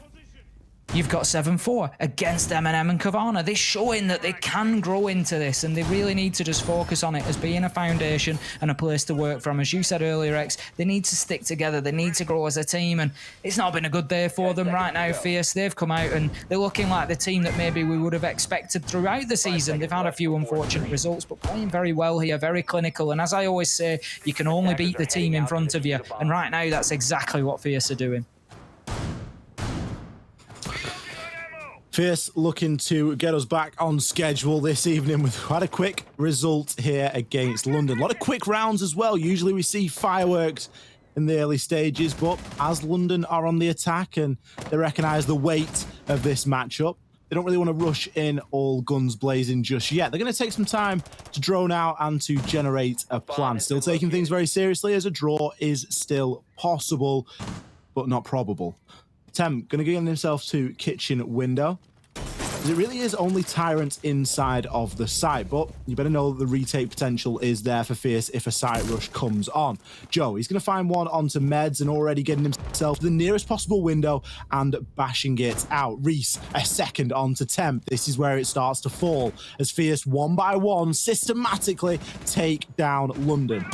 Nerf going to look to challenge onto Service Door now, and he is going to find one onto Joe and potentially a second. Can he hit his shots? Yes, he can. Levels things up at 3 apiece. Things were looking good for Fierce. Now, not so sure. 1 minute and 50 seconds left and still plenty of time for an execute to come out from London. What they've got to do now is get some drone work out, realise that Secretly is above, because if they make their way through that Service Door, it is a certain death trap for at least the first man that pushes on in. Halfway through the round, and we've just reached that little bit of a stalemate point that we get sometimes where Fierce have come in with a strong start, got themselves a lead, and then London have just fought back and have just jabbed out and given them a bloody nose in the mid-round, and it's just forced Fierce to take a step back and to just hold off on the defence a little bit, not get so aggressive, not look to push it any further as they were doing at Service Door, and Nerf completely shut them down. He's going to get himself another one, but his days are numbered surely on the Thatcher. Seriously low health at the minute, but right now Secretly's not being dealt with. He's up there on the top floor. He's just holding that vertical angle from Penthouse there, and he's going to hold this onto the service entrance, but he doesn't see the man going in above. There is an absolute pixel of a foot there, but it's easy for us to spot when we have the outlines to our advantage. And Secretly, I don't think he sees the man just yet, but the diffuser isn't going to start going down at this point in time. Right now, London, they are trying to find another kill. They're really trying to nail this one on before they go in and look to get that diffuser down. Reese is just holding his position. Out goes the Nitro. Will it be successful? No, they managed to dip away. He tries to take the fight, switches to the shotgun, takes shots, is now damaged. He needs to be backed up by Secretly here. He needs some help. Sejunek gets the diffuser down and activated. 2 versus 3. But Secretly, he's on a flank. He gets one. Can he get the second man in service?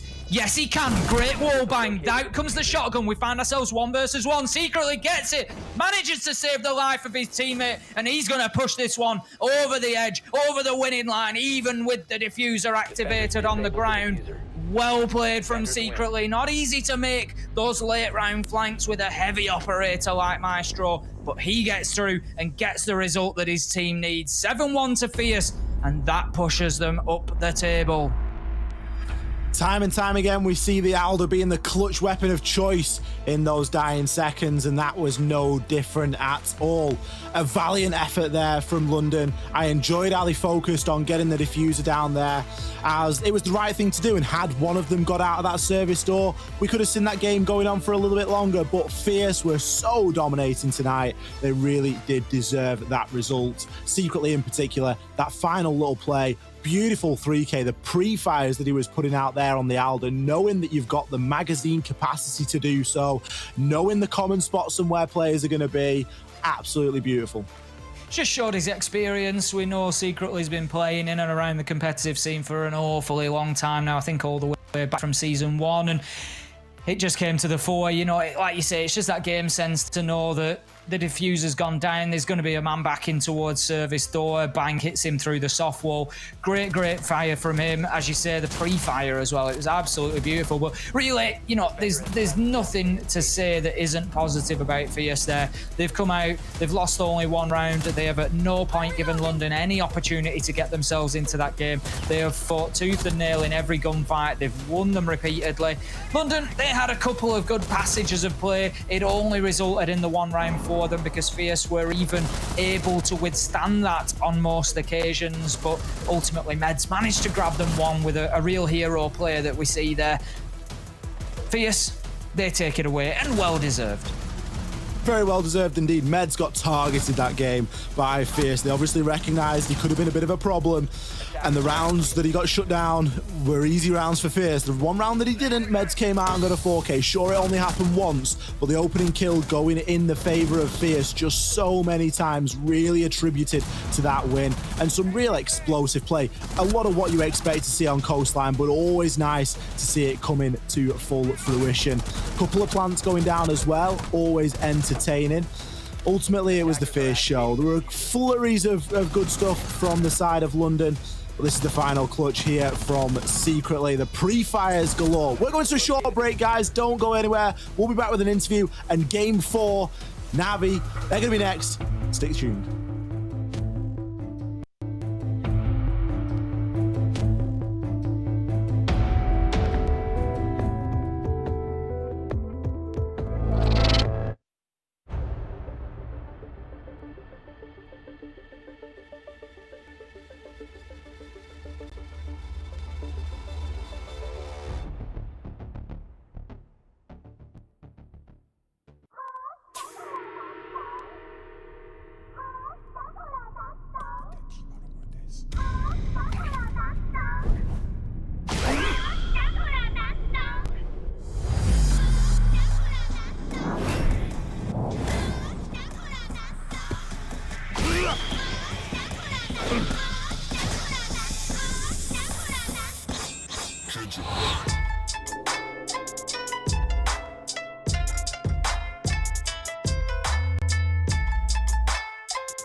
All right, ladies and gentlemen, welcome back to the Rainbow Six UK and Ireland Nationals. I'm Belly, the host, and I'm going to be here with the one and only Kayak. How you doing, man?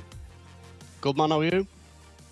I'm doing great. Watching you guys just run crazy on Coastline. There was nothing else going to stop you today. But in this matchup, when you found out you were playing on Coastline against London, what went through your head? Did you think, okay, this is not a map that they should be wanting to go to? Or, well, you know, what really popped out at you? To be fair, like, we've never really, like, historically been a good Coastline team. So, like, I think teams probably think that's a weakness, but that's something we've been working on over the preseason break. But as teams, as we just showed, like, it's a really strong map of ours. When we when we were playing it for the first time, we were literally buzzing. Like couldn't wait to start playing it. And as you saw, like there's some aggressive plays here and there, just good teamwork. We just said today, let's not. I know we've had a few bad weeks, but let's put that behind us and let's just have a bit of fun today. And we showed that like we can beat anyone if we're just on the day. So. And that's the way to go about it, right? And one thing that your team did extremely well on, and I believe if it wasn't every single round, it was every round but one. You always got the first blood. More specifically, Joe, when it came to taking meds out the game, what happened in the comms once that kill tally kept rising for Joe and he kept bodying people to begin with? Yeah, Joe's probably his best attribute is getting that first pick. So that's just something that we just allow him to do, especially on coastline. The defenses are usually pretty hard, so we just let him just go out and just do his job. We basically it's a map where you can just be unleashed in a sense. We just send him on his own journey. He just goes and kills people. So it's honestly probably his best map for Joe because he doesn't have any strings, anyone pulling him back. So it's a really good map for us. All right, so Kayak, with that win, you went from 6th place all the way up to, I would say, top 5. I don't know what the tiebreaker is between you guys and Demise, but now that you're away from 7th place, I mean, is the job done yet? What is next for this roster in order to get better so you can hold the trophy at the end of the season? Yeah, we're definitely not the finished product right now. As people have seen over the weeks, like we've shown our weaknesses, and we're slowly over the weeks, obviously scrimming hard, trying to fix these mistakes, making sure they don't happen in game day. And yeah, we just went through a bit of like role changes type stuff, like see if that can change anything. We've went through the VODs obviously of what we played, and I think obviously we started with pretty rough season on our standards. Like people will be happy with our position, but we're not happy with that at all. But as long as we get top 6 and we get into the playoffs, then we can start. As long as we pick up rhythm there, then that's all that matters. All right, I just want to say, Kayak, you're a really good interviewer. Any last words you'd like to say to the viewers and the fans out there that's cheering you on? Yeah, thanks everyone for supporting us. Obviously, the people that support us when we're losing, that probably means more. But if you're here now when we're winning, then we'll take that as well. So. All right, Kayak, I wish you the best of luck, man. I hope to see you again soon. You have a great day, okay? A great rest of your night. Thanks, man. Yeah, you too, man. Cheers. Bye-bye. No problem, man. It's so funny. I got to think about the time difference. The sun is still out over here. I don't know about over there. But fellas, how do you feel about that matchup you just casted? It was really fast. We live in the UK, Veli. The sun never comes out to begin with over here. We get clouds and that's it. So, but no, to answer your question, it is going dark here. The light is fading. We are in nighttime. Much like London just faded into obscurity there. They never really showed up. They got run over by Fierce. There's no way of putting it. It was a tough one. So, this is a time I've been so ready for. Everyone in the chat, you've been waiting for this matchup. We're going to have Navi versus Audacity. But first things first, let's talk about Navi. Recently, there was a team change, and Ali, I'll let Ace talk a lot. Do you want to give everyone a rundown about Quadzi and what happened with this team? Well, I don't think that many people know this yet because I found out about this team change literally after we'd done rehearsals today.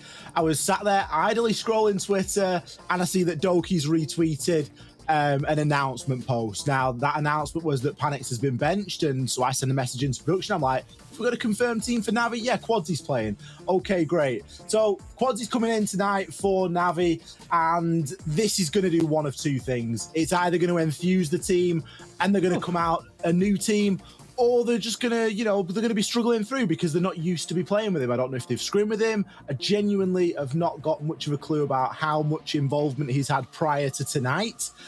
I guess we're going to find out. It's not going to be the best night to do it on, though, going up against Audacity, sitting second in the leaderboard.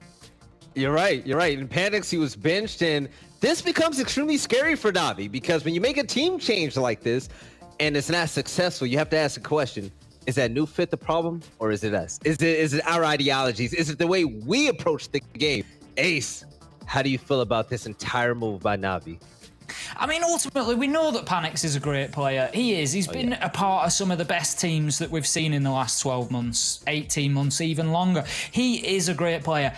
as you say, I think it just comes down to fit more than anything. It's just about getting in there. You've got 5 players, all with their own individual styles, all with their own preferences that have to gel together. And I think, you know, reading what's been put out there, it seems like that is very much the story. He's maybe just not fitting in his own play style to be comfortable doing that. And it's not worked out for everybody involved. It seems very amicable, very professional. It's nice to see. But unfortunately, it doesn't always work out. Quadsy coming in, we know he can be a bit of a fragger. That's something Panics was struggling, was bringing kills to the table. Is that going to be the improvement that they need? Right, so let's talk about Audacity. Number 2 in the standings, and they look so good so far. Take a look at the roster. You got Blackout, Zumi, Falcon, Omaz, and also big boy Zeus. Zeus looks like he's ready to play every day, but man, is he that tall in real life? Like, he looks like a tank. Have any of you seen him in person? I don't recall, but I do know that the artist that did all the artwork, Deadbird, He's a big boy. Incredible. So I'm sure it is a like for like. It's probably like looking at him in real life. You know, that's how good Wayne is at doing these drawings. But joking aside, Audacity, they've had a cracking season so far. They've really come out and proven a lot of people wrong. We were expecting something from them. What that something was, I don't think it was second place, but they've really come out and showed that they've been putting in the hard yards. We saw it earlier in one of the comms videos that they put out, or that, you know, the production team put out about, you know, matching their comms to the game and the round as it's going on. And it's evident that they're putting in a lot of work behind the scenes. I know Omar's a recent addition to that roster, has obviously brought in quite a bit of structure and stuff. And it's great to see. They've had a cracking season so far. And I think tonight for them, it's not quite a lap of honor. You know, it's not quite locked in that they're going to be in second place, but they're going to be pretty happy going up against Navi at this point in the season. All right, we're going to have the Matt Bands picks coming in soon, but before we do, Ace, any last words about Audacity? Do you think they have what it takes to really shut down this new look Navi? I do, because I think ultimately, I do. I think that I look at it at face value, and as Ollie said, I don't know anything more than he does in terms of what's been going on with Quadsy, how long have they been playing, but Panics has been playing with Navi until very recently, so I would suggest they can't have been doing, logic says they can't have been working with Quadsy for that long, so I think we maybe see a little bit of a disjointed team here, and I think that this could be the door being cracked open. This is Audacity's real opportunity to get in and get a result out of this game. All right, let's see which map Navi is going to choose to spring back into life and go back to their winning ways. They're going to Theme Park. Okay. This can go for Audacity, in my opinion. Theme Park is a map where, especially on attack, it takes a lot of teamwork. In my opinion, the most teamwork out of all the maps out there. But that's just what I think. Ali, how do you think this map is going to turn out? And who do you think it works more for? I'm not sure, Veli, because I'm looking across at the bans there. I'm seeing Consulate, Villa, and Coastline all removed by Navi. Now, all up until Coastline, that makes a lot of sense. Yeah. Technical maps, a lot of coordination. They maybe don't want to jump straight deep dive into that with a new player. Then you throw Theme Park in as essentially a map that they have chosen, unless they were expecting Audacity to ban out Theme Park and Audacity have hit the debate in the final stage. I think this could favour Audacity. It's going to require a lot of coordination and teamwork and to be sure on what roles you're playing. And if Navi have been able to figure that out in a very short period of time, then hats off to them. I never knew the day would come where, looking at the UK Ireland Nationals, you would think that Navi losing would be an upset. But if they win, to me, it looks like an upset. And speaking of upsets and predictions, Ace, what's it going to be? I think it's really important that we remember the players that Navi have got on the team here. They have got some big gunners, there is no question. They've got players who will just come out of nowhere and turn a game on its head. But I feel like maybe they're going to need one or two of those performances from Doki, from Kendrew, from Saves, Nello to come through and really have an impact here. So for me, I think it's going to be a draw. All right, Ollie, what is it, man? Talk to me.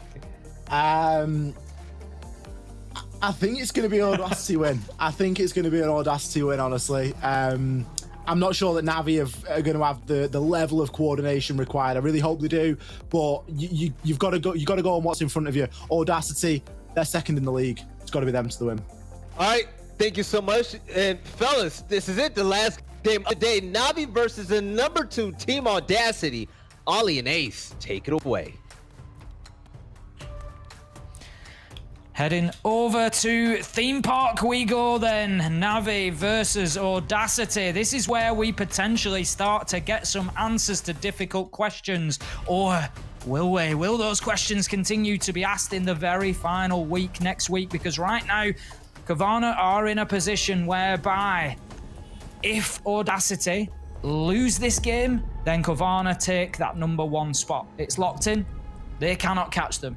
Audacity with a draw or a win are still able to match them on points. It will then come down with the tiebreaker if we have a draw here and Audacity win out in the last week and Kavana lose. So there are still plenty of different circumstances that we can see over the next week, but it all has to start here, and Audacity have to get something out of this game if they want to keep themselves in the chase. Let's not forget, for Navi, Fierce, Demise, two of their direct competitors in that mid-table have come out with results so far today. So the pressure is on. They need to come out and do something here. Tim, why has Ash been banned? By Audacity, potential target ban? What is happening here?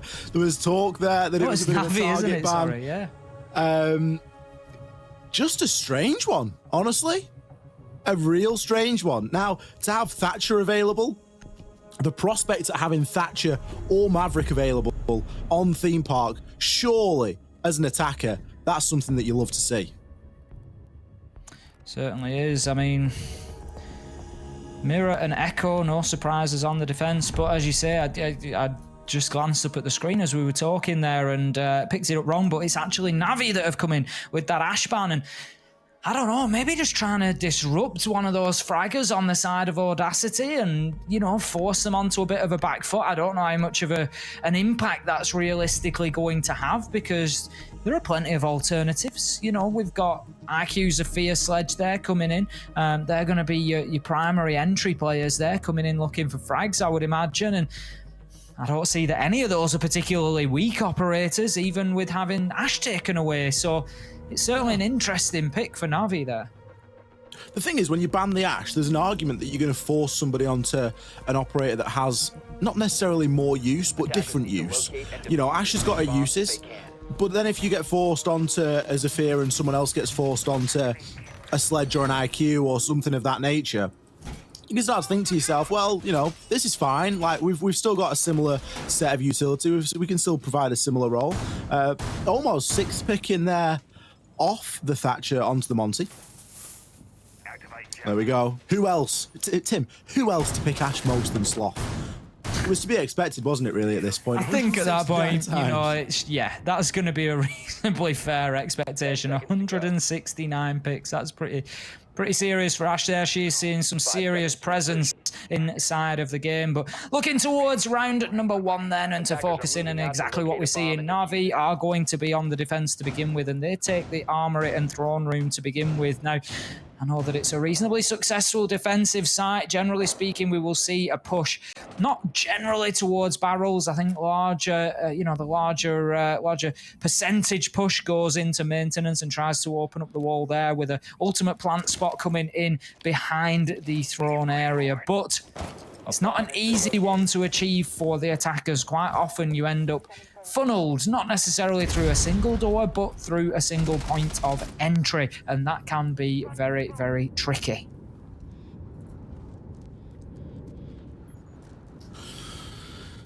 Let's see how the attackers choose to take this. A lot of pressure on the attack on Theme Park. There's a heck of a lot to drone, there's a lot of small rooms, and there's a lot of corners to find.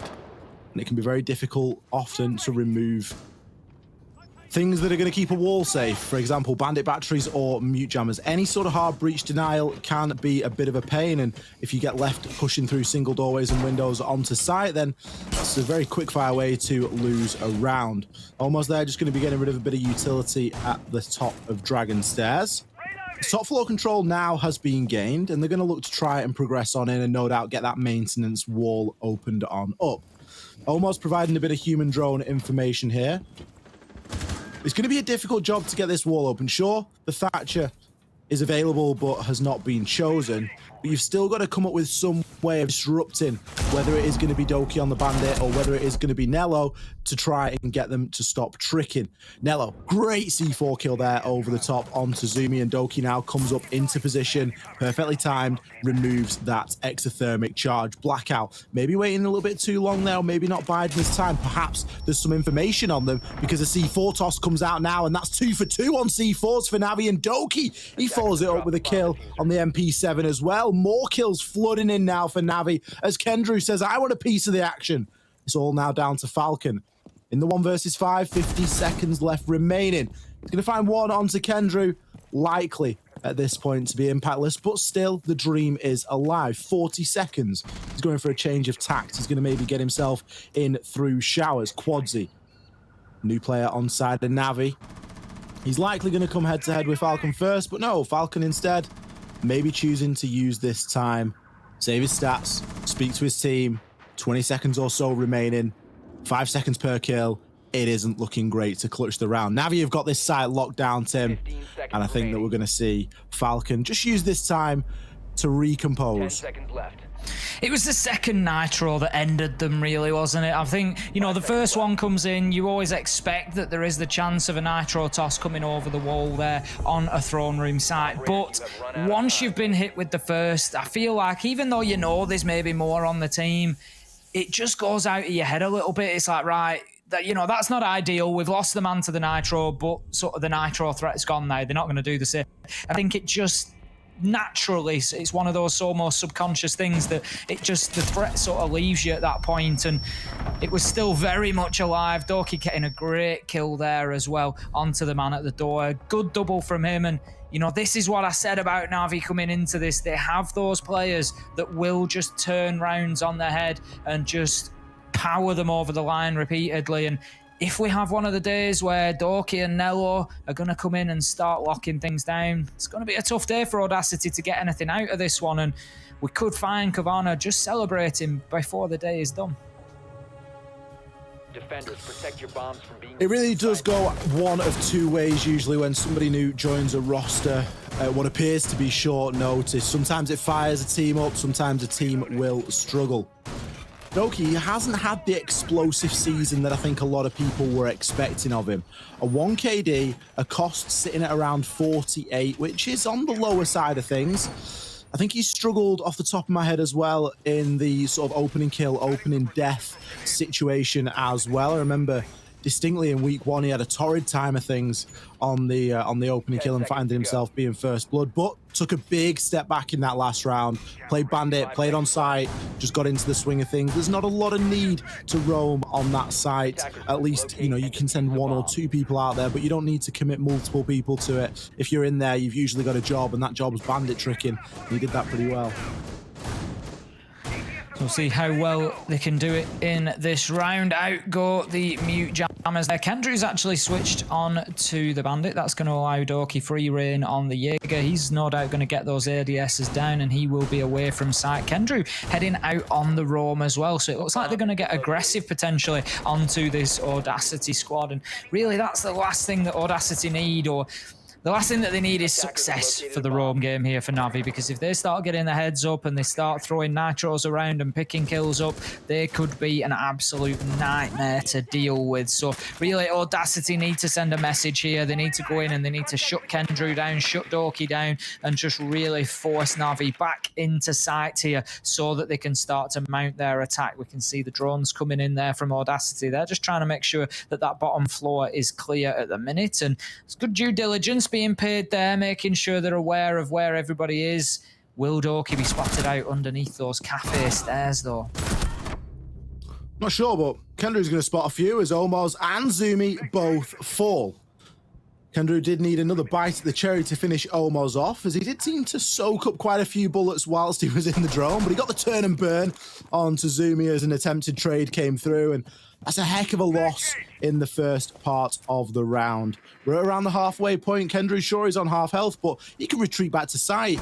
He's still got a bit of health remaining, and still got bandit batteries that he can choose to place down if required. And now that they know a large part of this push is going to be coming from the east side, through control, through cash, it's on Navi to really take a step backwards. You can hear there, exothermic charge is going to open up through inside of cash. Kendra again, not wanting to expose himself. It's now on one of the other players on side of Navi to really step up to that plate. Even if they choose to do so, they don't necessarily need to expose themselves here. We're in and amongst the final minutes of the round. We've got Doki on yellow stairs. Nello making a last-second reinforcement, just trying to ensure that that initiation room is remaining safe. Doki's got a horrid bullet hole there that he can use to peek through. He does get a couple of shots on, but doesn't manage to connect all too well until the second peek comes out. Falcon, he's going to find a kill onto Quadzy in the meantime, but with 30 seconds left, still a lot of work to do yet here for Audacity. And Doki, he finds a second and saves a third. Another round there going toward Navi. Big things coming out of Doki and Kendrew there, really shutting that round down to a piece, and Audacity just struggling in round 2 as well here, and I don't want to let this one run away from them. It's not the end of the world. Navi are on the defense, and I would count Theme Park in the same sort of realm as Oregon at the minute, in that it's still reasonably new in terms of competitive environment. It's a little bit further along the line than Oregon, but still, it's not been played an awful lot. It's not been played a huge amount, and we do still see the attackers are trying to figure things out. There's a lot of work to be done on this map yet until we sort of see it leveling out and becoming the balanced map that we know it can be, but still, if Audacity go too far behind here, and I think anything worse than a 4-2 half would be too far behind for them, it's just going to be a real uphill slog at that point, because what you've got is you've got players like Kendrew, you've got players like Doki that all this time they're just building momentum and steam towards that attack, and then when they get themselves on there, they really have that ability then to push forward and get those frags that will push them over the line, because they're hitting the shots, because they've just been hitting them for the last 6 rounds. 10 seconds to go. Being told by production here that that is a 20% draw. 5 seconds left before insertion. So, still a little bit of love. Nice even split on the numbers as well. Good job, Twitch chat, keeping it nice and rounded. But apparently that is a 20% of you guys at home think that this is going to be a draw. 80% of you think that it is going to be a Navi win. So still a lot of confidence for Navi. And rightly so. As we've said, you know, there's a lot of potential on this side. Just looking back toward my notes for last week, and I do remember them having a decent start against Demise. Demise got the first round, but then Navi had a good early to mid game, and it all kind of sort of started to fall off toward the end now. There's no indication that that's what's going to happen here, but there needs to be a lot of focus here from Navi to really lock in this result, because as we've seen so far tonight, 1, 2, 3 rounds, it's got to be, you know, you've got to be consistent and you've got to play to the whistle right the way through to the end, very much the way that we saw Fierce playing in the previous game. Early pressure now coming into initiation room from Control. There's a nice C4 toss from Kendrew. Gonna dish some damage out. Zeus, he takes around half health for that trouble of being there at the wrong place at the wrong time. The floor's been opened underneath him. Unlikely to be of any major concern. But looking for a really direct approach in onto site here. And not really pushing with the rest of his team. More just watching for this flank if it does come out. Nello's just going to hold that angle down for as long as he can. Saves is one to watch. He's just leapt over the arcade balcony there and got himself down to the ground floor. He's near barrels at the minute, and he's got a lot of work to do. He's got a long way to travel to get himself back up on this flank. Zeus, in the meantime, is going to shut down Kendrew. That's the opener, and that is one man gone off site. So now 5 versus 4, but there is a question to be asked. Nello will hit Zeus with the Nitro. More Nitro success. And my question that I'm asking right now is, where is Saves, and exactly what is he doing? When is this push going to come forward? He's got himself into throne room, and he's looking to potentially move up those dragon stairs, but in comes the E1D scan, and that will just remove any option for him to do that. Almost shuts down Doki. 3 versus 4 now, and Saves needs to make his move very, very soon. Quadzy has been forced away from site. We're yet to see him have any real impact on the game. 2 more kills for Audacity, and surely this is too much to ask for Nello. Saves' flank was, unfortunately, completely impactless, and in comes the battle. Nello gets shut down. Audacity get themselves off on the board, and they needed that one. They didn't want to go 3 down here and have a complete rotation go against them from the defensive side. I see showing a little bit of fight back there. There's an opening kill going in their direction was really all it took to really enter on in. Someone that we haven't seen all too much from so far is Quadsy, not to be expected, of course. Brand new to the roster for this evening. But still, you do get the impression he's just being left to play to his own devices, and that's fine. You know, you've got to work out how a player is going to fit into the team. So far, big performances from Omos in that previous round. Grabbing the bull by the horns, got himself a double kill. Zeus as well, got himself a nice entry over onto Kendry. Omos' stats for the season. Hovering around a 1KD, 55% cost. Pretty respectable stuff. They're looking to improve on that tonight, no doubt. Someone that could be dangerous for Audacity, Tim, is Zumi. We've seen him in previous weeks. Once he gets going, he really does start to get going. At the minute, it seems as though Falcon is bearing the brunt of the kills on the side of Audacity, but as soon as Zumi starts to get into things, we could see him doing some dangerous stuff. 10 seconds. And Audacity are going to need that. They're going to need as many of their players firing on all cylinders as they can get. Navi have shown that they are certainly here to make a competition of this one. We've got big games coming out of Doki and Kendrew so far, and even just as a duo, if they can continue that, getting those kills and making themselves a nuisance, it is going to be difficult for Audacity to get what they need out of this. But that's said, they've just got a good round on the board in round 3. They're attacking onto the same site here, and I don't feel like Navi really threatened or were anywhere near close to defending this one. They're going to have to do something significantly different this time around. They've got saves on the Kaid instead of the Valkyrie this time. We'll see if that changes things up for them. We've got Nello playing in the same position on the mute again, managed to get himself a nice nitro kill, but there's quite a bit of attention paid from controls. It was certainly an early challenge area and continued to be a bit of a battleground into the mid-round as well. You can see Zeus there. He's got himself dropped down once again. He's just going to hold those angles and challenge exactly the same. This is the same battle once again onto Nello. He did manage to shut Kendrew down last time, but Nello ultimately came out the victor when these two faced off. Now, Kendrew's got that nitro ripped and ready. He's just trying to avoid that challenge this time around. He's going to be unsuccessful on the nitro toss, but manages to escape with his life, which is better than can be said last time around.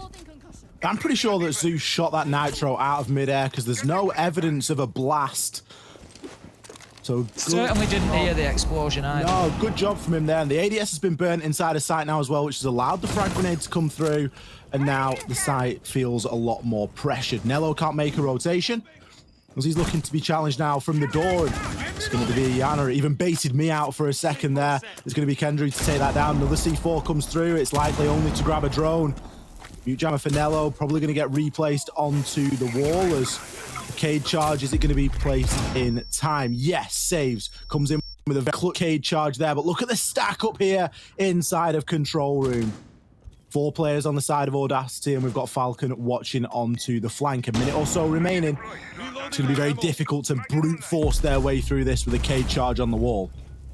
Falcon is very important in this setup right now. They've just had to funnel in through the single door, and boy, oh boy, have they lost that funnel. We can see 4 versus 1. Saves is down, effectively making it 3 versus 1, but Falcon, he's got a lot to do, and not an awful lot of time. He's just going to pull out the utility at the wrong time there. He's taking bullets. He is only 1.5 away from death, and out it comes Quadsy.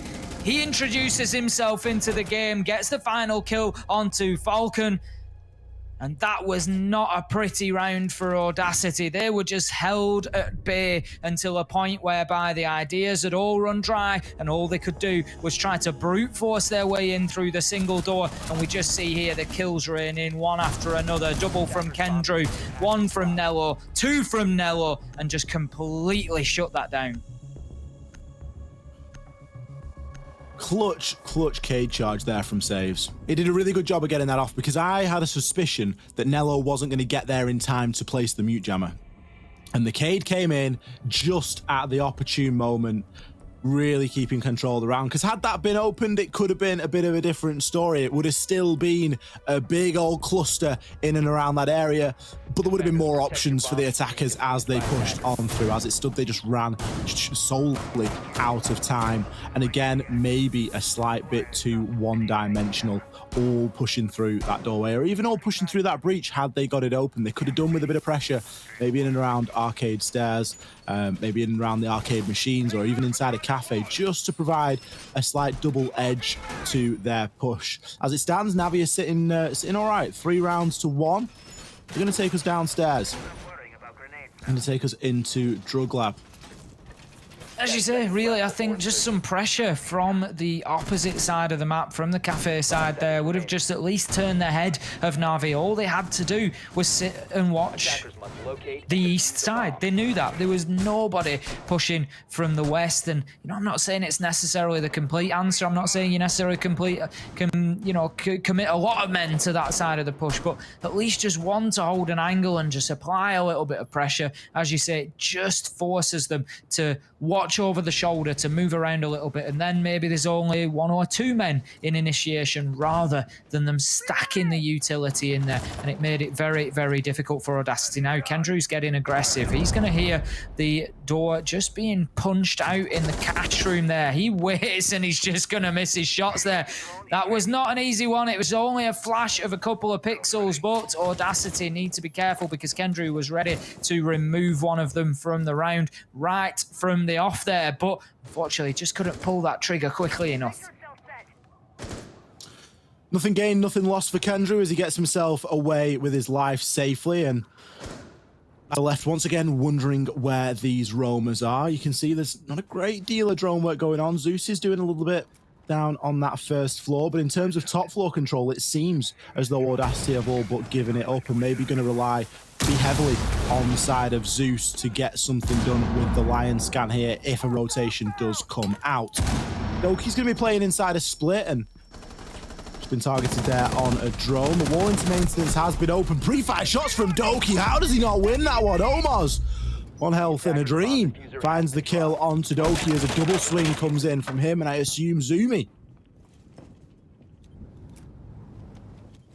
That really is one of those battles where you come away asking how many HP somebody had left. Doki absolutely sinking bullets into Omos there, but just because of the range, probably a bit of damage drop-off playing in there, it will not be sufficient to get the kill. Kendrew, however, will take Zumi down. Omos now on low health, and you've got to give a slight advantage to Navi here. They've still got 4 full, healthy operators on the board, and Omos, he's a fraction away. If somebody strong wind at this point will take him out of the round. Zeus, however, gets the kill onto saves. That's the dot gone, and that could be a big one. Not only an ACOG, but also those stim pistol shots that could return operators to full health. Quadzy, he gets another one for himself in the game and will shut down Blackout, but be traded out by Falcon. 2 versus 2 now, and we are seeing these trades just bounce backwards and forwards. This is a war of attrition right now, and the defenders, they are holding fast. 2 versus 2. Diffuser down, cold on the ground, only 23 seconds, and Kendra, he's just hold his location now and fight on that diffuser. He knows he's being challenged. He sees Omos peek away, gets the kill through the soft wall. That confirms it. 1 versus 1 as Falcon gets the kill onto Nello, but with 9 seconds left to go, Kendrew, he can just play the diffuser here. He knows it's down on the ground. He's rotating around. He knows where Falcon needs to go, and Falcon knows there's no way that he can. He's just going to hold the angle, pre-fire it, prevent Falcon from moving forward. That's going to be round based on time going to Navi. One of the first rounds we've seen go based solely on time there for Navi, as in previous cases it has been Audacity just, you know, losing out on the utility battle that leads up to the round being won out on time, but really coming down to the wire there for that one. Moving in now, final round for Navi on the defense. I'm going to take us to Armory and Throne Room. Looks like they've had a little bit of an operator switch around there as well. Kendrew, once again, just fearlessly moving his way in and around the building. Lion scan or not, if that guy wants to go somewhere, he is going. Nice adaptation here from Audacity. They're bringing both the Lion and the Monty and the Thatcher this time, instead of just a 6 pick on from the Thatcher into the Monty. recognizing that they probably do need that Thatcher to assist that wall in being open a little bit sooner. Doki obviously just baiting out before the 6-pick phase, as he has, in fact, switched back onto the Bandit. Something that has been consistent tonight, Tim, from Navi is the C4 kills. Yeah, I was basically waiting for you into me there to say that Audacity have to be extremely careful here. If they push onto that same wall again, there is going to be the same attempt coming in from Na'Vi. At the end of the day, they got 2 kills last time around. They're going to try it again. The phrase I would use here for Audacity: shame me once, fool on you. Trick me twice. I've done that wrong. Fool me once, shame on you. Fool me twice. As I finished the first one, I thought, that's not right. Fool me twice, shame on me. And Audacity, they need to have that in their mind coming into this. They need to make sure that they don't suffer to that same trick twice in a row. Kendrew, he takes an opening kill onto Blackout, and this is what I said about Na'Vi. I said there was the potential there for these players to come out and start getting confident and start to hit shots, and they are taking early peaks now. Kendrew, look how aggressive he's being, right up in the face of that Monty. That is the only thing that is going to force him back. He remains stationary for the time being with the Lion Push. Can he get himself a second? No. They just managed to dip away from the shots, but Kendrew, he's having a field day right now. What is going on? Almost, you've just seen him running up the stairs. The trade comes through, but it's too late. You've lost your Monty, your Thatcher, your Heartbreach, and your Zofia Zeus. You've got it all to do. Doki, he finds the final kill. A super quick round there from Navi as Audacity appear to just stroll their way on through, unawares and unprepared. A tough day at the office so far for Audacity. They really need to try and turn this round on the defense. They need to get themselves any sort of advantage. Losing this first round on the defense to Navi would be catastrophic for them. It guarantees Navi a draw, but from that point at 6-1, I just can't see them bringing it back, because if Navi come in successfully attacking here, it just shows that they have carried that momentum forward and are hitting their shots. And we said at the beginning, X, generally speaking, there is no such thing as mediocrity when we have a roster change. It either falls apart, the wheels come off, or we see a strong performance and just rejuvenation in a team. And right now, while Squadsy hasn't been massively involved, 2 and 3 so far, it certainly seems to have been the elixir of life to Navi here as they come in really strong on Theme Park. 2 and 3, not a bad scoreline at all. We've played 6 rounds. This is round number 7, so he's only dying half of the time. You can't ask for much more than that. Just having your teammate there with you and knowing that they can push a different angle, you can pinch somebody, or you can generate a crossfire is often all it takes. What about this for a lineup here from Navi, Tim? For an attacking lineup in Siege, that has got to be one that you love to see. Hibana, tick. Thermite, big tick. Thatcher, huge tick. Sledge and Azofir to line it out. They're saying we're going to open up whatever we want this round. And we're going to rain utility in on top of you and see if we can get some kills to boot. Now, we've got Blackout. He's playing upstairs at the minute. He drops the hatch back to site. Zumi, however, will remain up there almost. I think was looking at dropping back, but didn't look like he did. So Navi, they need to pay some attention to that top floor. Need to make sure that they're clearing out. They certainly don't want to be getting caught on flanks in the late round. But as you've said, 2 hard breaches. They are definitely bringing a focus on clearing out some walls and getting access to some sites. Now, we've got a Maestro up on the top floor as well, playing in and around Initiation. Zeus is just going to move his way back. Is he going to drop the hatch? I think he probably will any second now. He's just going to hold himself there to challenge that long angle for a few more seconds. Just try and see if he can get himself a cheeky early pick on the board, or just waste a little bit more time before he's forced back to site. At that point, of course, he will be dropping back down. Slow progress here from Navi in contrast to the way that we saw Audacity rushing in the previous round. They're not wanting to take things too quickly at all. Thatcher goes off and Blackout, well, you're not going to get the chance to try and trick onto that wall because Zophia's utility is flying in over the top, and Navi have managed to do something that we didn't see Audacity able. They've managed to get a wall open, attacking into this throne and armory. It's pretty huge progress, considering only around half of the round has gone, and the utility available has been the same, of course, for both teams. Navi, they're making it look very simple indeed. Kendrew, it appears, is maybe even looking to get barrels open as well, as that's where he's currently droning. Diffuser being juggled now, and Kendrew going to make his way on in with the assistance of Nello. Finds a great kill through the hatch. Not sure if he'd pre-drone that or not, but he's ready and waiting to now open the second wall. And I'll tell you, once this wall is open into barrels, it does become a very difficult place to be indeed. Zumi, still upstairs, could provide some pressure.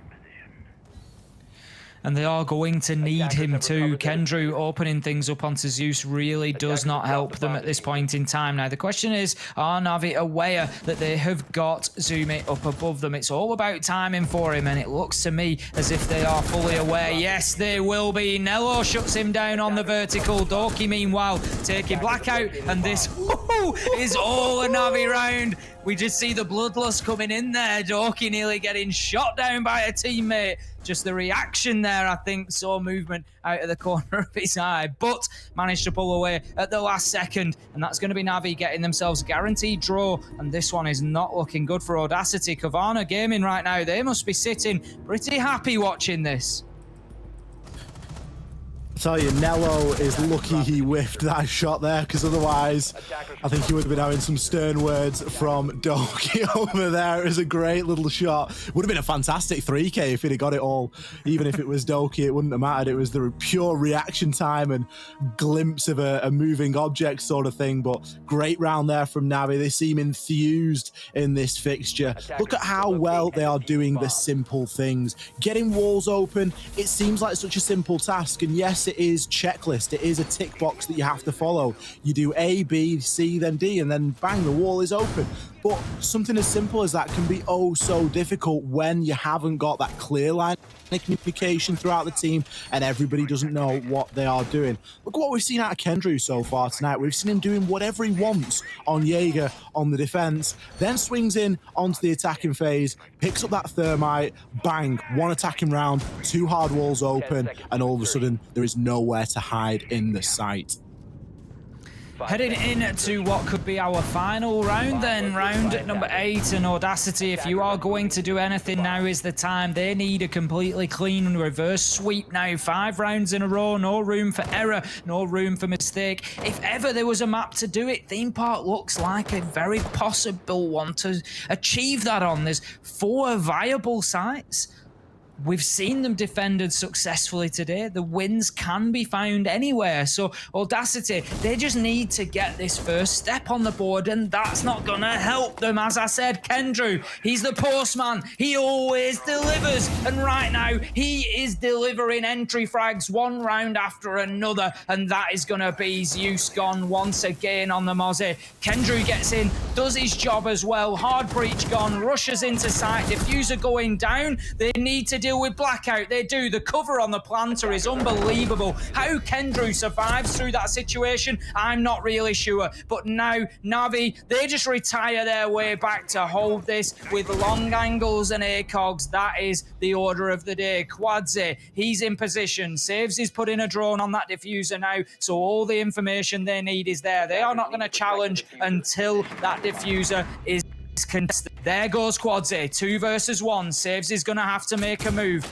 Out comes the utility that will prevent that successful disable. Right now, though, he's going to be challenged. He has to defend this for 5 seconds. He needs to get 1 kill. Can he do it? Out it comes, and that is now successfully it saves. I didn't even see that he had the utility left. It was perfectly timed from him. He manages to finish out the round using smart plays on the lifelines of Zofia. Navi, what a performance. I tell you what, you could watch that round back again and again and again and be amazed at what Navi were able to achieve in such a short period of time there. Kendrew went nuclear. He got an opening kill, he got the wall open, he shot a C4 as it came over the top of the wall, he then just walked on into site like he didn't have a care in the world and held F. And continued to hold F as a mess of a gunfight went on all around him. Great post-plant hold by saves. Seriously, 200 IQ plays, recognizing he's got the drone on it. He had really good sound on the whole situation as well. You could hear when the defuse started to go off. And of course, the lifelines of Zafir, providing the lifeline in that situation. He didn't win both gunfights, but he didn't need to. There was 2 seconds left. Navi, Heads up play what from a saves. performance.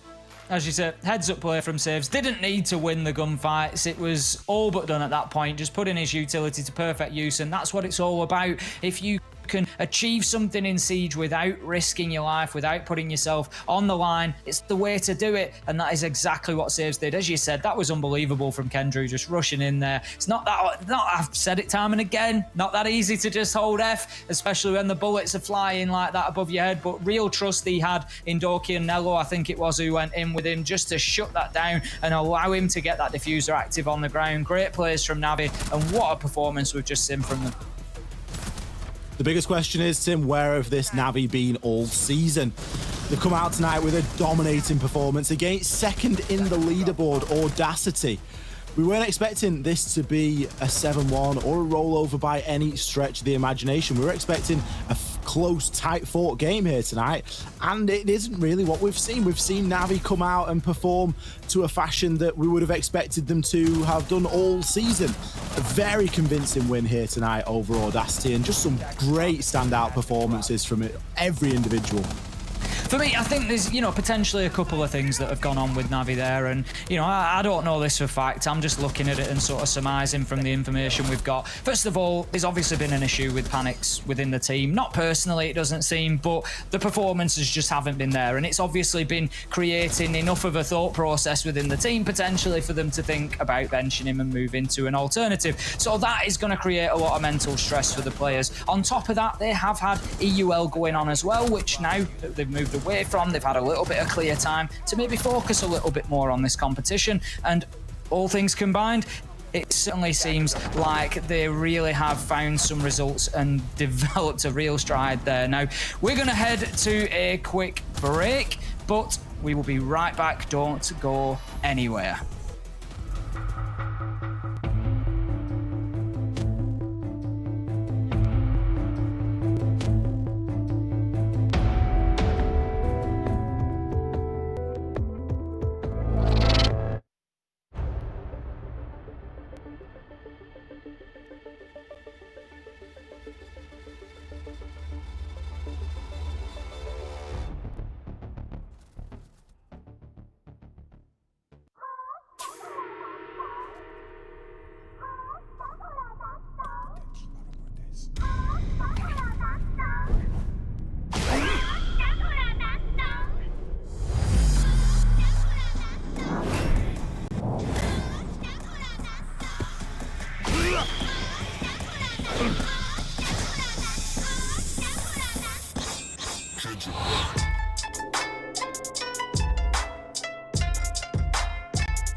I've not come all this way, boys, to be torn away by Audacity Esports. You know what I mean? I haven't played a game for 5 years to get beaten by Blackout. Let's go, baby. On's kitchen, back of kitchen. Yeah, I can probably plant here. I'm just gonna plant, boys. Kitchen fine bomb. Security? I'm pushing forward. Back kitchen dead. Security dead. One more killed me from I don't know where. I got kitchen door. Kitchen rotate. Behind white. Planted zebra. You can get it from Dead, outside. dead. Okay, play time. We got yellow. No, security hole, security hole. Close left of you. Hard left. Down. Last is outside. Left side. One tick. Off. On. Well played. Nice! Let's Come go. on. Oh, we win now. They can't attack for shit. Did we all sprint into that smoke? Look at Rum. It's got 4 assists. Did they rush? We knew they were going to rush. We're better than that. That boys, they literally did nothing but played from breach. That was for. Yeah, I know. That was poor from us. We're better than that. We know we are. Fortunate lads. They're gonna push main door. They're gonna push in main door now. They're gonna push in main door now. They're flashing everything. In anti. Pushing bathroom door. Crouching door. Crouch bathroom door. I got anti-door. Yeah, that's Ash. I think we're front of piano. I think we're front of piano. In piano somewhere. In some piano. I got your anti-door. I got your anti-door. Bench. He's on bench. In piano. Bench. Nice. Let's go. Come on. Let's go, boys. Come on. Good stuff.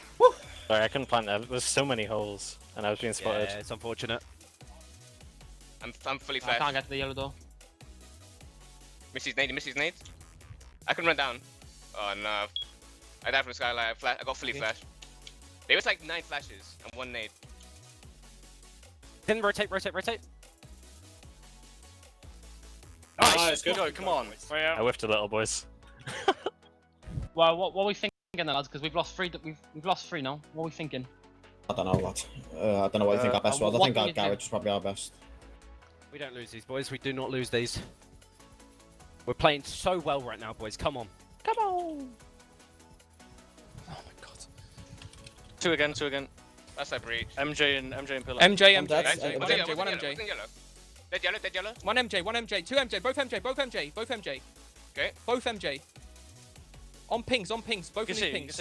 Just sit on that stand. He's planting on that tag. He's wallbanged me. Spirit Hill, dead. Nice. I'm outside. Get outside. Go on kitchen. Hello? You get out? Nice. Well played, mate.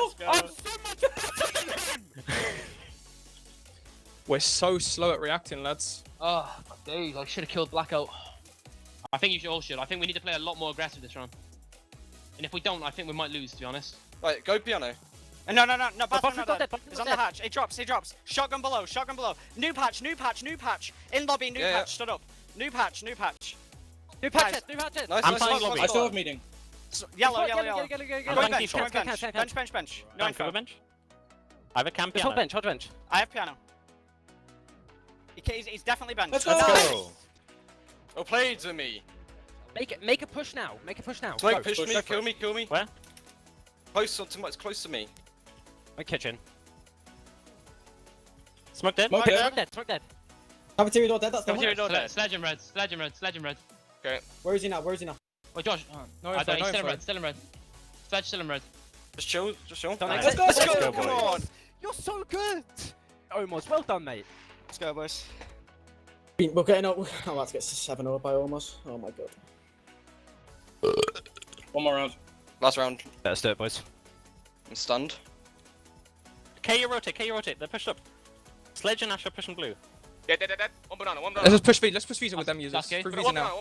banana. One red, I think. No, that's a flag. And scary hallway. Scary hallway.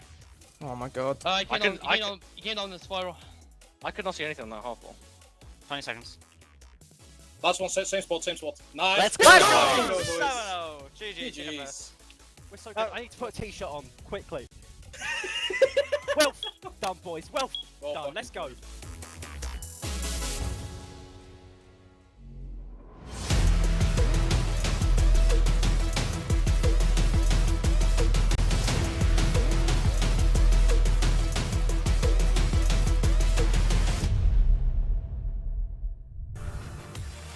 Ladies and gentlemen, welcome back to the Rainbow Six UK and Ireland Nationals. I'm your host, Villy, and I'm here with the 2 amazing casters who worked so hard all day today. I want to give, a shout out to both of you. You did a fantastic job. You 2 were great. But from what we just saw, Navi was looking good. Ain't that right, Ollie? Navi looked exceptionally good tonight, come out, and you can only think that they've had, a bit of a mental reset, obviously, a bit of a roster change in there as well, but everything really firing on all cylinders. Kendrew leading that charge once again. Yeah, Ace, what are your takeaways, man? There weren't a lot of rounds to take away from, but what did you like to see? It was the Kendrew and Dorky show. They really did come out and have a fantastic one. As we said, Quadsy fit in quite nicely. He wasn't too involved in the game, but he certainly kept himself alive into the late rounds, wasn't losing his head. So, there's plenty of space for him to grow into that side, I'm sure. But Navi, they just look like a different team to the one we've seen in the last few weeks. Like you say, big mental reset. potentially, as I say, coming out of the back of EUL as well, and maybe there's just a few less things going on for them to think about now. And if that's what happens when the leash comes off, then oh dear, oh dear.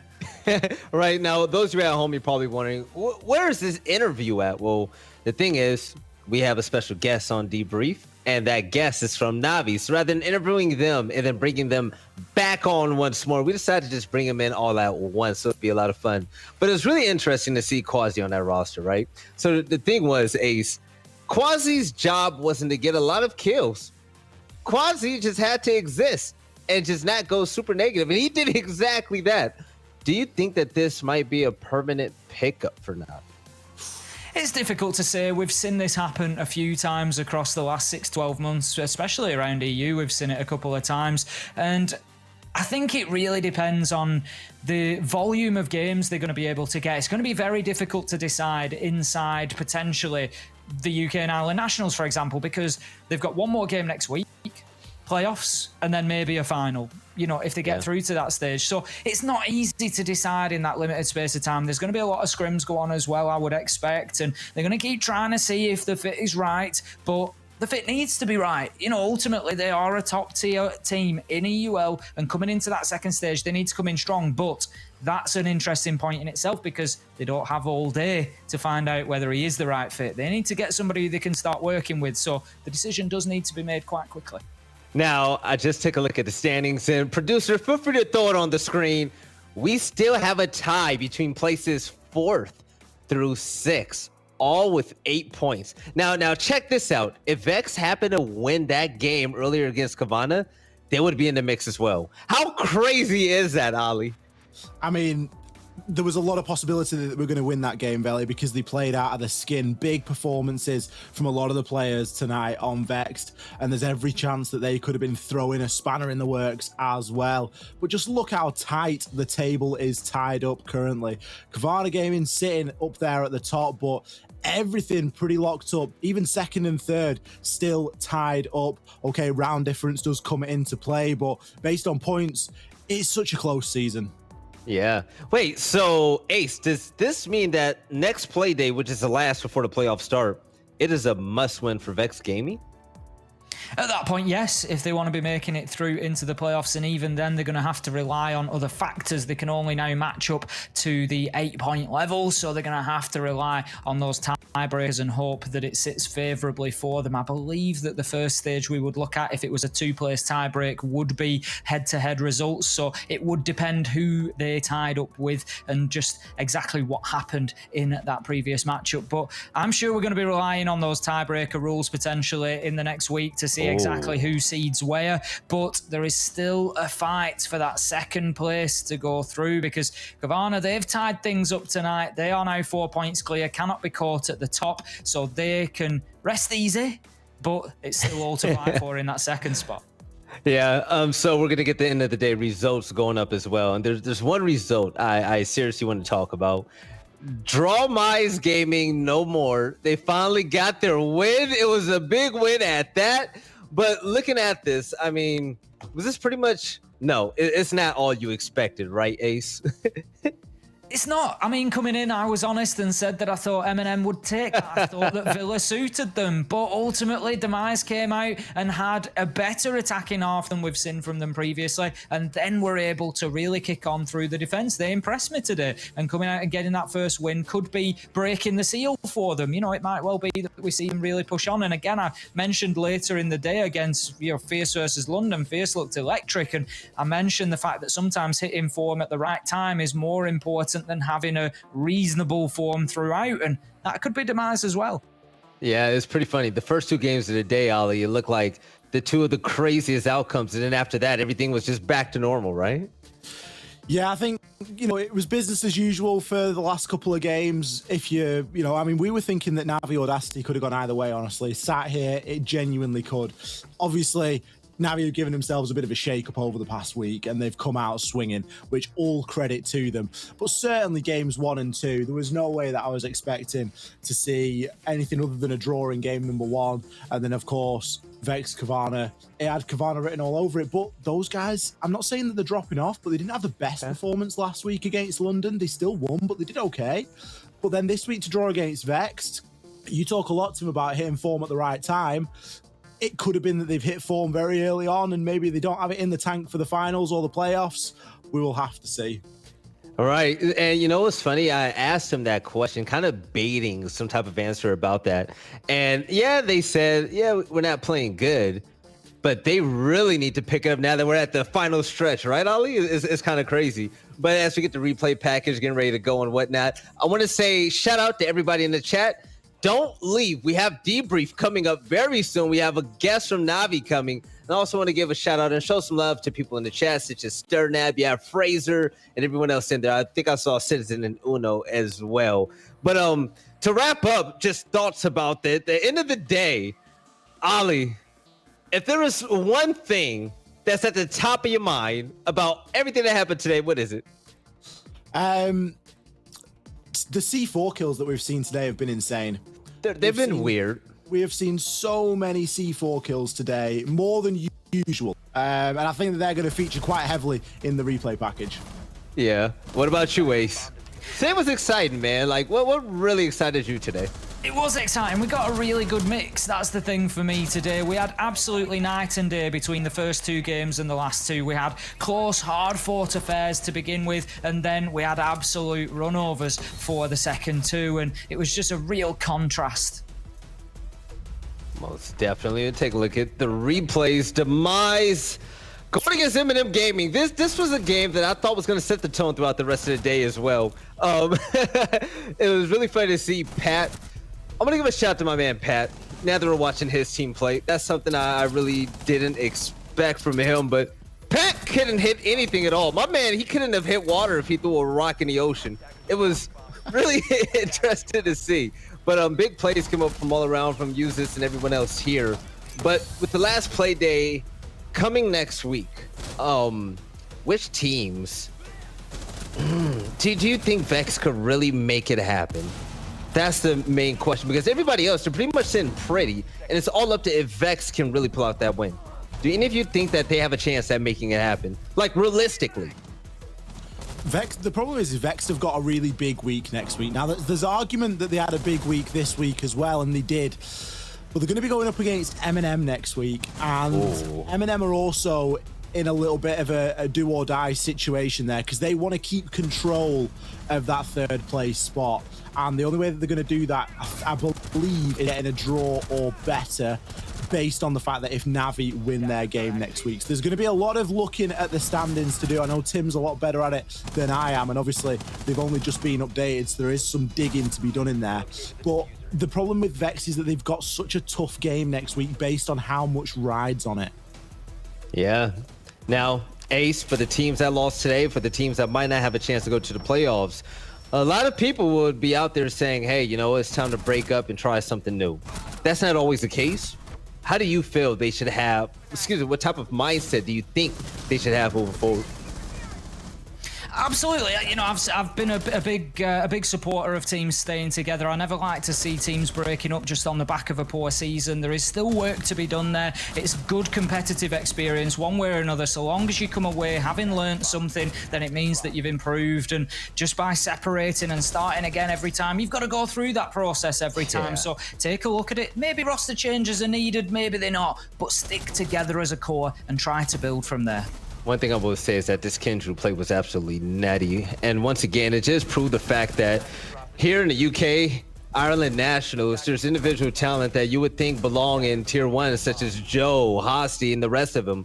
But other than that, it's still another day under my belt as the host for the UK Ireland Nationals. I'm very thankful to be here. No, the show is not over yet, because coming up next, we have debrief. We're going to be joined by these two, plus a special guest. If you want to know who that is, just stick tight. We're going to have a short break. But other than that, I want to thank all of you for tuning in so far for this amazing play day. And I'll see you soon for the brief.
Ladies and gentlemen, I want to welcome every single one of you to Debrief. The play day is over now. This is where we get to unwind, have fun, and connect with all of you. Now, I'm going to welcome you to the 6th edition of Debrief because last time I was here, Shatter was found stuffed in his mouth with the most nasty-looking beans and toast I've ever seen in my life. I had no idea what to expect. But now, before jumping into the abyss, let's see what Zeus has to say about his favorite operator, Zofia.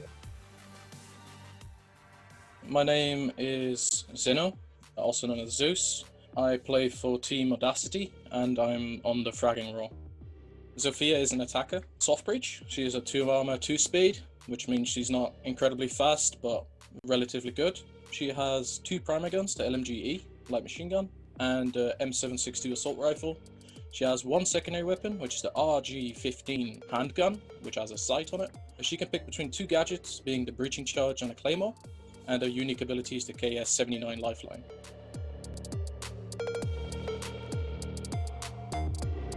Zofia is one of those attackers who just brings a lot to the table in utility. She has a great gun, she's not really slow, she can pretty much 1v5, like her utility allows her to just do her own thing and still be useful.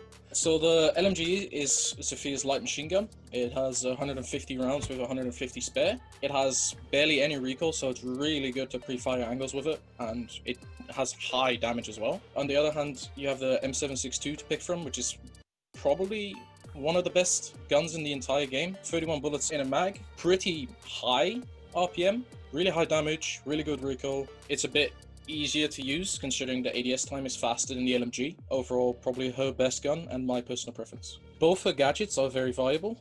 Put a claymore down, pretty much keep your team safe in one department. She can also bring the breaching charges, and with her unique ability, the lifeline also has 2 explosives, making it 5 in total, making her a very good soft breacher as well for vertical play.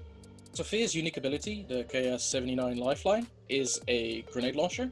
It has 2 explosive charges and 2 stun charges. Her lifeline is often used for destroying microcams, destroying shields, creating vertical angles, opening walls, etc.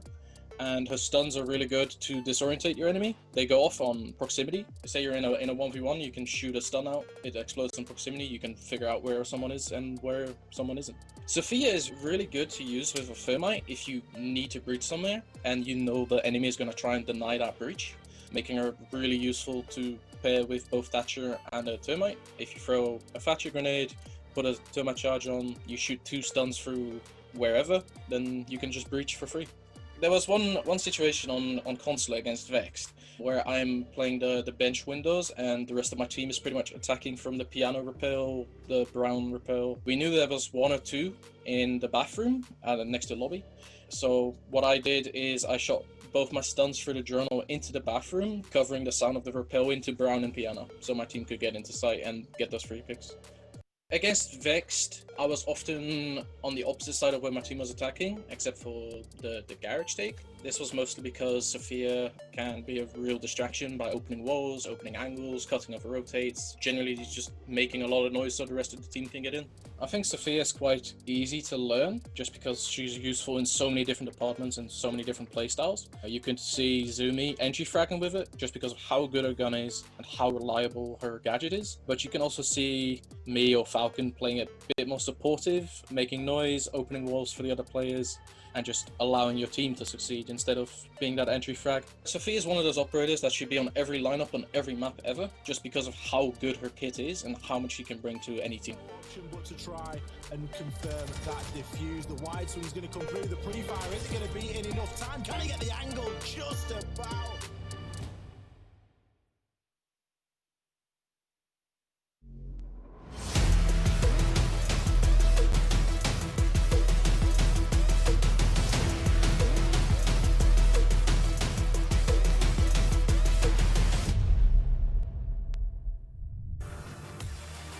All right, ladies and gentlemen, I want to welcome every single one of you to Debrief. Of course, I'm Billy. You've been seeing me all day along with Ali and Ace. But also, we have two guests. We have Amaz and Doki. How you doing, man? Yeah, man. How you doing? I'm doing all right. It's good to see you two play today, especially in your own particular matchups. But Doki, we didn't get to have an interview, man. You guys, all right, you guys finally won. It's something I expected in this league, and you've been struggling all around. Right. How did it feel to get a win like that? Seriously. I mean, it feels good. It feels like we're actually taking it a little bit more serious again, I guess you could say. And obviously with the roster change happening today and Quad Z subbing in and stuff, so it was a challenge, but I think it also gave us a little bit of a boost as well, so probably why we were able to pull out a good win. Well, you know what, Doki, you and I, we both know that sometimes team changes have to happen. It's unfortunate, but, it's life. It is what it is. Yep. Is Quasi your permanent fifth? And if not, what do you feel like your team needs to get back on track to your championship winning ways? So, to answer the question pretty fast, Quasi isn't our permanent fifth. I'm not going to be obviously touching on what we're going to do with the roster in the future, but obviously there will be a change, as you've seen today. But Quadzi will be helping us out with the rest of the UKN season. I don't know if that means playoffs as well, but you never know. I think he played good today, and I want to say a huge thanks to Quadzi. We just spent like an hour ago or whatever with him, so he didn't have a lot of prep to do, so it was good that he was able to do his thing. So you gotta always give a guy props for that, especially in short time and stuff, But yeah, our discussion about the roster will come soon. Well, hopefully it's good, man. And Omos, we didn't forget about you over there. We get it. Doki's a big name. I got much love for you, man. How do you feel about your team's performance today? Overall, I just don't think we was ready for that Ash ban. That kind of messed us up a lot. We was worried because it was like we don't have enough flashbangs, we don't have enough stuff to deal with like all the operators that are open, and they just never played them. So we could never put somebody on Thatcher who was happy on Thatcher. It just never clicked. They played really well, and gotta give that to them. I understand. So we have a game we're gonna play all together. Ace, tell us about Aaron and what Aaron did and what we're going to be looking at right now. I'm not ready for this. Guys, we've got a treat for you. My little girl, Erin, she's 5 years old, and I had a little chat with her through the week and convinced her to draw some pictures. Now, she's drawn some pictures of some siege operators. So we're going to test your in-game knowledge, and this is going to be the biggest test that you'll probably have this season of in-game knowledge. And that is, who has Erin drawn? Okay. All right. She better be good here, Tim. Tell you that. I'm going to lose a game. We're ready. We can get. I don't know if we're getting all three at once or if we're just getting number one at once. We'll see what production do. We're doing just number one. We're going to get one at a time. So that is the first operator drawn by Erin. Oh, I don't believe I know in. who this is. Oh, okay. Have I to say it out loud? What? We haven't really thought about a structure for answering. There's no thought through. Wait. All right, so Amaz, how about this? We're going to go down the line. Amaz, he's going to lead us. It is. We'll go. The color's wrong, but we'll go Valkyrie. All right. Doki, let her rip, baby. Oh, that's actually a good shout. I think it's the wrong game, to be honest, Tim, that she's drawn this from. But I'm going to say Valk. I'm going to say Valk as well. Yeah, it's a good one. All right. I'm going to say Ayana. Ali. Who is it? Monty. Monty. Oh, yes, because the how is it gray. anyone other than Monty? She's 5. She would have drawn a big-ass shield. No, she would have drawn feet if there was feet. There's no feet. Ace, what I will help us say out. is that we have one correct answer. Oh, One person is correct. So that brings us down to Veli or Ollie. It's either Iana or Montagna. Cat, what is it? Take a close. The details are all there. The devil is in the Monty. detail. I see Monty so hard now. The devil is in the detail. Because the helmet. No, but I You know see- who it is, so I couldn't cheat. The real key, don't worry, Ollie doesn't know who the other two are. The real key is on her wrist. Look at the wrist. Erin's gone into some real detail here. She's picked up on the important part. That is Lord. Iana's gadget on her wrist. Well done, Belly. I didn't even know that. Got Yeah, the, I saw that. We've got the gadget on the wrist. She's gone full Can I be detail. honest? I knew it was a girl because of lips, but then I saw the gadget on her arm and I said immediately, okay, that's Ayana. It has to be Ayana, no one else. Like, Doki's Googling her right now. Doki wants to find a literally reference on image Google. immediately. Oh, you know what? Fair It enough, makes fair enough. sense. Yeah.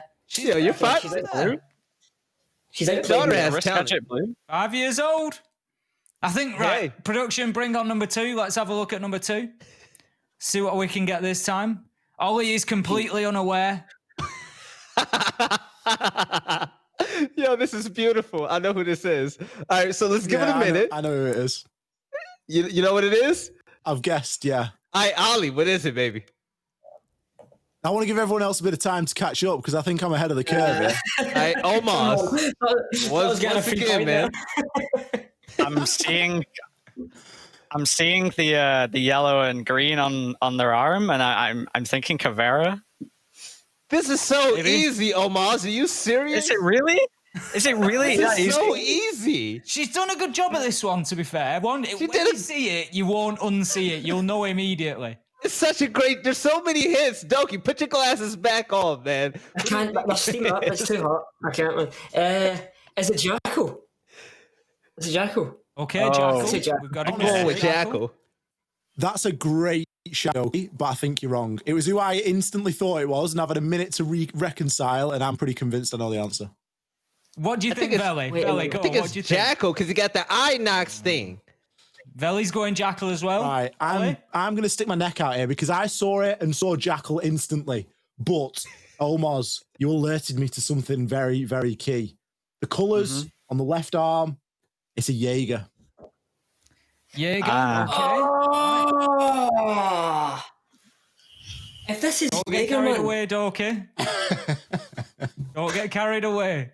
Is that the German flag on the arm with the red on the arm, side? that is the patches. Those are. She said that specifically. I'm not making that up. She said to me, "I've done I've done the patches on the arm." That was. She was quite proud of that. So they are the patches on the arm. But what you can't quite see, and I can see it because I know who it is. But what I don't think you can quite see, if you look at that top patch, look at the top patch of yellow. There is a streak of red with it. And black. The black is just part of his sleeve. Oh.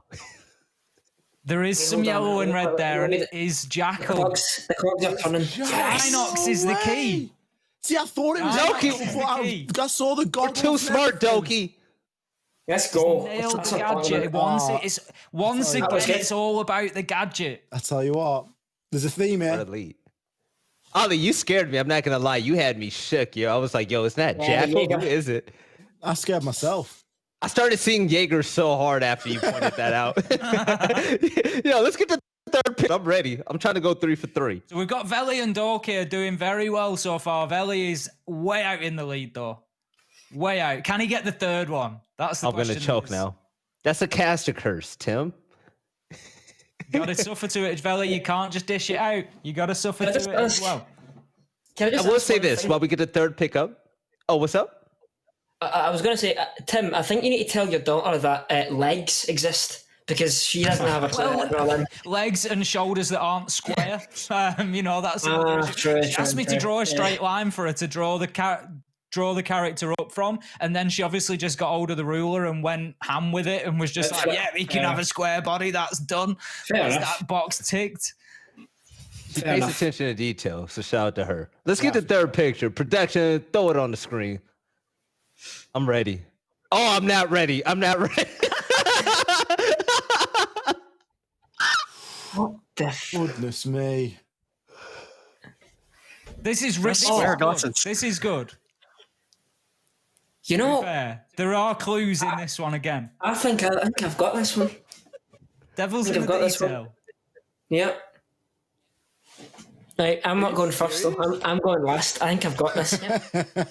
Quite happy with this one. There's no way this is this is another game. No. He looks like a big shady character. Same I think I might have it.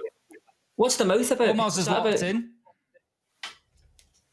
So we've just got three.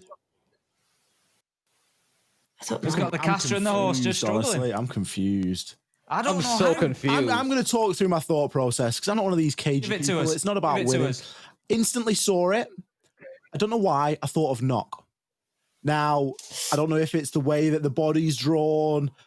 It doesn't make any sense for me to think that it's knock, but that's where my mind was going. So, when you get something stuck in your head and you can't really change your mind, that's kind of where I'm at the minute. This is honestly probably the best one. Oh, I know who this is. I thought of. This is honestly probably the best one. I'm literally putting my hand up at this stage, Tim. Can I go first? Hit me with it. Go first. Can I go second? I'll let we all go at the same time. Okay, all right. No, it's going to be a mess. I'm going to go first. Vigil. Okay. Almost. This shit has a yellow head. I don't care about his head. He's got a cloak and a red patch on his shoulder. Hit us with it, Almost. I'm going to go Warden. Warden, It's a okay. bit- That's it's a not bit- what it's I a- expected, but okay. It's obviously wrong then. It's a little bit wild, but I'm seeing the almost suit coming around his Yeah, I neck, can and then see that. I can see that. and a colored Glasses, wristband, maybe? Yeah. glasses as well. That's all I can think of really. All right, Veli, you need to Okay. go next because me and you are head to head. I'm not taking this one. You need to go next. God damn, Doki, I'm stuck. Excuse my language, but Jesus, I'm scared. All right, so there's two characters. Something. Lion and Blackbeard. Oh. Oh, lion. Ooh. I know. I'm thinking of yellow heads. Yellow heads and helmets, right? So I'm thinking, okay, and also Mozzie. Because Mozzie has glasses. Oh, Lion doesn't have glasses, does he? I'm going with, Speed it up. Come on. Mozzie! I'm scared. Mozzie. Right, we've got Mozzie locked in. Okay, hit us with it. Okay, right, it's the first thing that I've seen, right? It's probably wrong, right? But I think it might be right. I think it's Pulse. I think it's Pulse. Right. That's a good shout. Bald head. Four answers locked in. It's a great shout because he's got the thing as well. Like Who then? through the neck. The devil is in the detail once Yeah. again, right? And the detail in this one is a little bit beyond the picture. So I was asking Erin who she wanted to draw out of these operators. And Erin said, I'd like to draw the one that looks like you, Daddy. No! Yes. And it's Doki! Pulse.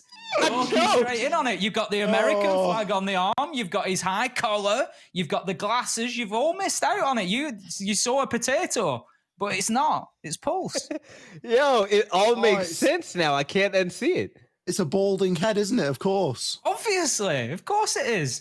I mean, he might Daddy's have a head. little. He might have a little liver damage, and he's turning yellow. But other than that, I see it now.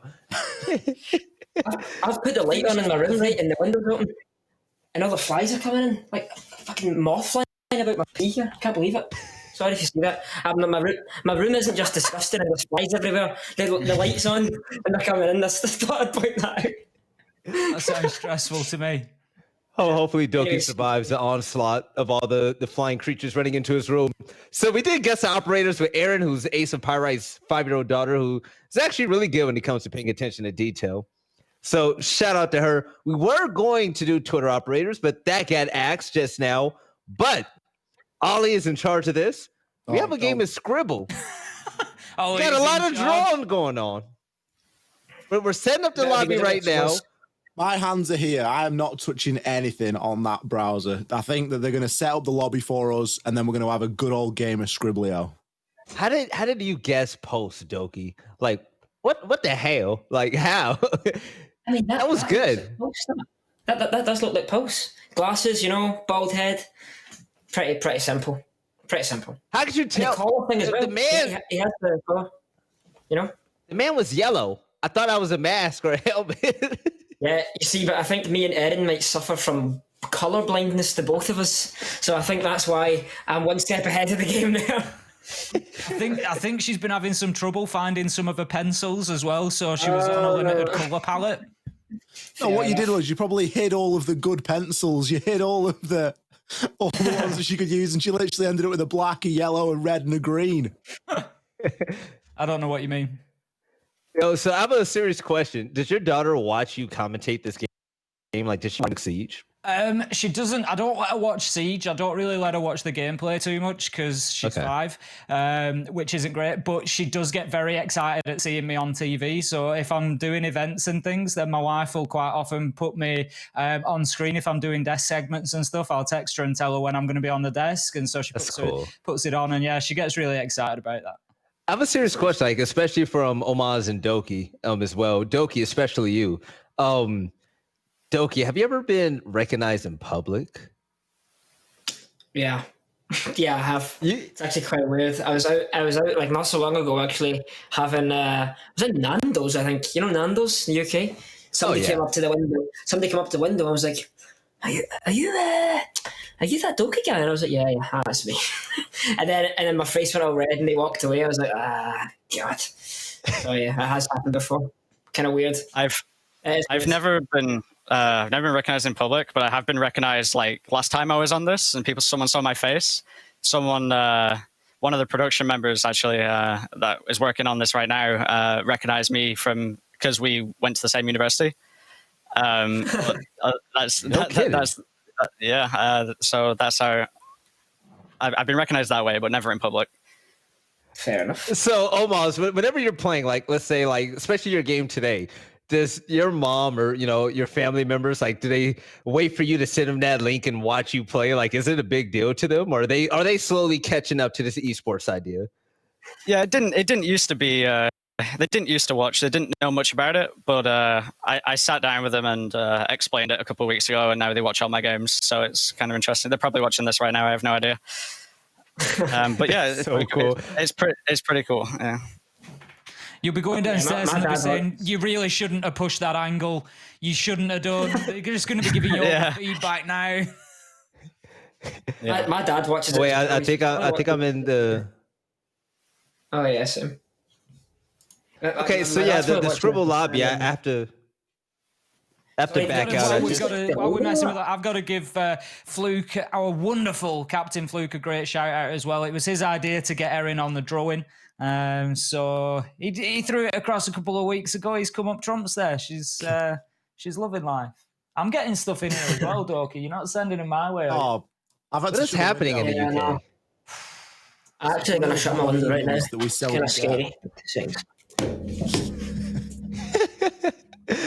So, Ollie, to you so far, what has been the trippiest moment of just realization, happiness, family, realizing what you do is a really big deal? Like, what was the coolest thing about your casting career so far?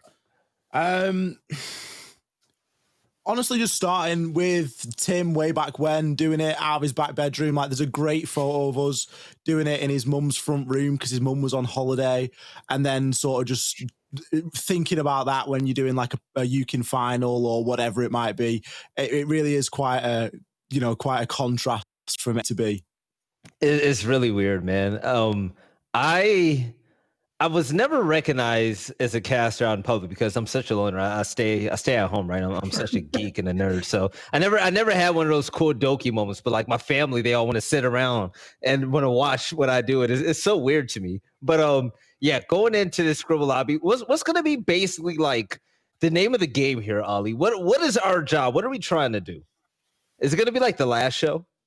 I honestly don't know what to expect here. I think production have set up for us a Scribble lobby. They've put in a load of custom words. There's some random words thrown in there as well. And it's going to be quick fire, draw it as quick as you can. Tim, do not be using this blooming tablet thing that you've got, this fancy pencil. I want mouse. I'm still on the mouse. I'm still on mouse. Use a pencil? We're going to have a little bit of fun. I've got a digital tablet. Always treating it like it's, like I've invented fire or something. You're such a sweat. It's just a digital tablet that you can draw. Such a sweat. That's all. You need to type the word to guess the word. All right. I'm an absolute master at this game, so you ready? Oh, you are? This is actually my first time ever using this. Okay, I've seen them. You like them? Oh, boy. So basically, we thought we'd see if everybody could draw as well as my 5-year-old. Well, this is the idea, Doki. You had something to say really about the way that those drawings were. Wait, real quick? Does this have to be all Siege related? Whatever we pictures of? It's just whatever your word is. All right. I'm sorry. Is this it? Oh my god! Is this what right now? Is this is Valley. This is me drawing. This is Valley. My terrible drawing. I don't know if you guys watched this in the UK though. You have to. Yeah, no idea. If you watch wrestling, what is this guy? Yeah. There we go. There we go. Like 140 words a minute as well. This isn't fair. This is not a game you want to play against me. Hey, to be fair, I was going to have Doki holding up the Pro League trophy, but he wasn't playing in that tournament, so that didn't work out. But next time. No need, Veli. No need, but okay. You're going to be waiting for me at the end of every round. All right. Oh, come on, I've got no idea. You've no idea. No. Champion. Are you serious? Yeah. Belt. Championship belt. Should have drawn Conor McGregor. We'd have all known what you're on about. I have no idea how this is Siege related. Oh my. Okay, right, so let's make it all Siege related. Let's make it Siege related. Have fun. That's why I asked, should we make it Siege related? I'm sorry. But this word isn't Siege related. How's this word? Let me draw. I think there's a lot of random words. I think there's random words as well. There's Siege words, there's random words. Production have had a bit of fun with it. Okay. Cactus?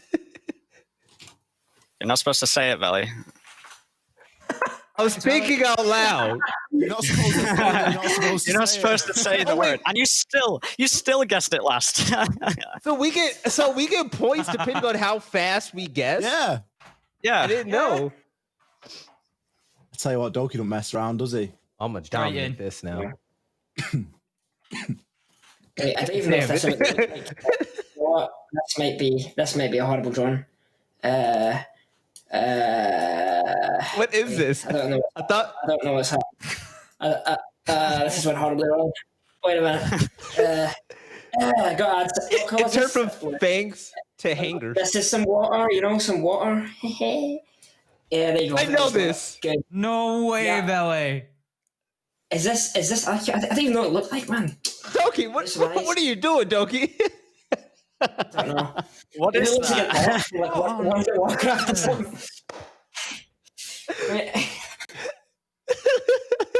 Did you put demo? No, you put demo. Sure. I mean, you're not wrong. Looks a bit like you're not. After Saturday night. Yeah. Walrus. Okay. Walrus. Okay. What? I mean, I'm sorry. You have never seen a walrus, have you? They're not really native up here now. I mean, that's so like. I mean, look, that doesn't look so. so bad. Alrighty, Root. All right. What is going on? Look at the care and attention Tim's paying here. He's using the pen. He's using the pen. This tablet will pay for itself. Can't even type. Can you spell spoon? No, apparently not. Okay. What? How can one be close and what? How can Razor be close and Shaver isn't it? You need to look up your dictionary. Yeah, Doki's got it. American spelling, obviously. How do you spell Veli? How do you spell Razor? Oh. Apparently not. There we go. Well, Veli can spell it. How do you spell it? Keep It's trying. 5 letters. Keep trying, Ollie. There we go. Oh, we don't. Honestly. You ran out of time. Ollie, we don't help the opposition in these games, all right? Yeah. Every We can man see for Ollie's himself. word. That's a problem. Have you seen my word? Yeah. Oh, we can? Can't do that, can I? Oh no, you can't see it now. It showed you choose. I didn't see the word. Start driving. Start drawing. Start drawing. Start driving. Start driving. Sorry, reaction's kicking in. Oh. Is that what it is? Oh, you must have gone somewhere else. You must have give it the old flick across. Your flick shot. Nice How did one, you Ollie. guess I so like that. fast? Nice What? one. Okay. Doki gets it. Ah. Yeah, Yeah, I got it. I got it. Yeah, we got it. See, the kids are getting it. I'm down with the kids. That's how down I am. Oh! Is that no cap? What does this mean? Look at is it. this? Veli, look at the top of your screen. It's only 3 letters. You know, you can see how many letters are at the top of the screen. Have you never? Are you kidding me? I play this all the time with my team. For Sky, Veli. Am I stupid? I'm so lost. What was the answer? You wrote it. Cap. Just cap. Just CAP. Oh. Oh, look at this piece of work. Oh, this is going to be so beautiful. All right, so bam, right? Bam, bam. All right. All right, now pay attention to detail, all right? Because watch this. Wait, where the gray at? All right.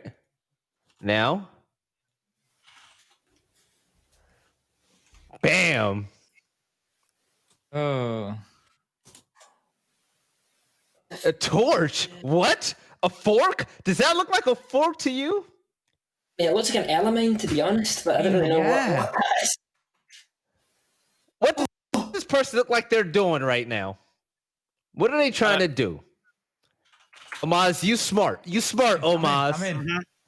I'm a pro at this. X is not.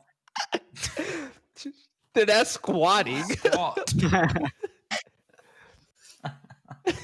4 letters. Okay, 4 letters. Talk this through with me. What do you think this person's doing? It's a microphone. Sing. Hey, there we go. There you go. Sing? He did get it again. I'm the worst of these games, X is honestly. terrible. Yeah, this is great. I love it, yo. Horrendous. Right. By the way, I'm okay, gonna give a this shout is- out. I'm gonna give a shout out in the chat real quick. I see Fluke. I'm gonna give him a big congratulations for doing his first Tier 1 major. Also, I'm gonna give a shout out to Demo, a regular for the UK Ireland Nationals. Shout out to y'all. Love y'all. Okay, so you can see what animal it is. Is this a Pokemon? Oh. Oh. But there's a little difference.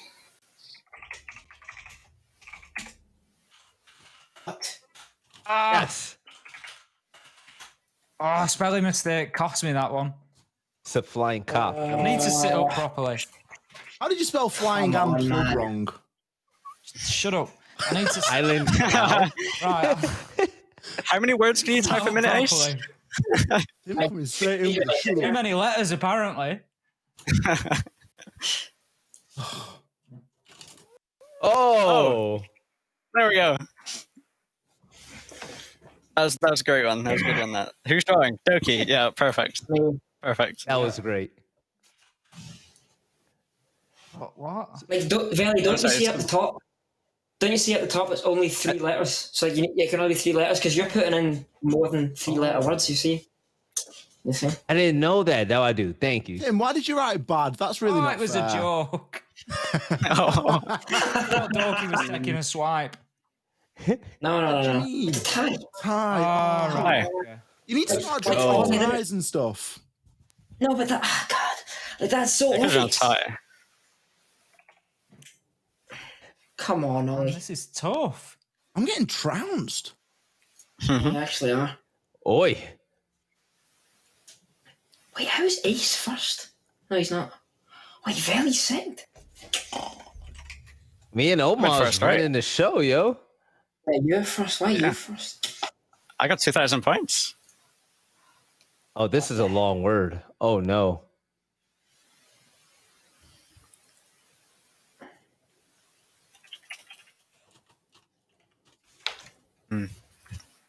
Fluke.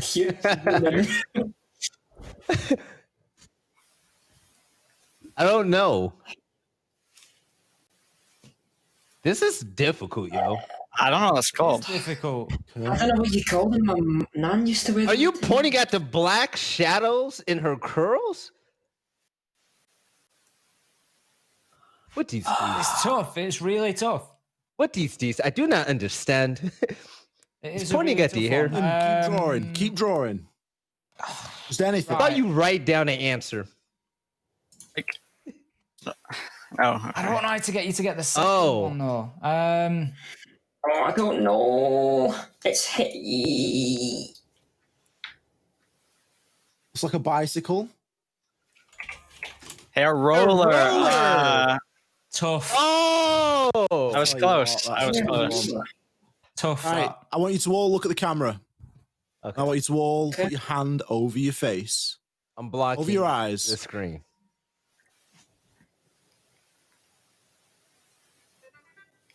Okay, I've been given one that I didn't pick, but it's all right. We good? All right. We're good. Yes, sir.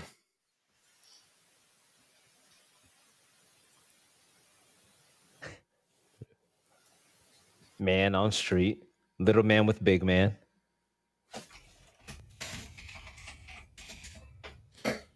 It's a really Ducky got it. one. Okay. It's not a difficult word though. It is a difficult one, Doki, and I'll have nothing else said about it. I was gonna say daddy, but as soon as Ace put it in, I was like, okay, it's not that. Oh. Doki cheated. What is this? I'm doing terribly. Oh, you're close. No. I'm gonna give you some context. You could have It done was either better. midget. It was either midget. I had a horrible word choice. You could have done a dude from Lord of the Rings. Yeah, exactly. Yeah, I'll just sit here and draw Gimli in 80 seconds, Belly. Oh, Rainbow Six.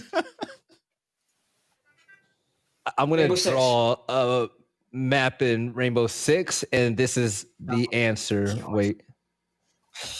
Wait, 10 minutes. Okay.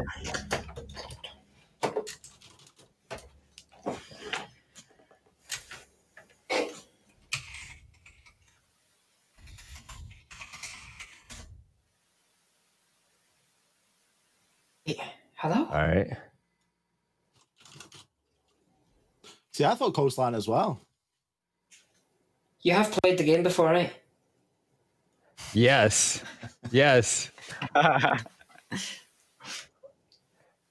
All right, and wait. You got these things back here. All right, so this is a part of the map. This is a part of the map. Is it in the comp map pool or is it? Yes, Ace, you got it. Yeah, I did. Ace, is it easier than they think it is? No. No? No, it's really difficult. It's really not. They're like this. The skylight is on top. See, almost knows. This is easy. It's worse when when you know someone's got it. What is that? That's just lines. That's That's quite hard. That Freezer. Freezer on cafe. You got the bar Cafe, yeah. with the.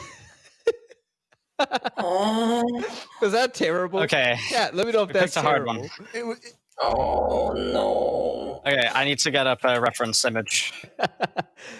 Could have been that bad, Doki. Two people got I it. need to get a reference image. You've got 68 seconds. Yeah, it's all good. Right, okay, we're gonna do it. We're gonna do it like this, okay? We're gonna do it like this. Dude, there's like 30 words. Okay, so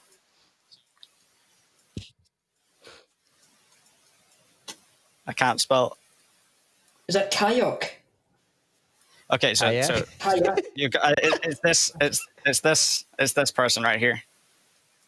Kayak almost. I don't know what that means. Yeah, don't worry about this too much. So you've got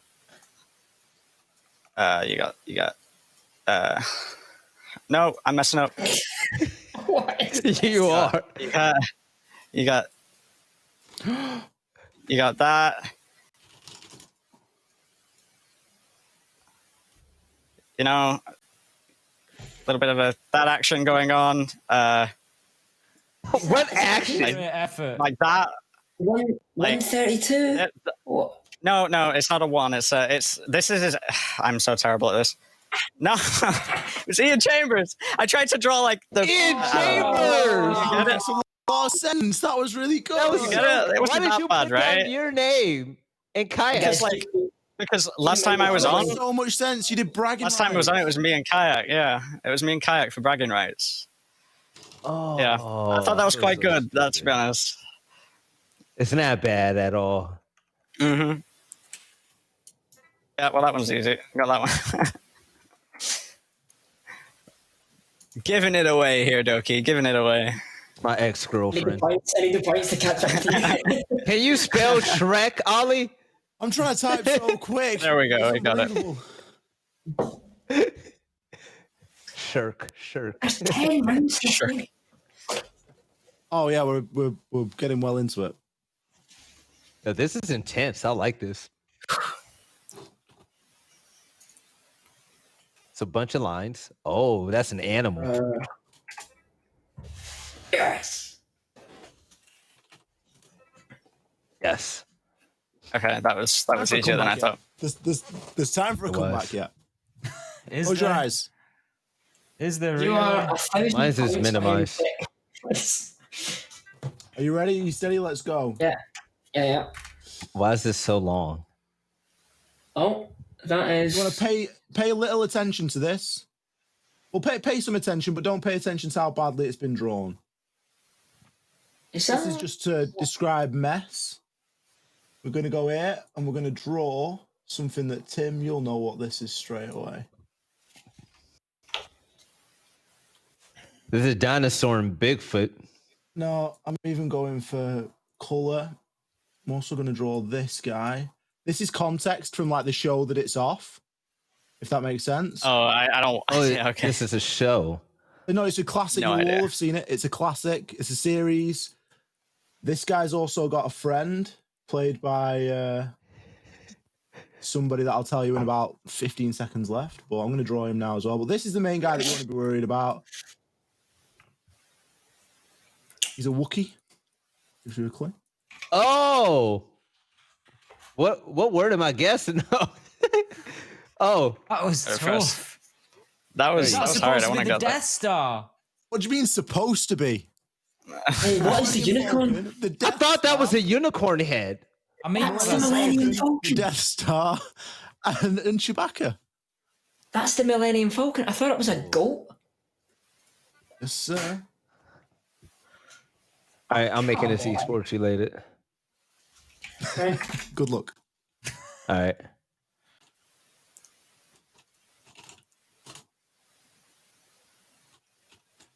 Oh my god, it's so easy. That one's quite easy. Man, That was good, right? These gamers are too warm. I can't type quick enough. That was good, right? Yeah, really good. That was good. That was really good. Doki. Yeah. Look at the picture, Doki. Doki, you're the one that keeps telling Five me. letters. Look Look at at how many letters it is. Look at how many letters it is, Doki. Loki. Look at my arrows. Look at my arrows. It's Cloud minus the 9. And you can. Oh, this is I great. take Okay. clouds. No, I missed. This one's gonna be fun. Okay. Oh boy. Oh, he's got a 3D block. This is about to be The UK scene will get this one straight away. I've seen on Twitter this all over the place recently. People are gonna get this. As an American, am I fucked? No, you're not at all. You're not at all. It's Excuse just my the UK Alright. scene. The UK scene's been on this recently. I've got you almost. I've got you. Yeah, if you've been paying attention to Twitter, you'll get this one. There you go. There we go. Nice. Well done. I would have preferred the green first, to be honest. Yeah. My bad. Any more clues, or are you just making this as hard? No, as that's all you're getting. That's all you're getting. Come on, what else I can Ollie. draw, right? Minecraft, Right? honestly. Yeah, I've seen all the UK players have been on it recently. It's fine. When I was doing mine, I drew 2 extra things. Told Hey, you he was wait. lucky. Gave you all the clues in the world.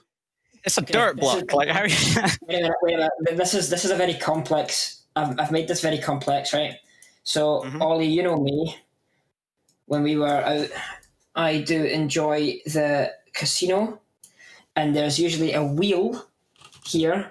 And when the guy throws the ball into the wheel, the ball then. That's the word. There it is. See, that's what I appreciate out of a game with Scribbly on. Being spoon-fed the Ball, answer. what? Yeah. Look, Veli didn't get it. I mean, this has nothing to do with it. I just thought I'd add some detail. You know what I mean? I'm so confused. Like the ball is moving. It was. He thingies the ball. You know. He's. I mean, the Oh, whole wheel, spins the the whole ball. wheel does it. Oh my gosh, I'm stupid, man. I'm a failure. Yo, save my event check. Get me out of here. Kick me out. I deserve nothing. Who's drawing? Ace. Okay. I know I win these. Yeah, just prepare for a slow drawing from Tim. I can't spell. No, not that. How do you know? My goodness, I'm literally the best that's ever played the game. Oh, okay. There we go. Easy. How did you know before he drew the flower? I don't know. Drew the yellow. How do you know that? I thought it was a beanstalk. All right, closing eyes. Ooh. Yeah, it's all right. They the covered blank's upon the screen now. Okay, good. Difficult. He is cheating. How did he know it was a sunflower?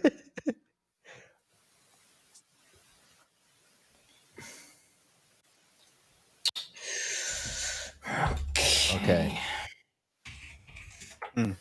No way. Nice one, wait. Nice. I can't believe I guessed that. Oh, is this an No way.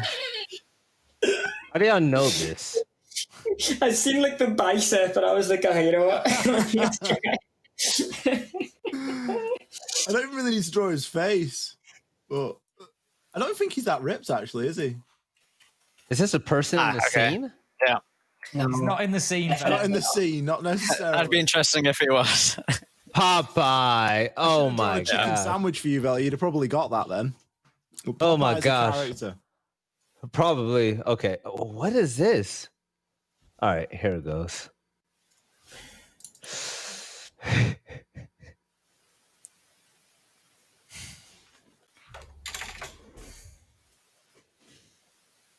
All right, and then you got it's the people that make these. I don't know what that is. That's an element. It's a ship, but what company makes it? I don't know how to. I got some weird words, man. No idea. Oh, come on. They go to to moon. I don't know why I put dots on the moon. But what company sends that to the moon, Omar? Okay. You said. Oh, okay. I was confused. I had no idea. I got some really hard words to that one. NASA was the easiest. I got a meerkat. I don't know what a meerkat even looks like.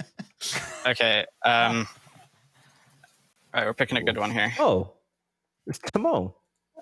Okay. You getting a reference on it again, or what's happening? No, I'm good. I'm good. So, is the dot in the middle of the screen poignant, or is it not? No. I messed up. Okay, so you won't get it. You won't get it quite yet. So I'm just gonna draw 5 setups here, like five things on a desk. I can't really describe it any other way. And then head. You're into the 3D, aren't you? And yeah, quite a lot. And then Ace got it. It's that guy, that one right there. That's a really good drawing, honestly. That is good. That's top tier. Oh, I get it. You got it. Appreciate that. That was a good one. I'm gonna give you. Okinawa got it. Come on, you had loads of them in the channel after our game. I'm telling you now, Doki. I came out of our game today and I looked at TeamSpeak and there was loads of them. Okay, there we go. Come on. How do you not get that, Doki? You're falling behind now. You know what? Since Omar's decided to punish me with that draw, I'm going to punish you all with this one. Okay, I'm going to be really slow just so I get extra points. Oh boy. Die first. Okay. There we go. Oh. There we go. I need Not making this very hard, Doki. Yes. God damn it. How long are his arms? Doki, would you really long arms? That's the guy from Fantastic Four. You know, the stretchy guy? That's him. Mm-hmm. Having a go. Add some detail here. What else can we do? Sun, maybe? See, I went zip wire, not zip line. I did that to begin with. It cost me the first. I'd have got it first. I didn't notice, actually. I didn't notice you'd done that. Oh. This is actually fun. I don't know why it's taking me so long to try this. Belly's going to be hitting us all up on Twitter tomorrow asking if we fancy a game. Good one.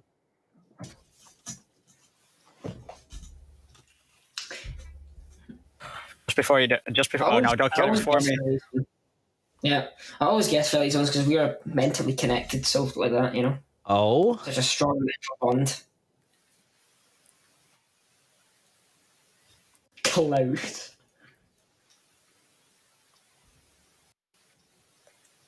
That is exactly the drawing that you see on the news as well, Tim. It isn't. That's Storm. Belly, I thought of everywhere doing, but Storm. More on it. Yeah, that's perfect. Right. Perfect. Close your eyes. Oh, you know it's going to be one of these 3, though. Production. Yeah, but wait, I can't see it. Wait. Oh, I didn't look. I accidentally look. I've closed it. I thought they fixed that again. Right, we're in. I'm going to make it siege related, so hold on to your hats. Oh boy, let's go. 2 different perspectives. We're going to... Why can't I draw? I feel like we're not ready for this. Are you on the eraser at the bottom? All right. Yeah, I've lost a lot of time, so you have to bear with me. I'm drawing it like this so you can see it all, but basically... That's consulate right there. You want to be focusing on this little section here. Give it away. That was consulate, wasn't it? What? Yeah. So what are we naming? The name of the map or what we're looking at? You're just focusing on this section here, the section that I've detailed. Okay. What is this called? And a very generic call out, not like an individual call out, but what would you call this area? Where will we find it at? It's in consulate. In consulate. Oh.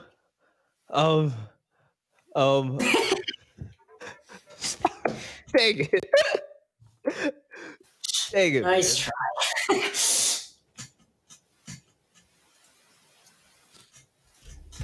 Alright, Belly, you're up.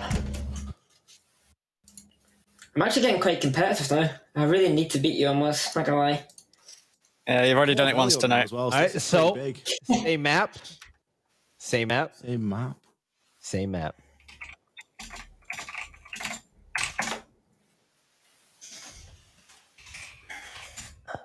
Nice. Nice. Yeah. Nice. Yes. Drawing. If You that's like meant it? to be spiral, then you really need to redo that. Right, okay, I'm a little lost here. I'm liking the Are you color lost? coordinated. I have to say I am a little lost Alright. here. You need to forget. You're looking about at this. everything- You're looking at this. Yeah, you need to forget about everything he drew after the box in the middle. Got it. There you Yeah, go. okay. I was so confused. Okay. We got it eventually. It's all right. Okay, all right. So funny the things that you think is simple and easy. It's not. Okay, What's the clue? It's not siege related. I didn't have a siege related option.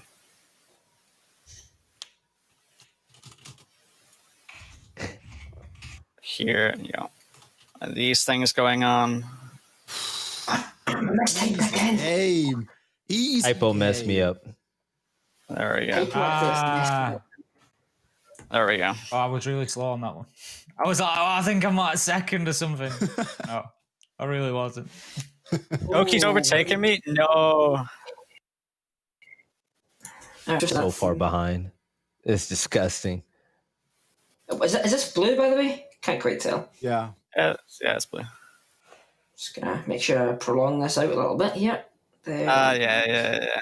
And what colour is this? Is that green? No, that'll do. It's green. Yeah. I'll do this. Oh, I misspelled it. No. Yes. Okay. No, I misspelled it and I came last because of it. No, I think I lost it, boys. My plan is working. I think we lost it. We've got 4 more rounds. We got this. This is my comeback story. Belly's Revenge Tour. Who's drawn this? Ace again. Good one.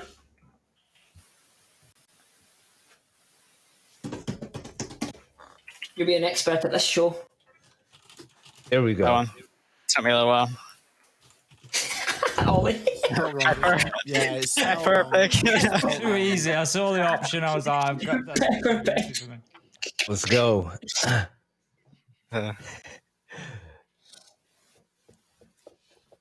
Pepper Pig. That's good on that. All right, let's see what you made of, Ollie. Let's get ready for a masterpiece. My guys, it's Picasso. Actually, this is gonna be our last round, ladies and gentlemen. Just We're as gonna Doki wrap this overtakes up a me little as well. That's not fair.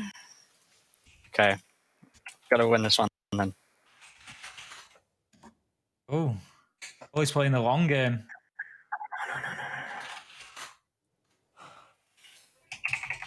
We overtake Doki? Yes. I don't think we overtook Doki. Nah, he's ahead. Okay. Let's not look at the final round scores. I didn't come last, so I'm pleased with that. I'm disappointed. That's twice in Last one night. I round? lost to Oh, Doki. this is gonna be fun. Oh, last round? Let's go. Okay. Yes. I don't think I can beat you unless I get it instantly and you don't get it. We'll try this. This looks like a Pikachu. I swear it's not a Pikachu. It's a very deadly person. Got it. That's actually Pikachu. Peak with 2 E's. This is a very deadly person. It's not a Pikachu. I promise. Okay. Wait. It makes sense once you get it. It does. Ace, it does, right? I can't spell Wolverine. I don't know how to spell it. Well, you give it me at least. Thank you. Did anyone overtake me? Yes. Oh, no. Okay. Spell it like Wolverine. Is that it? Bad. That's it. We're calling it quits. Oh, okay. Right. Not bad. Came second, I think. Yeah, so the winner's Doki at 6,695. Last place is, let's just say Ollie. It's not me, okay? And that's just the rules. That's it, okay? The host can't come last, surely. I think that's it. Yeah, but other than that, let me close this out. We've had a pretty good day here on the Rainbow Six UK Ireland Nationals, and we played some fun games on Debrief. We saw some great games be played during the play day. Some unexpected results. We saw a team change and Navi play with Quadzi instead of Panics, and pretty much it's safe to say that the UK Ireland scene is something special. It's turning into something special. The viewership has been looking really good. The competition is definitely rising. And it's really cool to see the storyline starting to unfold with players like Hosty. You take a look at Audacity, London, Vex, and whatnot. I wonder how this is all going to pan out. But in order for that to happen, make sure that you all in the chat, you all on YouTube, whoever might be out there watching from, you know where, make sure you tune into the next play day. It's going to be special. It's going to be the final play day before playoffs start. But before I throw this and we go to an end, we're going to go down the line. Any last words, anything you guys want to say to viewers out there? Ace, I'm going to leave it up to you first. It's been a pleasure being back on the UK broadcast. It's been a good little while for me, but what a night we've had. We've finally seen Demise get a win. Well done, guys. They've come out and just really need to grow from that platform, throw themselves right into the mix and shown us that they do have the qualities of a great team in the making there. And a real mixture.